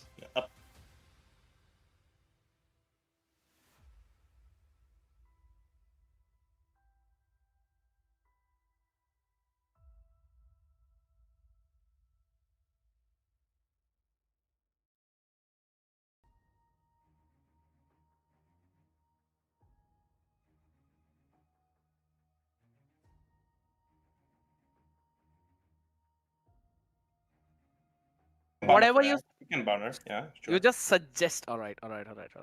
You've got 20 more seconds to think whatever you want. Ban the Freya. We go the Xborg on the gold, and I go Yisun. Okay. No, Yisun is banned. It's okay. I go Roger. I can carry with him. Roger for real? I'm pretty sure it was picked up already here, right? Once. Ban Freya, ban Freya. Yeah, I will. Ban is good. Yeah, the Freya ban is good. I was just taking my time, right? It needs to feel like we are deciding something. It needs to feel like we are pulling something off. 70% win rate, 336 games is nasty. If you see my titles only, I'm gonna counter it with this. Strong. You know what? You can play Alpha or Balman jungle, bro. Like, you won't lose. Yeah, but we won't have any. Yeah, I mean, you know, it's an idea. It's something out there. One of the big questions is, why do I have this? Because you're a demon. That's by this, I mean, for the people out there, it's a 450 games long with a 56% win rate for some reason. I think. What if we go for the... It's gonna be a demon, but what if we go for the Hellcourt gold lane?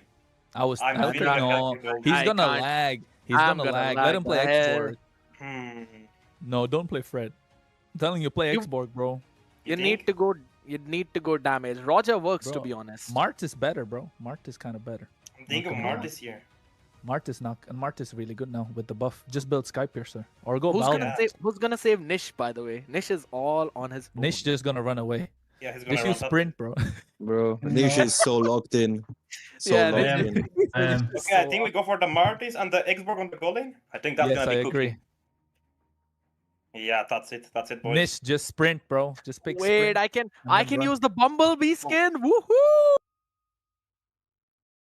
The funny go. Oh, it's the one funny here, man. Oh, no, I forgot about her. Is he trying to flex skin? Yeah, he's trying to flex skin in a tournament lobby. So for the people out there, remember that tournament lobby, you've got access to every single skin in the game. The Layla. Oh, Layla. Wait. Yeah, He's gonna be a Cloud jungle? Man. Who's Mommy, bro? Mommy is from the production team. Yes. Okay, let's go. I was gonna say, who's Mommy from that time? Who is Beast of Ulaanbaatar? I am the Beast of Ulaanbaatar. You are. That's why. You cannot tell by my beautiful picture. I see. Wow. It's chilly. Yeah, I can see it now. I'm gonna build first item Immortality, boys. Yep. I'm gonna lag the heck out of this one. That sounds about right. Full tank. Oh no, War Axe and Ice Queen, man. Come on. I have faith in Nish. I have faith in Nish. Oh, I will build Ice Queen. Come on, you know that. I'm just gonna annoy the heck out of them. No movement. Oh, 144 MS, boys. It is workable. Let's go. Half a second delayed is workable. The Layla jungle. Okay, Neo, I see you. It's a new thing, people. It's a new thing, and I'm pretty sure you'd not want to try it in your ranked games. Please don't do it. Layla into the jungle never works. Oh my god, Kronos, nice rotation there. Scary, strong. But Lemon, no. What? That's the Italian blood in him. He's dying first. Look at my. I'm just gonna try and deny everything to the Claude. That sounds about right. Yeah, Claude's not got anything.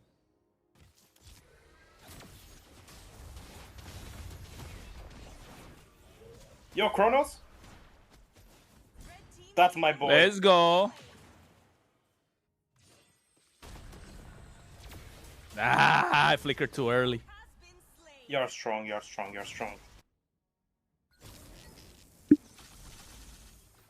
23 HP on the Claude, boys. They got late game Layla. Big play, my man. Why the heck do I not have an assist here? Because you're noob, bro. It's not noob. I shut up, bro. You're a noob. It's okay. We have the gold Lemon Lover on the roam. Mio jungle trolling the monster. Nice, boys. It's nice.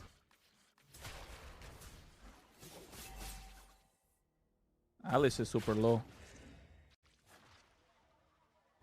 Gotta go back, people.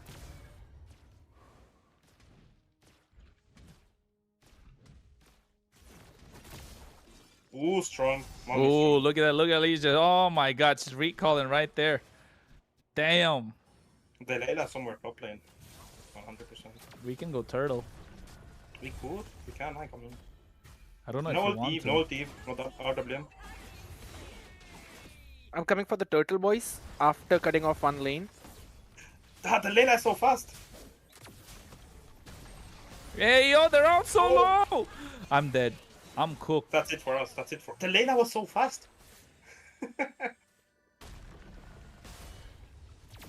Ah. I think Layla is going with, yeah, that, I forgot, quantum charge. Quantum charge, yeah. And she had the blue red tree. We're gonna get outpaced. We can do this. We can do this. The Alice is gonna be a big problem. Yeah, Alice is behind us. GG's, I'm dead by the way. We have Lemon Lover, the demon on their own. So it's okay. Oh, I was about to get there. It's fine. Claude is gonna farm up in the top lane by the way, boys. So good luck. The only thing is our coordination is a bit iffy, people, so don't worry about it, but it's absolutely fine. We're still gonna try and make it through. Can you get the turtle or you want me to come? Yeah, fine. Should be. Okay, I don't have fire. But your right tree was dangerously late, my man. I just saw it in the stream. Slight issue. Hey, you can't by see the the way- stream, bro. You're cheating. Yeah, you No. Oh my god, yeah, you remind me for that. I'm not gonna do that now. Hey, Alice is low. No ult. Yeah, but I fear there's a Layla there. Live cast commentary while playing. Wait, Lemon, don't die. Lemon, you could go demon item right here. If you're brave. Go what? A demon item, you know, Fury Hammer. On the roaming Khalid. Or you can just simply I got build a flicker. full... got someone flicker, please... boys. Someone please tell mommy to play normally and not steal my Go Crab. Because then I'm just gonna zone her out from the minions. Yo, I took too much damage, bro, from the turret. I just turret though. I took like 90. I took 4,000 turret damage. It's alright, it's alright.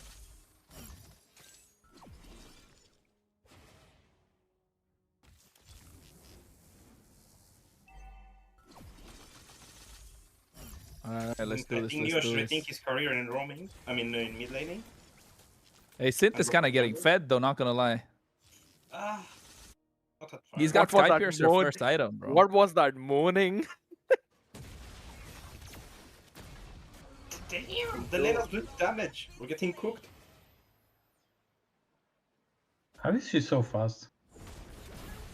Retribution. Or the Eve you're talking about. What about the Eve? With their Oh, the Eve one, skill yes, one. movement speed. It's alright. I don't have ult. I don't have ult. Ooh, shit. Nice Lemon one. Lover, that's nice. Nice one. Nice. Ooh. That's our producer right By the now. way, Claude flicker, rotating flicker. people. Claude rotating, Oh, Claude rotating. Claude. He's used the BMI. I'll wait on his monkey. Yo, I thought I used my... I thought I used my ult. I didn't even press it. I just dashed. Ooh, nice one. Nice one. Second skill. Let's go. Nice one. We have to go back, boys. We have to go back. We're playing a little bit too aggressive. We need to rethink. So what's the strategy here, guys? We're not pushing anything. We're not doing anything. No, That's no, what? we push, we push. That's a step up. I'm dead, boys. Oh shit, somebody gotta go top. 3 I'm person. bot. 3 I'm keeping this Alice 3 in check. people there. 3 top. Why am I even on the camera at this point? Even I saw that myself. That's why I was like, I gotta move. I can't do random stuff. Nice pick, my man. Nice, dude. That's Lemon Lover right there. They're Nish roaming. and Lemon's coordination is looking pretty sleeky. Nice. You know, MPL level players. I agree. 6-6 though. We've got to take care of Synth one more time. Got to make him fitting. We're gonna get cooked in the late game, by the way. Is Oh, making Layla's my here. life really bad. Oh, let's get Claude. Lemon.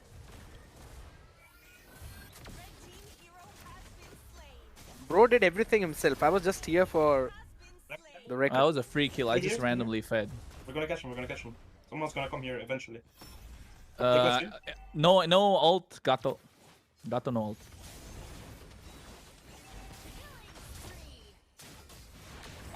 tower damage. Ah, wrong shutdown. It's fine, it's fine. Killing spree doesn't give you that much. No, like he got a shutdown. What's that? Layla got the shutdown. Yeah, that's what I'm saying. Killing spree, it's fine. Oh, AOG. Man, we got cooked. If only our Lapu could out rotate. I know, right? If only I was there. I saw Layla and I just dove in, man. Oh my goodness. GG's.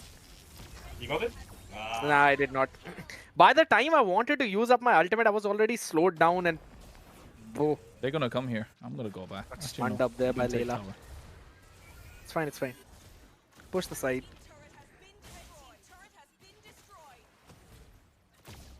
Jesus, man. Random spikes on 200 ping is crazy.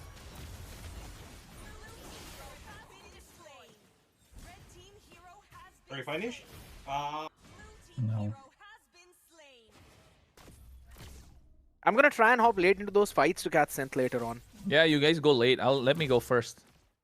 I'll probably die anyway, so make it worth The it. two of us.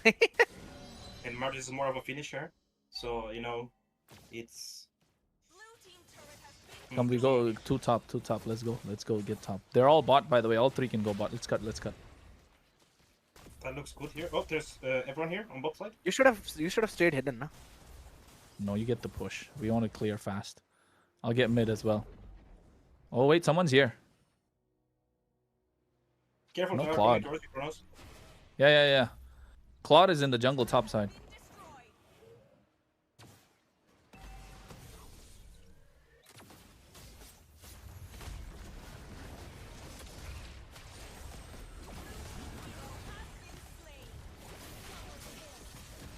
Ooh, Synth came from like...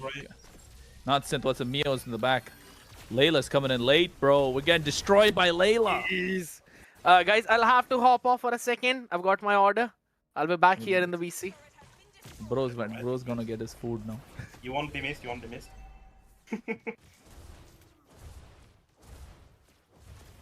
6k. It's not much of a goal gap. They're actually trying hard, bro. Not gonna lie. It's alright. I can one good fight. One good fight we win. If they're gonna Lord, I think. No. Ooh, look at that. He's trying to trash talk. They're not Are you taking Lord. scared yet? Scared yet not being even here?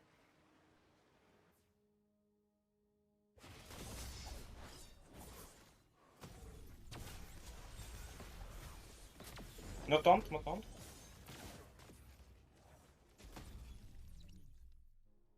We Lemon, just they're clear, going- we just clear, boys. We just clear. Conceal. Everyone is on Lemon.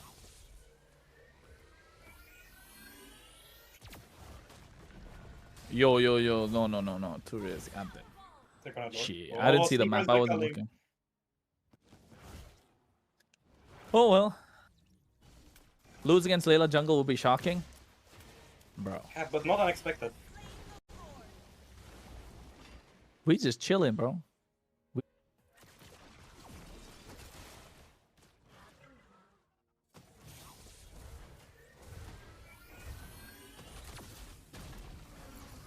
Holds anyway. Ooh. I am, but you know. Ooh. He's gonna taunt.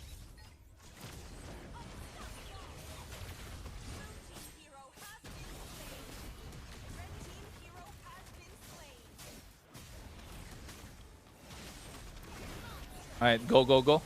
No! That was unlucky. Got wiped out. Nice one.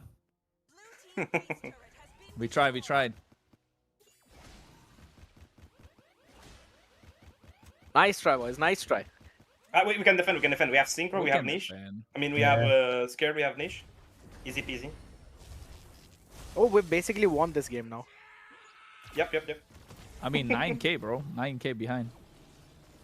Yeah, that's basic. It's fine. We're Winnable, the bro. dark system. Winnable. The dark system. We have literally scared. I think he's the darkest system. No, I would argue that I'm the dark system. Nah, man. Yeah, maybe you guys share a little bit. But I feel like Synth has his mission. These two guys, like Synchro and Sin, they're just Hi, making my boys. life really hard. Mio legitimately just stopped and did not decide to kill me, so that's thanks. Careful, they're coming all there. No, you're dead, Zakora. You're dead. You want me to Nice save you? bounty, bro. Yep. Let's go. I'm not fine. Worth it, worth it. I just have to kill me, yo. Oof, they're all low. Alice no ult. Nobody ult. Nice. Nice. Gonna be up. Nish is gonna be up.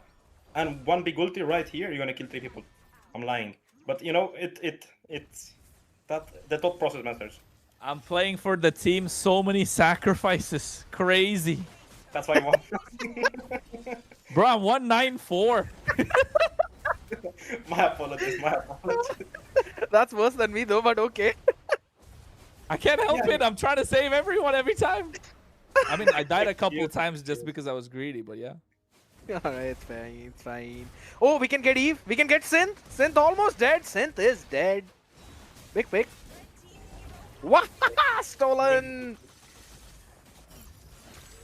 We catch him. I'm gonna split the map top He's side. trying to bait us into Claude. Yes, ulti. It's fine. We'll catch Claude too. Layla there, Layla there. Lord is there. We can go Lord, guys. Don't go for fight. Claude low. Then Layla is there. Monster. Where's our Oh, Lapula? dead? No way. I told you I'm gonna split top. I told you don't fight. Jeez, we had the Lord. Oh my god. Oh my god. Not good, not good. I got found out. Go Kronos. Give the savage, mama guy. Give the savage. Oh, you actually are. He's gonna give the savage. He doesn't have a choice. He did it. He gave the savage. Let's go, let's go. Our lemon lover is trolling, you know. Hey, it's only game 1 of best of 3, bro. Yeah, best of 3. Nice, Oh, nice. where am I? GGs. Where am I? I'm not even in. I'm not even in the game, dude. Crazy. Unlucky, unlucky. Nice try, boys. Nice try. Kronos, Kronos, me playing on 150 to 200 ping, and still you getting the bronze was nasty. Yeah. You know, see the stats, bro. it's almost a golden star. It's almost a golden star. I'm looking at the. I'm actually looking at the stats, and you still have 21% damage. I've got 22. One more. We go one more. One more, yeah, one We more, have one time. more. Sure. Go ahead. We Go, can go Cole. one more. Hey guys, wait, let me explain. Lucia told me to text it. To what? What? Oh, are you scared yet? Ah. We're not done. Dang. Oh my god. It's fine. It's Bro, fine. someone boy, in chill, chat chill. wrote mid-diff, bro. I don't know. Nah, that was Rondif. That was It's fine, it's Rondif, fine. guys. Hop in Sounds one good. more. Hop in one more. Let's go. And let's by go the way, one more. Synchro call Lesia for one more game. Yeah, she said she needs to go doing some things, some search things. What Some tournament? search things, important things. What is more This- important than somebody casters else. 5v5? This is a search thing. Yeah, then Indeed tell it is. her. Not me. We call somebody Yeah. else. I Okay, have now to make, we I have can't to do the make an same rules. announcement. I have to make an announcement before we start the second game. Right. What's Guys, the but we also announcement? can go. Guys, we also can go 4v5. I think we won't mind. Yeah, we won't mind. Tell them. Okay, it's we fine, go you know. 4v5. Okay, Mio, now you need to try hard with Hanabi on jungle. No, I'm saying we 4v5. Yeah, I we go agree. 4, you go 5. No, it's I- fine. It's fine. We won the last game, bro. We didn't lose the last game, so I think we can go for it. Bro, you really think we're playing seriously? We got 200 MS dude out there. I'm trolling No, no, for no reason. Jeez. I heard Zakota Oh my saying God. stuff about winning, you know? I was this close. One shutdown more. Oh my Yeah. god. We had, guys, we had Layla on jungle. Yeah. So. It's fine. It's Yeah. a 200 But now ping let's change Xbox the gold roles. lane. Let's change. We can't use the same roles or something. And Yeah, who ha- The thing is, Get somebody the else. thing is, guys, the thing is, you should easily win because we have 3 mid lane mains in the team. Yeah, bro. Yeah, well, mid that's lane pretty- mains that play the game every day. Yeah, Bro, last we time I have played the Kronos. game We have was a Kronos week as well. ago. You know, All we right, have wait. Kronos. I think so. But I we think have so Niche as we're well about to. on Wait. on I think so Xavier. we're about to head on a small break, right? If I'm not wrong, I'd need the confirmation as well from the production one more time. Are we going for a break? Yes, we are going for a break, ladies and gentlemen. Don't go anywhere. We'll be back with another one.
We arrive at the crossroad, and this is the last one for this week, ladies and gentlemen. The journey for a team will end, while another will carve a path through the mountains to see if they could reach the heights. Ladies and gentlemen, welcome back to the MLBB European Championship. It is match number 3 time, where Honor will try to defend their honor against the likes of Misa Esports, who've been carving their way through the open qualifiers. What's going to happen in that best of 3? The story will be told by Kronos and me.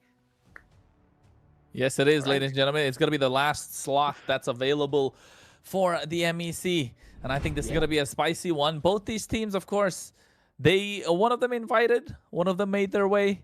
But I still feel like it's going to be a difficult one to see who's going to be the last one remaining for today. And moving on to next week, because, hey, one of them's going to be out now.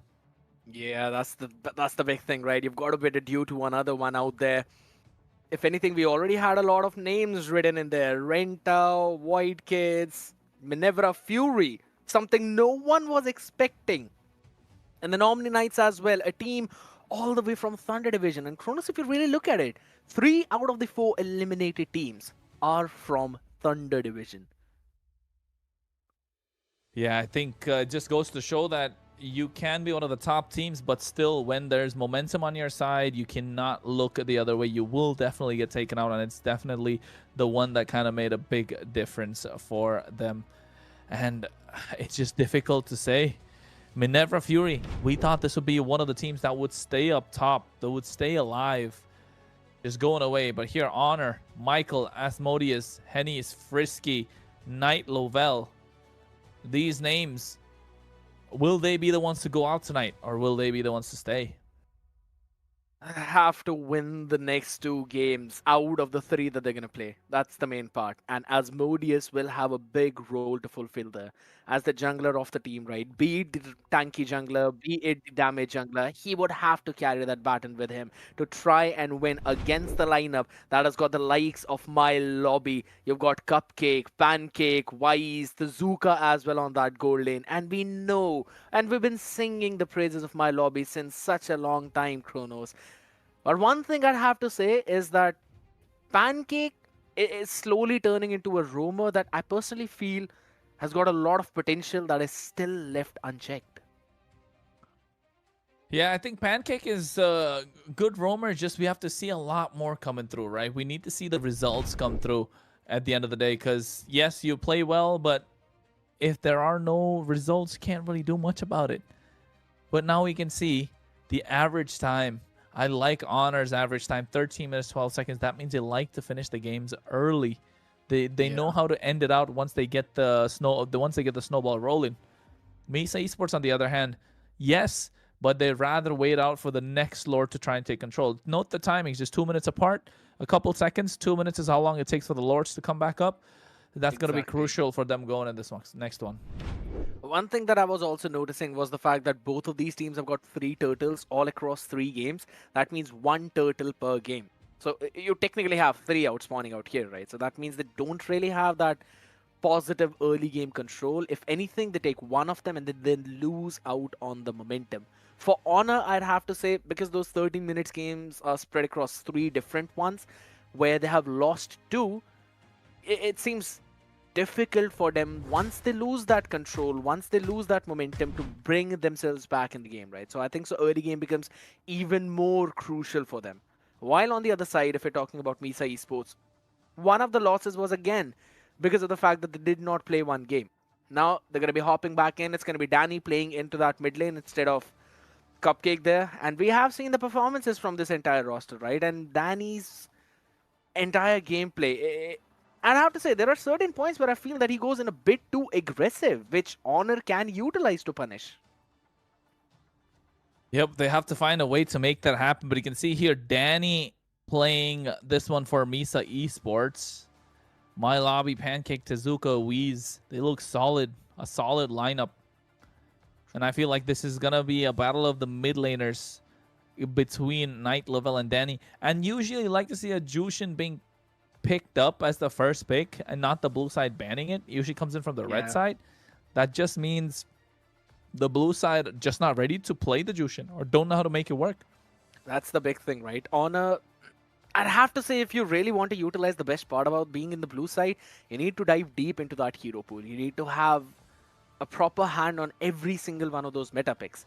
But if you're talking about that, Honor normally likes to spend their time picking their comfort picks. There have been a couple of moments where you don't expect them to pull something out, but they still do. That's where it's like a double-edged sword, right? It can either surprise the opponent or it can work horrendously for you. For Honor, 2 out of those 3 times, it hasn't really been worked out. So right now, again, with a Grog ban coming in from them, it's clear that they'd rather go for comfort picks, even in this one, than try and prioritize some of those meta picks. Yeah, I think these meta picks is what they should be looking for. Yu Zhong banned out. I think CC is going to come off as well. There's a Boxia. There's the Eastern Shin.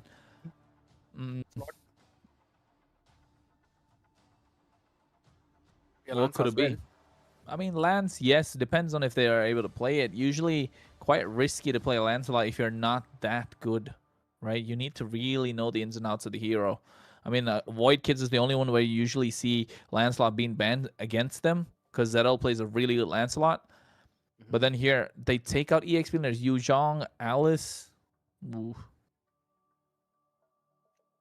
Interesting bangs, I'd have to say, right? Quite a lot still up for grabs here. CC, you already mentioned it out. Kimmy as well, that you can eventually pick up. A Gato, which we have seen being banned out in the first phase previously. Because normally the red teams answer back with a Gato pick, right? Most of the times you see that being picked up on the red side. So that's the reason why blue teams have decided now to put a full stop on that and ban him out here. So Honor can look in the same direction. But, DC, what else? Boxia, right? It's quite it's gotta be quite simple. Just ban out the Boxia. I think Boxia just makes sense. I agree. But if not a Boxia, then what? Kimmy? Kimmy Boxia is all I can see at this point. I don't think any other Granger, Farsa. Nah, I don't think so. That they're prioritized in the first panning phase. Boxia is just too good to be picked up here. Boxia or Gato. I agree. I think Boxia definitely makes a lot of sense. Yeah. Let me take the name of all the heroes so that regardless of what they were. Did they really watch Zakota play, Martis? It's a Lancelot pick. Just talking about it. 50% win rate out here. Not really justifying the amount of impact that he actually has in the game, but I like it. It's kind of fair. Out here, should be a Boxia for the answer. Boxia Kimmy.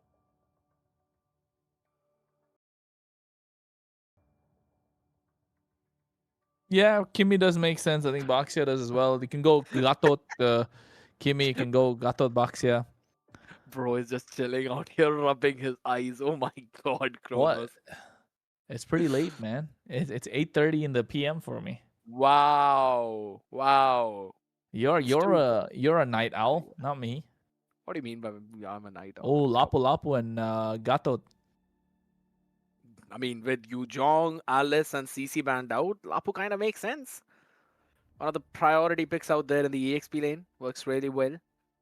There's still a lot of options now, but here's the thing. I don't think so Honor can pick up Farsa anymore. Lapu in general alone is pretty much of a hindrance to the feather airstrike. Now you add a Gato as well. I mean, that's definitely not going there. Puts them in an awkward spot to lock in their mage early on. Eve is available, so I think so they can go for an Eve. Deny the kill box, man. Like that's the only thing I could see Misa now pulling up. Xborg and a Boxia. Oof, they go all in. Honor want to go all in on this game. You're talking about denying a kill box? I don't know, man. I think so. It's way too early for an Xborg here. Just way too early. You pick up either a Kimmy or a Farsa. Kimmy just simply destroys Xborg in that range. Lock in the Kimmy, and I think so it's going to be done.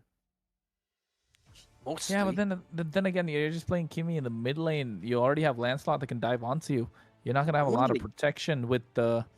Hey man, next thing you know, they go for. I was gonna say Yuzhong was already picked up. CC's banned out. Go for a Ruby gold lane Yuzhong's in that banned out. case, right? Even if Yeah. Lancelot dives on you, you've got a Ruby with this Don't Runs Wolf's King, and as well as I'm Offended, then Gato's Taunt as well can absolutely annoy the heck out of Asmodeus. I think so there's still a possibility with that, but they lock in the Hayabusa. Fair. Don't really want to ruin their jungle options out in the next phase. What are they? Gold lane, Ruby. No, I think Ruby fits better for Honor. So I feel like Ruby can be banned out by Misa Esports instead. I mean, they've got the first pick, to be very honest. I think so. Ruby Yeah. fits at both of these. But I don't think Misa are gonna pick the Ruby though. They need damage. They banned the Kimi on the other side. They could have gone for the Kimi themselves. Yeah, exactly my point. I mean, I don't really like Kimi being left out like that for such a long time, to be honest. Lunox. Farsa? Don't think so, Farsa, though. Granger had both of them are available for the gold lane, man. So that's something maybe Misa want to look forward to. Ban out a Harith and pick the Granger, or vice versa. Force Honor on an awkward pick in the gold lane.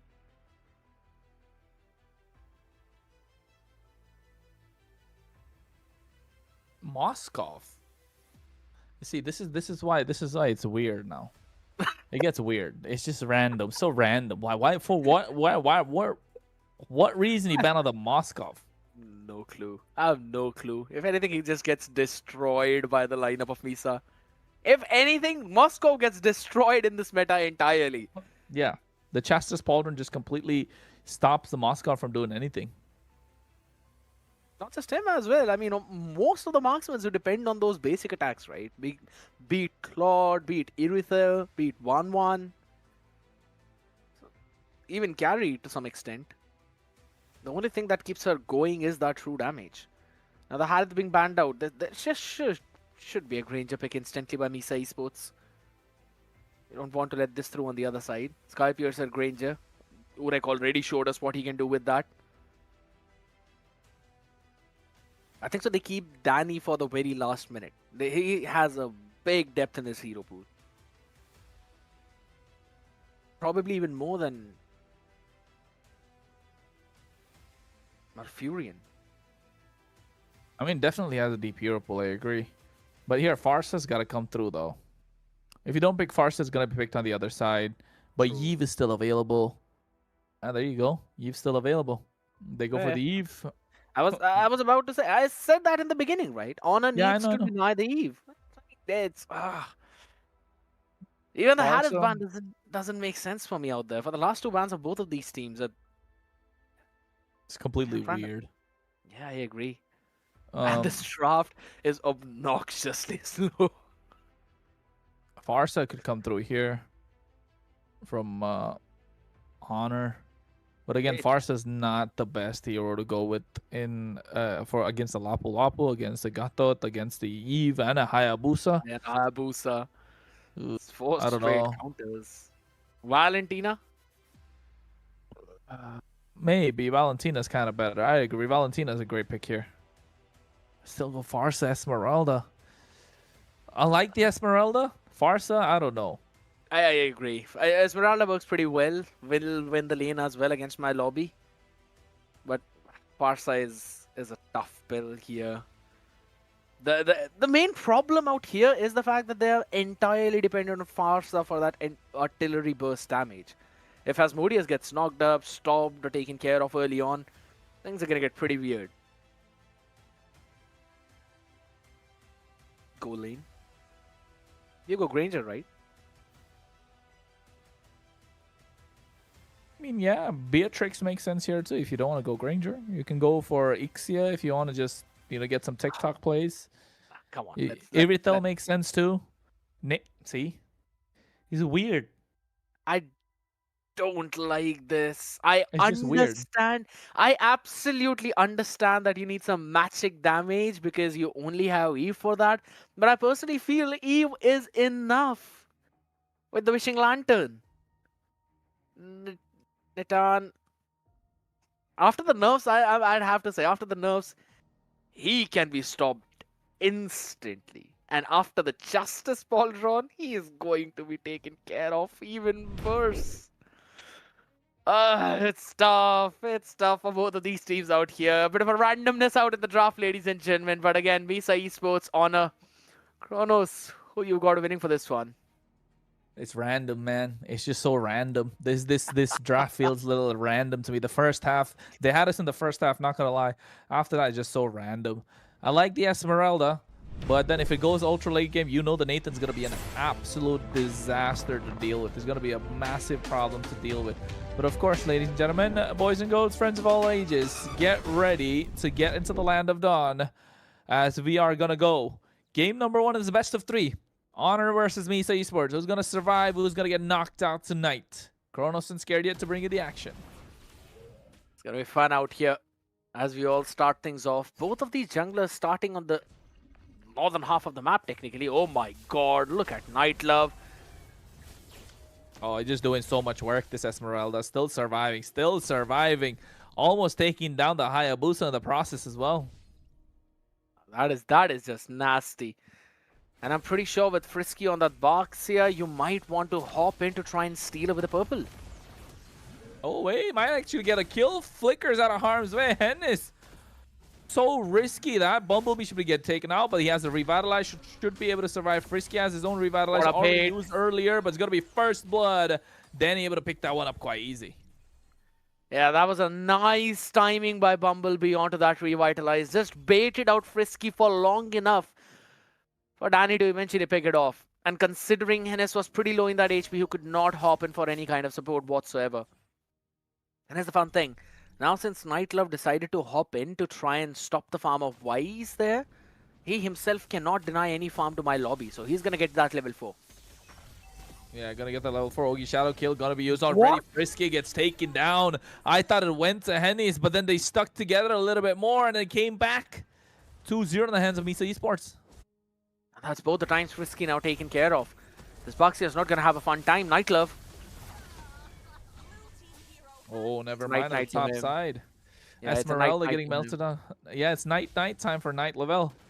So far, Misa Esports slowly dominating the game. Already 800 gold ahead, building to 1,000, and then going to take it higher and higher from there. How with the turtle as well. They're looking for the invade. Hold on, they're not stopping. Yeah, and I think Asmodi is going into the puncture, but gets taken out by Danny. The positioning of Danny is just too good. No one's able to respond. No one's able to do anything. He's just sitting pretty in the back line, conducting this orchestra that's going on really well. Night Lowell trying the same, creating some space for RWM drop down, making sure that Chain CC him. Night Lowell has to purify, has to use it early as well. Waze goes in, with Quad Shadow. Will he be able to do it? But Hennis here with the feathered airstrike pancake, man. He's just dodging like a bumblebee himself. Oh my god, but look at the Zuka in the bottom side. Are we safe with the entropy? Yeah, Michael's not able to catch him. I agree. Sting like a bee. That's how he's playing at this point. And oh, look at mid. My goodness. I have to say, instead of a proper macro here, it's more of a brawl that we're seeing. But for Misa Esports, it's a calculated brawl. Yeah, I think it is a little bit of a calculated brawl for Misa Esports, just because no one's able to reach Danny, right, the entire time. Yeah. They're trying to do a lot. I mean, he's just so back in the back line. No one's able to reach him. Asmodeus tries to go into the puncture, but he's able to bob and weave.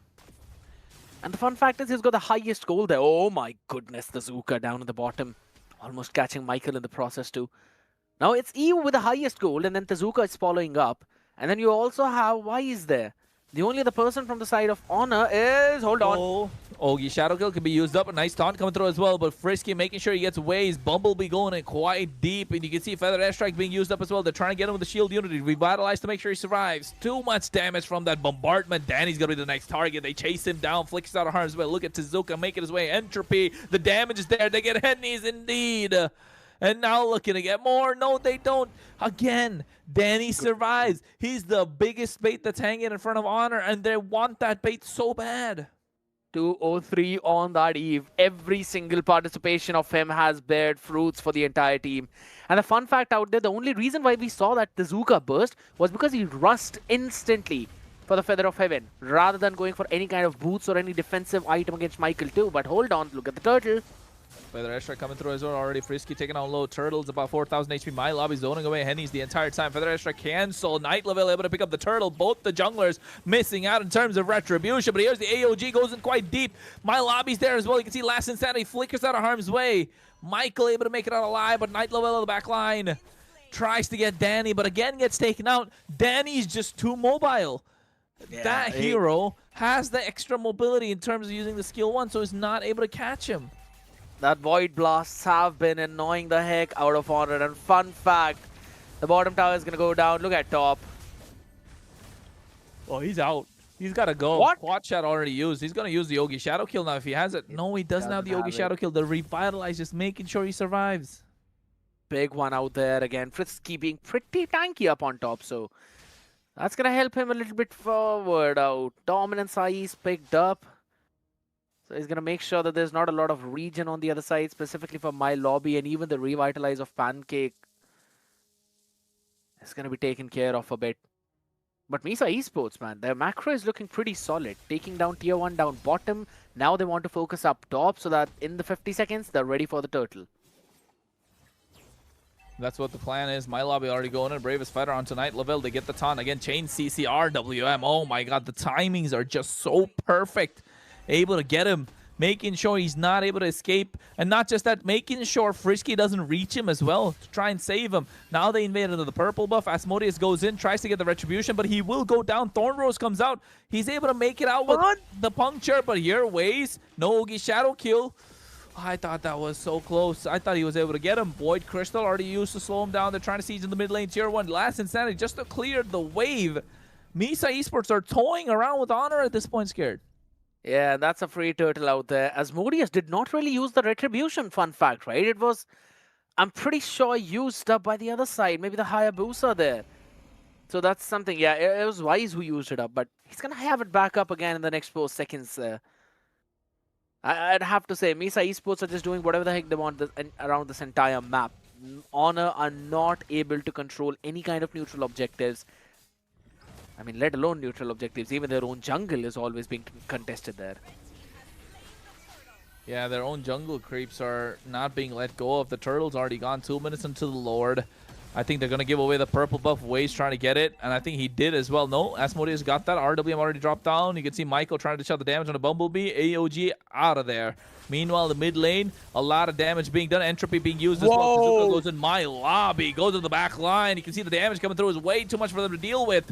They get 2 members, and Tezuka's kind of fed. But you can see right now, Flickers out of harm's way as well. Michael missing out on the Last Insanity. No immortality. He flickered to make it out alive as well. I think My Lobby knows this is prime time to try and get some people just before the Lord. And they're not going to have those flickers available for the Lord then, scared.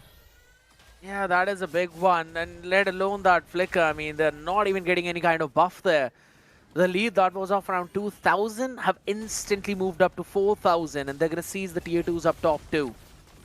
Yeah, you can see already coming through. Bravest Fighter to the back line. You can see Asmodeus going through onto Tezuka. Phantom Execution able to get that kill. RWM dropped down from Danny just to slow him away. Asmodeus comes in, punctures his way through. Thornrose used up. Night Lovell goes into the falling Star Moon. Trying to catch them, but My Lobby stays alive, protecting the rest of his back line. Oh, wait. Bumblebee gets a nice taunt onto Michael. Frog armor still intact. Waze, though. Quad Shadow baiting out the Feathered Airstrike on time as well. And I think this is looking good for Misa Esports more than anything. Waze here. Ogi Shadow Kill should be able to get the kill onto Night Level quite easily. He is fed, ladies and gentlemen. Oh my Level God. 12. Asmodeus gets taken down 1v1 on the top side as well. Oof. It's not looking good for Honor no matter what. They're trying to catch Danny, and they can't do it. And in that process of catching Danny, they're giving away too many kills, and Misa Esports are ahead by 3K. There's the exact same problem that I was facing technically on that Xbox when I wanted to catch Synth on the Eve. You're just too far back into that fight that by the time you reach there, everyone else just shreds your armor down. Oh, wait, AOG out of there with the falling star moon being used up already. Bumblebee barely surviving. Knight Lovell, he needs a lot more items to do something. They don't have a marksman scared. They don't have a marksman. Tezuka, the marksman, just melted the Lord. And now the Lord should be coming down the bot side, if I'm not wrong. Coming down the mid lane straight away. Asmodeus has to use everything just to clear out the waves. You can see Ogi Shadow Kill should be able to get that one. Frisky able to survive. Helping out Asmodeus as well. Tezuka, Entropy forward. Michael, no frog armor. My lobby goes in quite deep. He has the bravest fighter. I'm not sure if he's going to make it out of there. Fed Airstrike comes through as well. He's trying to catch them. Hennies, but not able to do so. It's too much for them to deal with. And I think now with the Lord coming through, Misa Esports looking to crack open the base crystal. They're going to take down those tier 2s easily. No problems there whatsoever. Not really the inhibitors. Oh my god. What?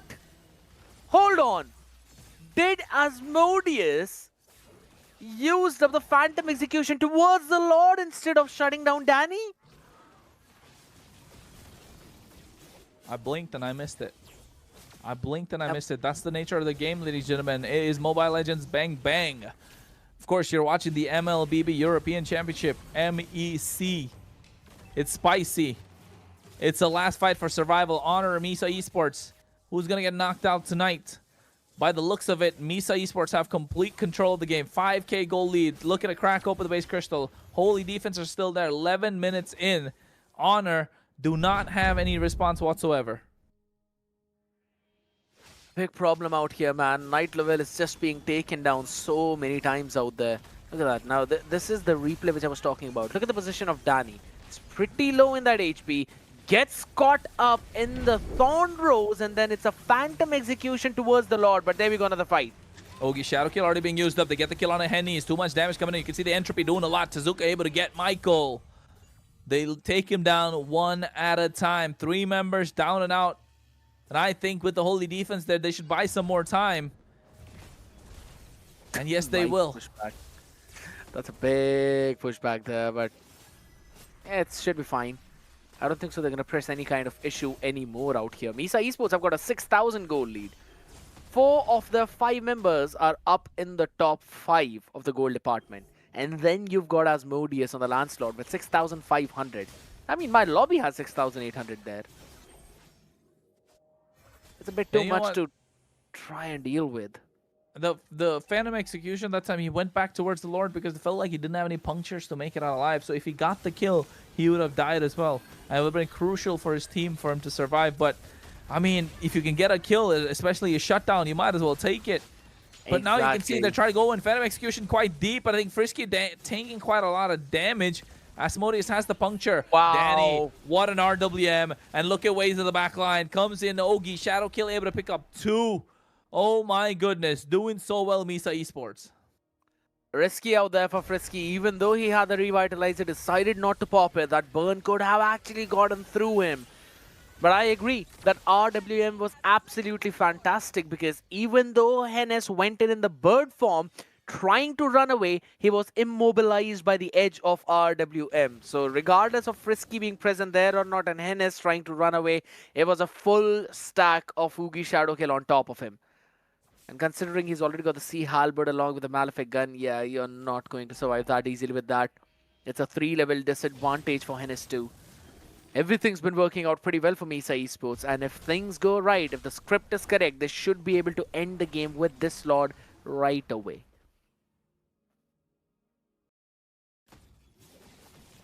Well, will they be able to end this one?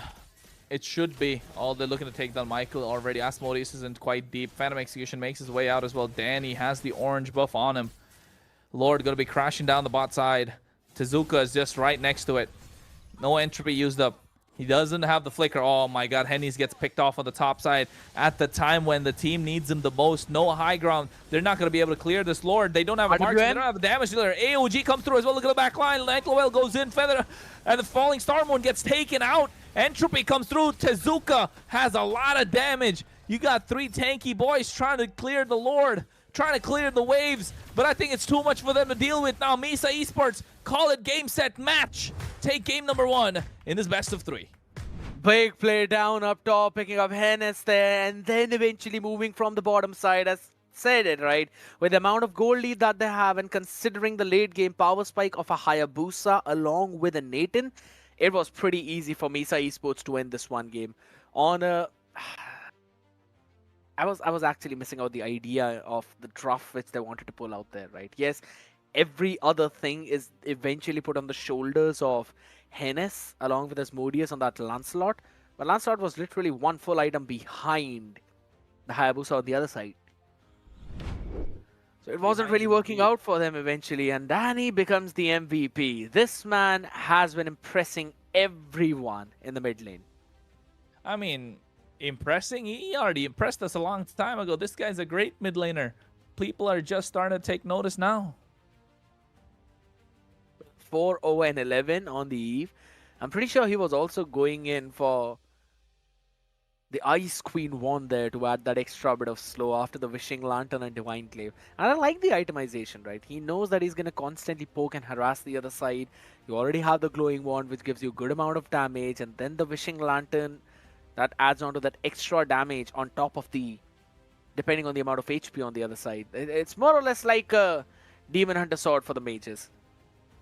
Bit different, but kind of proof with a similar purpose out there, along with the Divine Glaive. So even though there was a defense, it just got penetrated. His positioning was always on top, and he is the main carry of the team. Oh, yep, he is the main carry of the team. And it's all because he was the biggest bait hanging in front of him. And Honor just wanted it so bad.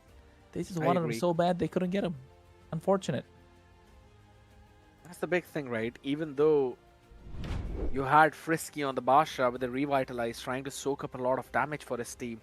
Going 1-3-1, fair, understandable. But Night Love with 0, 7, and 11?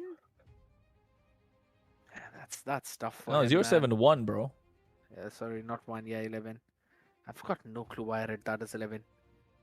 It's that time of the day, man. It's that time of the day. Of the night, you could say, to 2:30 here, probably 3 by the time we end this thing. But sheesh, I don't even. I'd have to say I'm kind of questioning the itemization that he picked up as well. Brute Force along with the Oracle. I understand about the utility items, but considering that you'd have to be a proper frontline, since there's no one else who's gonna dive on the other side apart from you, I was rather expecting some solid defense items like the Radiant Armors or even the Dreadnought armor, at least, if not the anti-cuirass. I don't know how it's gonna go. I really don't. I think it's with the way they've been playing. I feel like the next game is gonna be a walk in the park for Misa Esports. We just can't wait to get into the draft already. I mean, looking at how even Tezuka was farming on the Nathan out here, right? I mean, we both questioned it. We thought that it's not probably the best one, but then playing up against an Xpog in the lane, yeah, it proved to be a little bit more easy. And no immortality on Michael. Oh my god, with the Brute Force breastplate for the second item? I mean, I was talking about Night Level, but Michael did just one better. Not in the right direction, though. Well, now it feels like Misa Esports, after this kind of performance, 9k gold lead, I don't see any holes. I don't see any holes in the way that they played. Yes, Tezuka is an ultra late game marksman, but if you're able to get that game closed out in 14 minutes, 14 seconds, yeah, I think next game they're probably aiming at 13 minutes, 13 seconds. You just wanted to say that. Maybe 12-12. Yeah, what if 11-11? Maybe 10-10? I think so. We're saying a little bit more than what could eventually happen, because 9-9 is definitely not happening. That would be the fastest game. What if? What if? Not an 8-8. I don't know. Don't say that. I don't say know. that. I mean, considering if you can get what 10,000, 11,000 gold out there in 14 minutes mark, you can potentially try and pull for the next one. That too, again, these are 3 out of the 2, or rather 2 out of the 3 damage dealing heroes are the late game ones, right? And even after that, you're able to end the game at 14-minute mark. Shows the snowball potential and how well it was managed from Misa Esports. So if that continues in the next game, I'm not quite sure for Honor, man. I think so, yeah. I am pretty worried about their chances out here. It seems tough. Well, I mean, with everything that's happened, I think now moving into the next game with the draft that's coming through, I think it might just be slight bit of a trade war. But even with the trade war, will it really make it difficult for Misa Esports to try and get that snowball going at the early game? Because don't forget with the stats that we saw, Honor like to get in the games early. So Misa Esports needs to. I mean, even though they're 15 minutes in, if Honor are gonna let them, walk over them like that, it's gonna be a different story. So let's be honest, dude. None of the fans, specifically the 49% who were supporting Honor, would really want Honor to, go out of the event like that. Even I want to see a little bit more coming in from this team at this point. Yeah, a bit more depth out there, or maybe at least some of their comfort picks working out. It's been tough till now. But I really want to see some kind of depth in their own lineup too. Maybe just go for the conventional marksman into the goal lane and try to play something alongside that. Maybe just go for some decent jungler out here. If not really the Lancelot, if that not working out for you, maybe just put the Basha into that jungle position and then go for the proper ADC with a front to back comp. I think something like that could eventually work out. We'll have to see, because as we move into the drafting phase out here right now, already have the first few bans coming in. Exact same sides being kept by Misa Esports. They like to play on the red side. Well, now... Welcome back, people. It was a small prank that was being played with us. But, fine, Kronos. It's fine. It's alright. It's alright. I know. I understand. I understand what you're going through. Trust me, I do. I do. It's okay. It's fine. It's alright. We'll be moving into the game quickly. You know what? Let's just talk about the Lapu Lapu that you played. There we go. Nah, There's man. the boy finally waking up. No, man, my Lapu was goated. I was just trolling around, just having some fun. There's no reason for us to not give content to Search. Don't forget that. We're here to put out content, folks. I mean, if I really wanted to try hard, I'll just sit and relax. I wouldn't want to do it. I'll be honest, it's hard to stream and play. Like, yeah, I gotta focus on this, focus on that. Nah, if I really want to try hard, I'd just rather focus on the game. But then again, folks, here we go into the draft straight away. Finally, we got no problems this time. Honor on the blue, Misa Esports on the red. So Honor picked blue side one more time, if I'm not wrong. Absolutely not showing it up. Yeah, or rather, it's again Misa Esports' choice this time around, though. What side they want to pick since they won the previous game. Or maybe it's Honor's choice. I'd have to get a confirmation on that, people. Sometimes I think and I remember, but then I forget. Out here, looking at what they could eventually ban out. I would really not want to see them banning out the Jushin, right? Because let that ban be on that red side where it deserves to be. Just like how a long time back, right? We all remember how broken Chip was and how every single team on the red side was a straight up first banning Chip. No questions asked, no doubts being sown there. And I think so that's the place of Jushin. Fun fact, it's left open this time around, so I want Honor to pick it up. Please pick it up. Please don't give it to Danny. Yeah, nice. Nice pick. I don't like the 50% win rate on Jushin, man. Like, teams don't know. Teams in Europe don't know how to play around that hero. That hero is too good. I feel like that hero is absolutely insane. Jushin's a monstrous hero.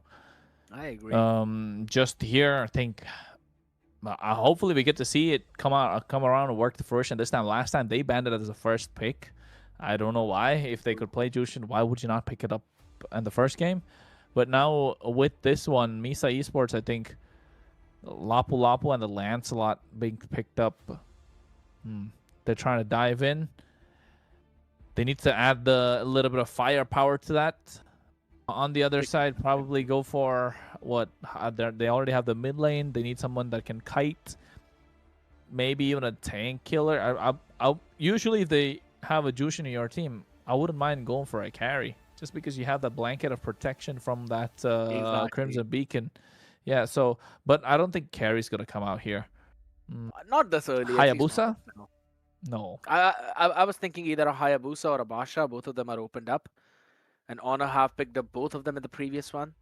Not the Hayabusa though, but the Basha. So I think so they can lock in their jungler right now. Since Lancer's already locked on the other side. Yujong, Alice banned out, CC banned out. Drizzla and a Hylos? I don't know, man. I've got one of the most surprising things is Drizzla having 60% win rate. Higher than Jushin.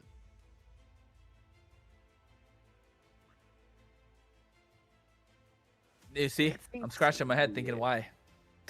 You're just scratching your head because Why? You know why? That's why. They Please pick a don't. Charizla into a kill box. It's over, man. I'm calling it. This game's over. Alright. And the fun fact is, it wasn't even a kill box before this pick of Danny on the Eve. And I don't see any way for them to catch up to Danny. Even with a glorious pathway, I think so it's going to be very difficult to try and reach him. First of all- I've heard of a highway to hell. That's a glorious pathway to hell. That's what it's gonna be for them. It's gonna be a glorious pathway to the black pathway. screen. Non-glorious pathway. Oh, he's glorious, all right. But yeah, Oh man, it's tough. It's tough. Alucard ban out. My God, Misa, you're gonna be trolling me. A Martis and an Alucard. What are we gonna see next? A Gusion? Bring me back. You know what? You want me to tell you a fun thing about some of the lobbies here? Some people, even in Mythical Glory, are banning out the Gusion in rank. oh yeah, cause you don't play like what do you call that?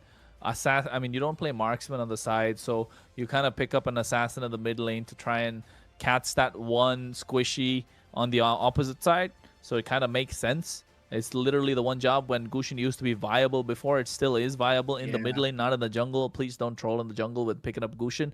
Alucard here though, I think they're just screwing around. They're just here to have fun at this point. Misa Esports understand the assignment. They know the difference that they bring in compared to the opposition, and now it's just gonna be fun. You know what? Go for a Basha in the jungle and then pick up a carry. Oh yeah, that could work. Basha Basha carry would, Basha but a can carry into or a Eve, carry into Eve is a nightmare, man. You know what? Go for a 1-1. 1-1 against a Lancelot, nightmare. 1-1 against a Eve, nightmare. It's very simple. Like you I cannot think like so. the I think so. Here's the thing. Here's the idea. I think so. You can actually unlock your ultimate on the Lapu Lapu. yeah, but Why like is you think staying Lapu out of Lapu the is gonna way? be jumping on his own? It's not me playing there. It's not the team that we had. The Lapu Lapu is not gonna be jumping on his own. They're gonna have backup from his team. Yeah, I agree, but Hylos can actually stop Wise on that Lancelot, even if it's for a second, and that could be that split second time where you can utilize the 1-1 to jump around a bit. And here's the fun thing, right? With the Lancelot, I'll tell you one thing. Most of the time, you can very well dodge the Thorn Rose by standing right next to the Lancelot and not really standing in the middle of the ground. Yes, Phantom Execution is going to be a bit of a problem, but if you pop in the Inspire first, then it becomes difficult for Lance and Lapu to actually catch you.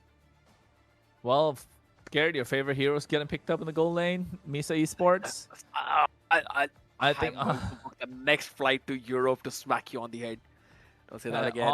honor here. Ooh, I like it.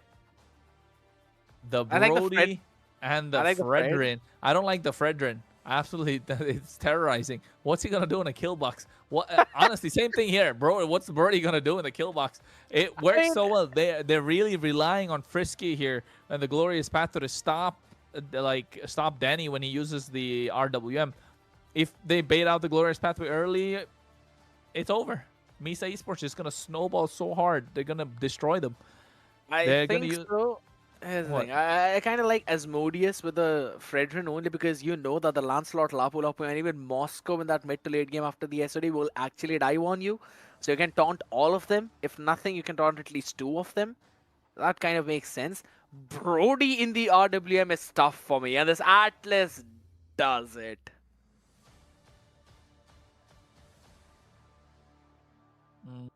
Second Atlas for today. I never thought I'd be seeing that. I already saw an Atlas today early. We're gonna That's see what- another Atlas come through. That's what I'm saying, right? We saw the first Atlas already. I thought that was already surprising enough for me when Arke pulled it up. But this one, another one. Pancake now trying to pull some same shenanigans that Toby did. Interesting, at the very least. I don't know, man. I don't know. It's a weird draft again. Although with the weird draft, I'm liking Misa Esports still a lot more than Honor just because they have the Jushin. Even though they have the Jushin. Only Jushin's kind of a meta hero over there. Everybody else is just along for the ride. It feels like the lineup of Honor is all like getting ready to go to the gym. Beefy boys out there, ladies and gentlemen. But Honor need to pull that beefiness up in this one game. Last chance for them to try and pull themselves back up. If they want to force a game number 3 in here or not, as we move in game 2, it's Honor taking on Misa Esports. Well, now, folks, we're in game number 2 already. Honor trying to create some sort of problems. You can see Danny, he's trying to freeze the waves out. He knows, man. And he's using that for Whis to come in as well. Perfect match. Scared this is over. There seems to be like that. Hennes is just struggling out a lot, instantly out. That's a bit of a problem coming in for him. And here's the thing, now with the Litho Wanderer up for the grabs, I never thought we were going to see the first fight towards Litho out here again. It's going to be a jump in, coming in from Pancake. Retro used up already. It's Lancelot winning it out. Frisky seems to be in trouble with the Revitalize popped up. He's got no mobility to try and run away. And look at Wise. He just gets extra bit of dashes from the minions in mid to catch Frisky with the last one. And now they're going to steal away the Golem as well. Asmodeus is going to have such a tough time. No, it's too much pressure. Honor crumbling. It's only the start of the game. It's only 1 minute 30 seconds in, and they're already able to open up the map. They're already making it difficult for themselves to do anything. The Lancelot's moving fluid. It's difficult to see a Lancelot start off so well. The Brody is doing some sort of damage, but then again, like, for how long? It's going to be tough out here, ladies and gentlemen. But there's one thing that's going to be pretty easy for you. And that is you can join the Surge Fit Club Challenge. You can challenge yourself and win some in-game rewards by scanning the QR code. Just like how Misa Esports are right now winning out that mid lane fight. In between all those HP bars, I'd have to say, I actually lost the track of where Frisky was. I'm not even kidding. I lost where Frisky was at that point. And guess what? Maybe we're going to lose another one out there as Asmodeus doesn't really have any way to run around with as he gets taken down my lobby with the pick. And a fun fact, Kronos, my lobby is running with the rapid boots. Well, the turtle's up. There's 2 minutes 30 seconds in. They get themselves that turtle easily. Retribution already being used up. Knight Lovell is going to go down as well next. RWM. That's all she wrote. He tried to go for the penalty zone. But he was the one who was being punished out there. Hennes. Exactly. He's the one who had to pay the penalty. I agree. There's the Fatal Links coming in. A couple of people brought in as well, just so they can be taken down my lobby. Shuts them. That's a nice pull coming in out here with the Crimson Beacon now. They're still trying to hold him down. But guess what? My lobby doesn't give a damn. He's just having his own fun time. Misa Esports. 7-0 start. Jumping in the jungle as well as Michael tries to hop in. He's not even being allowed to do anything here. Another dash out. Trying to catch someone in that orange buff. They don't want to give them any kind of thing out there. Again, with the taunt coming in, guess what? They don't have the damage. Wise takes down one. The SOD misses. Doesn't matter. Torn apart memory. It's all going to be fading very soon for Honor. They don't have any damage in this early game. A memory that they want to tear apart going against Misa Esports on the 16th of November. Not something that they thought they'd see. Crimson Beacon. Oh, they might get something here. That's an ice pick coming in out here. Nothing left for Danny to run away with.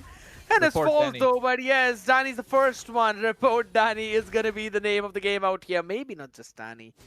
All right, my lobby. Report Danny. He's the only one that died from Misa Esports. They're gonna report him, but here, oh, you can see they come in. They go for the Landshaker. Nice fatal link. Nice Landshaker, fatal link on 3. They're gonna catch all of them as the Appraiser's Wrath misses on every single one of them. Unstoppable for Wise on the Lancelot as my lobby is just farming after kills. 5-0 or make it a 6-0-3 for the Lapu Lapu. He is literally the bravest fighter, but maybe Terizla has lost the family out, is going to lose his own life as well. The lore is not accurate for the Hammerman, but it absolutely is for Misa Esports. Hammerman. Why do you call him the Hammerman? Bro, that's so random. He uses up the Hammerman. I mean, I understand this game's a bit random. To be honest, like, there's not much you can do to call it. Ice RWM dropped down. You can see the timings are so good from Misa Esports, and they're still able to make it out alive. They're just enjoying here, man. Randomly dropping the random ultimates just to catch some random people roaming around randomly. That is a bit too much randomness in this one. Now it's going to be Michael probably going to be taken down there. No flicker available for him. Left alone on an island. At least he was able to take one tower. But for suicide mission. Well, one tower. Look at Bumblebee catching Asmodeus off guard. Asmodeus like a Giga Chad walking in, but he doesn't understand. He's not the one who's the Giga Chad. It's Fredrin, my guy.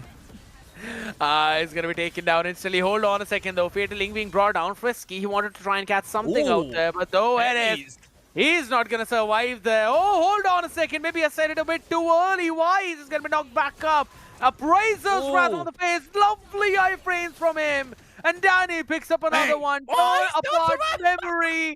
But it's still Bumblebee surviving at the slither of HP. The RWM catching no one, unlike the Landshaker who got both of them as a penalty. So dropped in by the Hammerman again.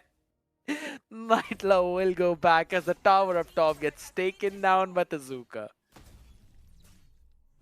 Well, that one kill that Honor have for themselves. I bet Misa Esports will be saying, gotta report them, but here you can see Asmodeus barely can do anything in his own jungle. That's Bumblebee, man. That's an Atlas that's causing you problems. Oh my god, right now Hennes is going to run back to safety because it was the Lapu Lapu who was shutting them down out here in the open. Lovely play. Nightlaw is a freaking EXP laner, man. He should not be falling this soon. But the Hammerman goes in for the flicker. It's Wise as well joining Danny, though. The answer back coming in by my lobby. Legendary picked up for him as Frisky falls to Tezuka. Asmodeus could be the next one in line, but he's got the dash to run back safely. Well, the Hammerman got the shutdown of a lifetime. And you know what? Bumblebee as an Atlas is level 8 compared to Asmodeus, who's the jungler, who's level 8. And I think Bumblebee, did Pancake just use a Fatal Links there? Yeah, just to make it out of that? I think so he did, but guess what? Michael can use whatever he wants to, even the corrosive strike, but it's not going to get him out anywhere. Rapid boots being picked up now, one more time out. Holy smokes, what is my lobby doing out in the open?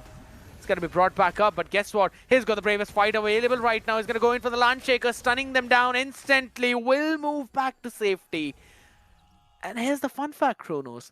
Even after all that aggressiveness, Misa Esports are really not overstepping their boundaries. Yeah, I think it's Misa Esports. They know what to do, man. They're just having here a fun time. Look at the damage dealt. Oh my god. Moskov's at the bottom of the list. But then again, that's because he's barely been in team fights. He's been splitting the map. Yeah, right now though, it's going to have some time to maybe hop into one, which is brewing up in front of him. But it doesn't matter. RWM dropped up. Fatal Links on top as well, though, in the backline. Now Danny's going to relieve of that pressure. Hennes hops into that fight, stunned up instantly. Now the Void Blast is going to try and catch him as 3 of them are up in front. A lovely stun connecting. Hey, hold on a second. Yes, Sodi to send him forward. Hennes goes in for the Crimson Beacon as well, only to be pushed back out there as my lobby will now be the frontliner. Bumblebee hopping them. Holy smokes, that's the stun. Hennes cannot catch a break. It's a double kill Bumblebee. for Tezuka. Nora concealed to run away. Hammerman. Holy smokes. The Hammerman had to burn the flicker to catch an Atlas. I mean, that clearly shows the desperation from Honor. Now he goes in for the penalty zone, only to be dodged up by the other Hammerman. side. It's Hammerman. so he gets taken down. Danny is still immortal. Man, the Hammerman swung his hammer to get those kills. I wish we could see a replay of that. Sokol, if you could, that would be amazing. He went in at the right time, swung the hammer, didn't get the kill, used the flicker, still didn't happen, but you can see your Asmodeus. Oh my god. Bro tried to pick his sword up, but he died instantly. That's a spear left in the air, man. I don't think so he'd be able to take that one down. Yeah, he's not the Lancer that you'd want in the Fate Stay Night out in the open. Yet again, Tezuka easily pushing out that tier 2. Look at up top. Look at up top, Michael. Oh, he smokes half HP. Just deleted like that. That is insane. The Fatal Link's coming in on top as well as the item is going to be instantly removed out here. Hammerman not being able to hammer down anyone. As out in the mid, Frisky could be the next one as Lundshaker catches him as well. A big play from Misa Esports yet again. And they're just brawling it out here. They're brawling it out, all right.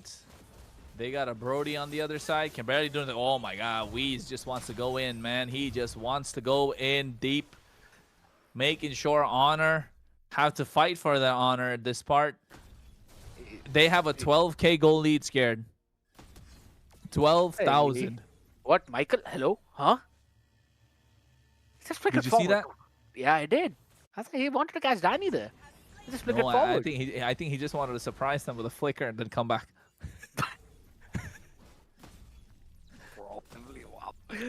Oh my god, Queen's Wings. It's picked up. My lobby. He's unkillable now. Okay, who's gonna be MVP here? Let's decide that. Is it gonna be My Lobby or Pancake? My lobby. My Lobby dies this fight. Pancake gets MVP. I agree. Yes, My Lobby dies this fight. Pancake sets up 2 or 3 people. That's a Pancake MVP. One more thing. Do you think Frisky's gonna touch the double digits death marker? It's one away from. I don't know, man. I don't know. Feels a little frisky to me. I think he will. But you know what? MVP for Honor, the Hammerman. Let's see it. Lord marching down the mid lane. No Holy Shield available. Pancake gets himself the Malefic gun. Or rather, it was Tezuka. Let's see if it works out. Out here right now in mid though. And it's already down to half HP. That's a bit of a problem out here. Lord coming in. Why is this dashing it around? It's fine.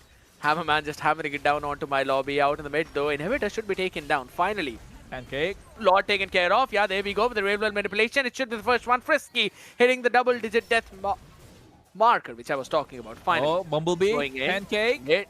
Yeah, it's out open. 4-man set. We gotta take care of. They're not going. Flicker. No. Discipline, my guy. Discipline. That's what you also needed in that previous one. Look at the back line, though. There we go. The Thorn Rose with the Phantom Execution. Michael's been deleted in a second out. And now the minions marching in from all 3 lanes. Crystal open as the Hammerman is going to be the next one in line. It's a one-man Fatal Link, but guess what? It's all that they need. Frisky's not even surviving after his own Crystal. It's a triple kill for Wise and a game for Misa Esports. Man, I was rooting for the Hammerman. Wanted to go for it. It's fine. He tried. Oh my god. You know what? I actually want to read the chat at this point to see how many people are typing the Hammerman there. Oh, man, that was funny. I mean, Misa Esports, look at them. They look absolutely happy and they look nonchalant the fact that they won. I mean, they kind of look like they go for shampoo ads. Any shampoos companies that are watching, Surge, we could use some sponsors. Just saying. The Head and Shoulders, maybe. Head and Shoulders. That's what it is. You never know. That's a comment there. All right, man. I told you. 10-0-14 is just insane KDA to have on an EXP laner, man. And he was activated since the first minute mark with the rapid boots. Told you. He has to be fast. Goat boots. Fast, boy. He's really, really fast, boy. The way that he went out. My Lobby. 10-0-14. I can't say the whole thing on stream. You know that. I know. 10-0-14 on the KDA. The M in Misa Esports stands for My Lobby. My lobby. Wow. The M in I- My I- Lobby stands for That's for MVP. MVP. I thought that initially you were gonna say the M in the MVP stands for my lobby. Gotta but throw him a you- doozy, bro. You gotta throw him a curveball every single time, like a leg spinner in cricket, like a knuckleball in baseball, like a knuckleball in football. You Oh gotta my throw a curveball. God. Look at the gold per minute for Wise, man. It's 1,007. He rich. Richest, man. He's Richie Rich. He can probably rival Richie Rich. The carry, obviously, Danny, no questions asked there on the constantly being the nuisance there. The wall's going to be frisky. 161,000 damage tanked. He was the only one who was up in front, right? And here's the thing. If you use the Glorious Pathway for aggressive plays, there was no way he was surviving. There was absolutely no way.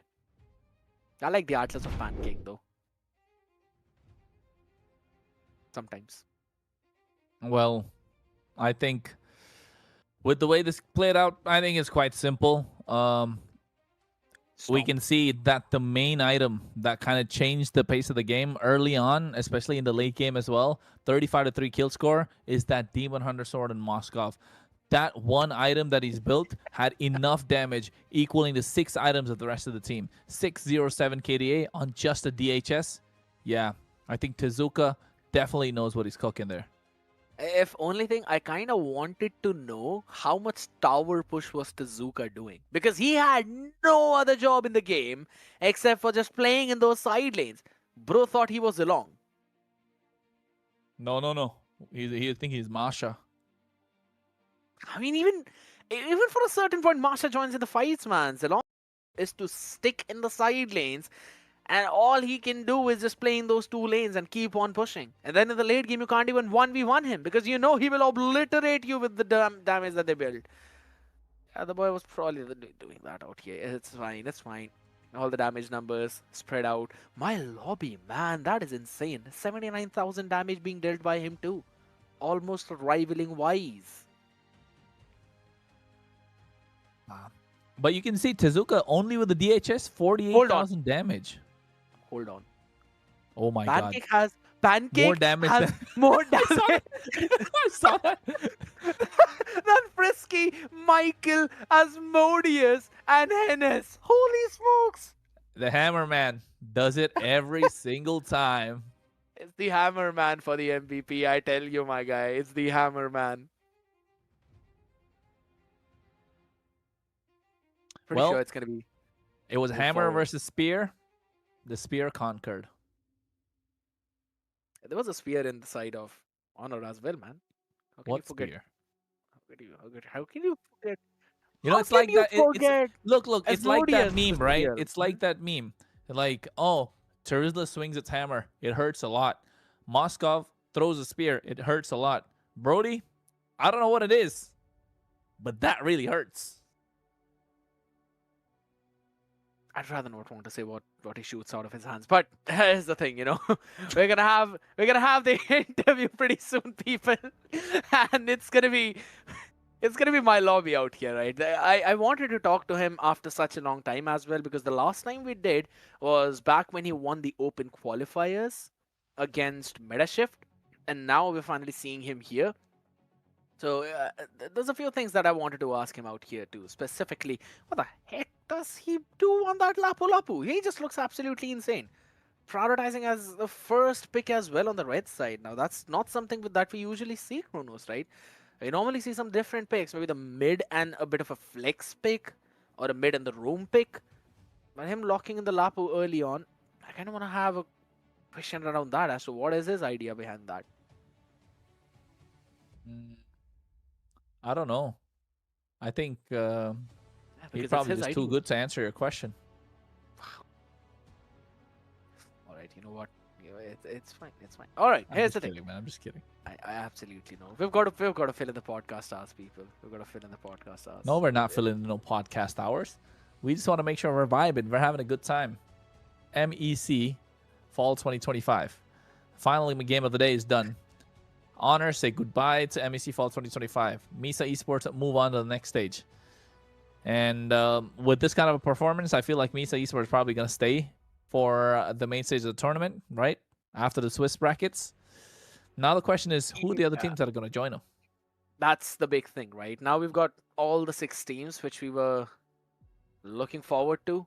We already have most of them out here. If I'm not wrong, it's Fake Time, Teeny Bamboozle, Revenant Order, and then you've got Arke, Stolen Angels, and Misa Esports. So I want to see how the groups will be drawn to, or rather the matchups that we're gonna have.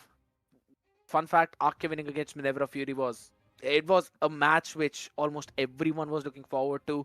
I had the honor of casting that one. I know it went on for a bit longer than necessary, but before we move on to out here for this interview, I want to have a discussion about that as well a little bit, right? Because Arke's improvement has been significantly good. I don't know. I'm kind of 50-50 on that.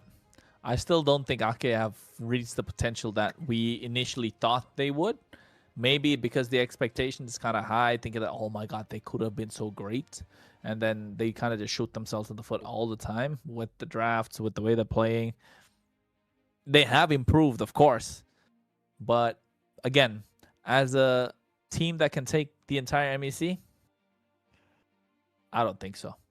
Who do you think will actually take the entire MEC? I mean, we got 2 options. We got Meta Shift and Jackpots, really. Is that a question you're going to ask me? I don't even... to be honest, I think so even Memento Mori are moving up pretty well. They're a team that's always the underdog, aren't they? They were for the EMC. Yeah. I don't want to sleep on them right now. Considering the 1-2-1 against Jackpots and that to a reverse sweep, I think so even Memento Mori have got a good chance. Maybe. It's gonna be fun to see. I mean, for all the people out there who are watching us, right, who are waiting for that interview, make sure you quickly hop in and...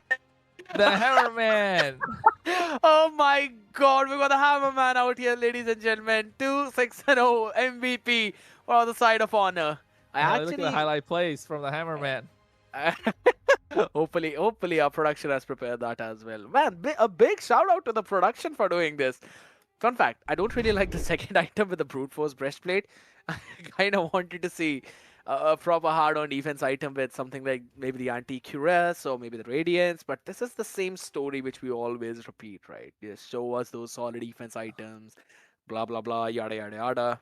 He don't need no defense items. He's got the hammer. He's the hammer. I mean, but at the same time, it's like, you know, it's come to the point where it's a great, it's a good laugh for us. It's like trying to keep us alive late into the night as well. Production doing the same. You know, it's quite a difficult job being behind the desk and just sitting out for hours and then just, you know, doing quite a lot of work, folks. So you got to give a shout out to the production every single time to do that, trying to keep it alive. But again, we're not trying to throw any shade to teams, not trying to throw any shade to players. It's about what happened, the way it went about, and just goes to show that, hey, it's just always fun at Surge Europe. I agree, man. That's the big thing, right? The competition out here is just super tough here. I want to have a look at the entire brackets one more time, just so we can have a look at the journeys and the teams that eventually qualified. Because if I'm not wrong, I believe 4 out of the 5 teams that have qualified are the ones who either came from promotion relegation or who came from open qualifiers. Like, if I'm not wrong, only Jackpots is a team that have qualified for the playoffs yet, and that were from the Thunder Division. That's the top team of Thunder Division versus all the other teams of Promo Relo and Open Qualifiers. It shows you the level. Yeah, I'm not even capping out here. You can seriously look at it. Can we take a look at the brackets? I want to have a look at the brackets too, man, because that is how the thing is. And out of all the teams that have been eliminated yet, if I'm not wrong, now apart from Honor and Renta, all the other 3 teams are the ones who were from Thunder Division. Look at that. Only Jackpots being the only team that qualified who were playing in Thunder Division.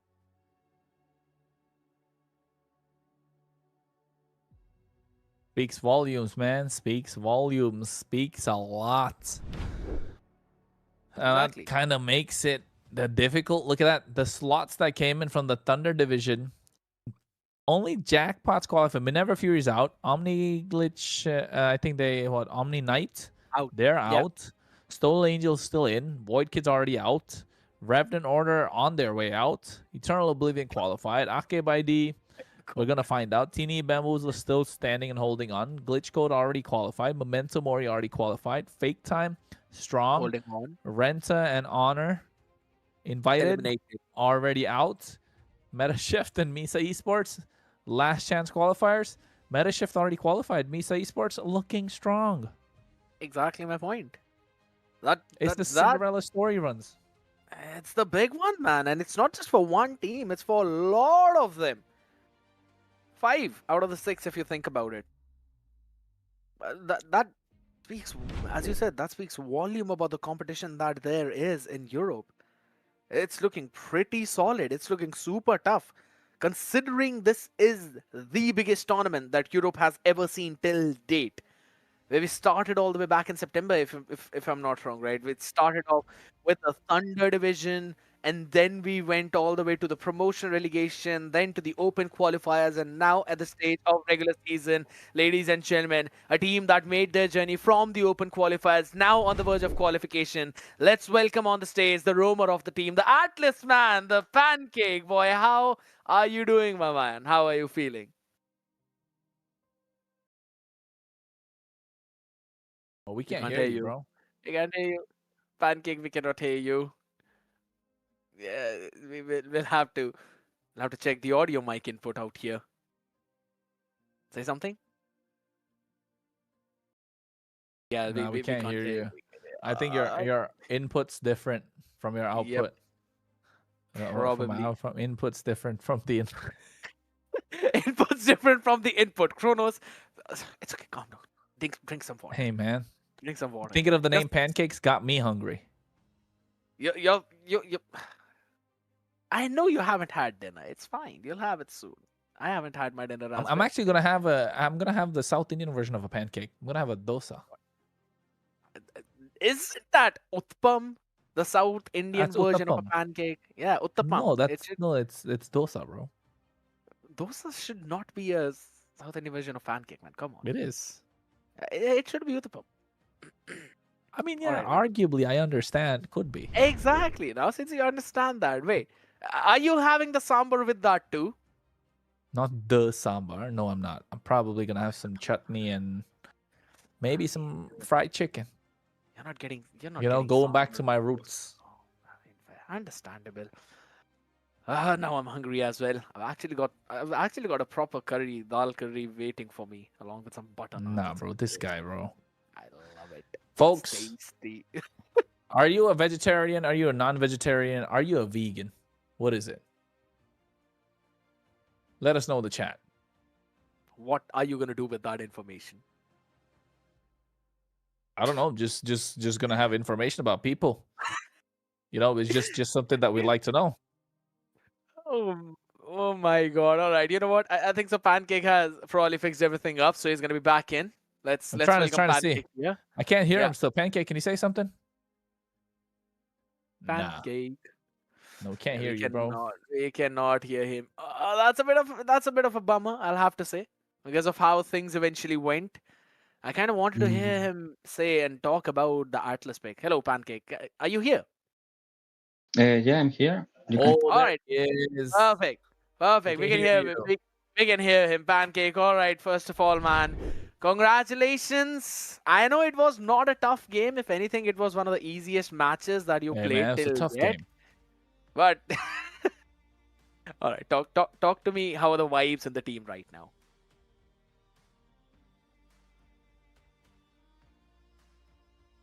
We can't hear you again. It just disappeared. We can't hear you. I think when you connect your no, it's not a camera problem. It's got to be something else. I think so. It's got to be something else. We'll figure it out, people. We'll figure it out. It's okay. Right now, maybe.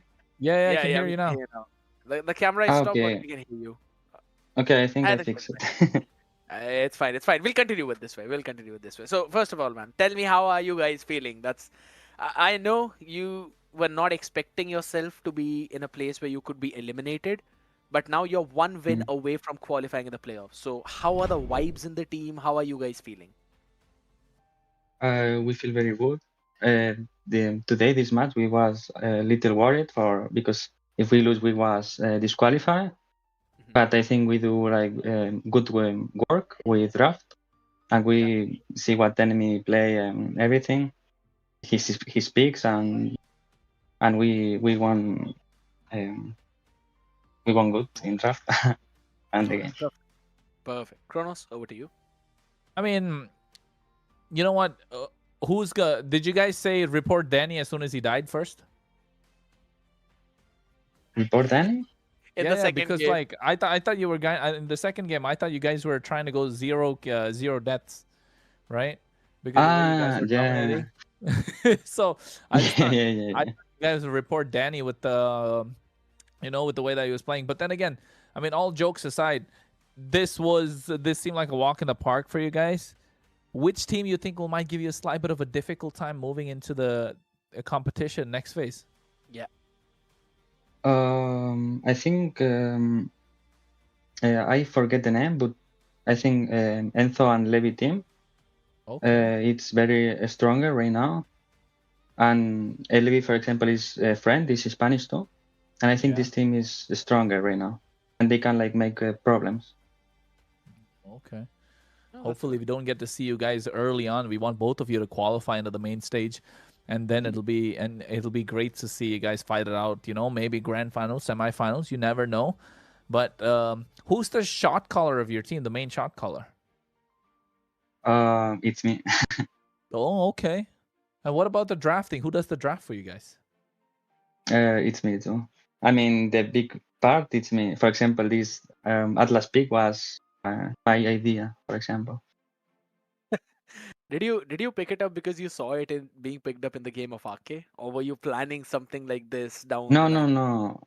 I just was with drum open like for pick, and I see like enemy draft is like very tanky and they don't have like mobility for escape or something, and they have Brody pick. Brody always go with flicker, so was like easy for cuts for Atlas for ultimate. Oh, all right. Now talk to me about the Atlas. Now, since you picked it up here, do you think it is viable to be picked up in the future? Specifically, if you guys make it to playoffs, do you think Atlas could be used up down in the line in the tournament? Yeah, I think Atlas can do like very good work, and I think he's good pick. You have depend the matchup too.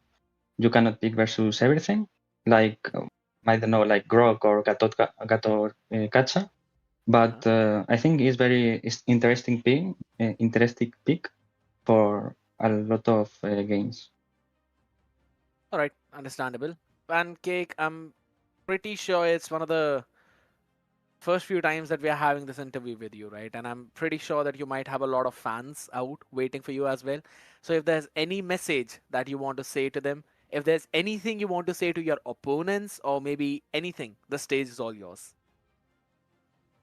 I want to say thank you for the supporters, for the fans, for people who trust on we everything, don't care if lose or if win.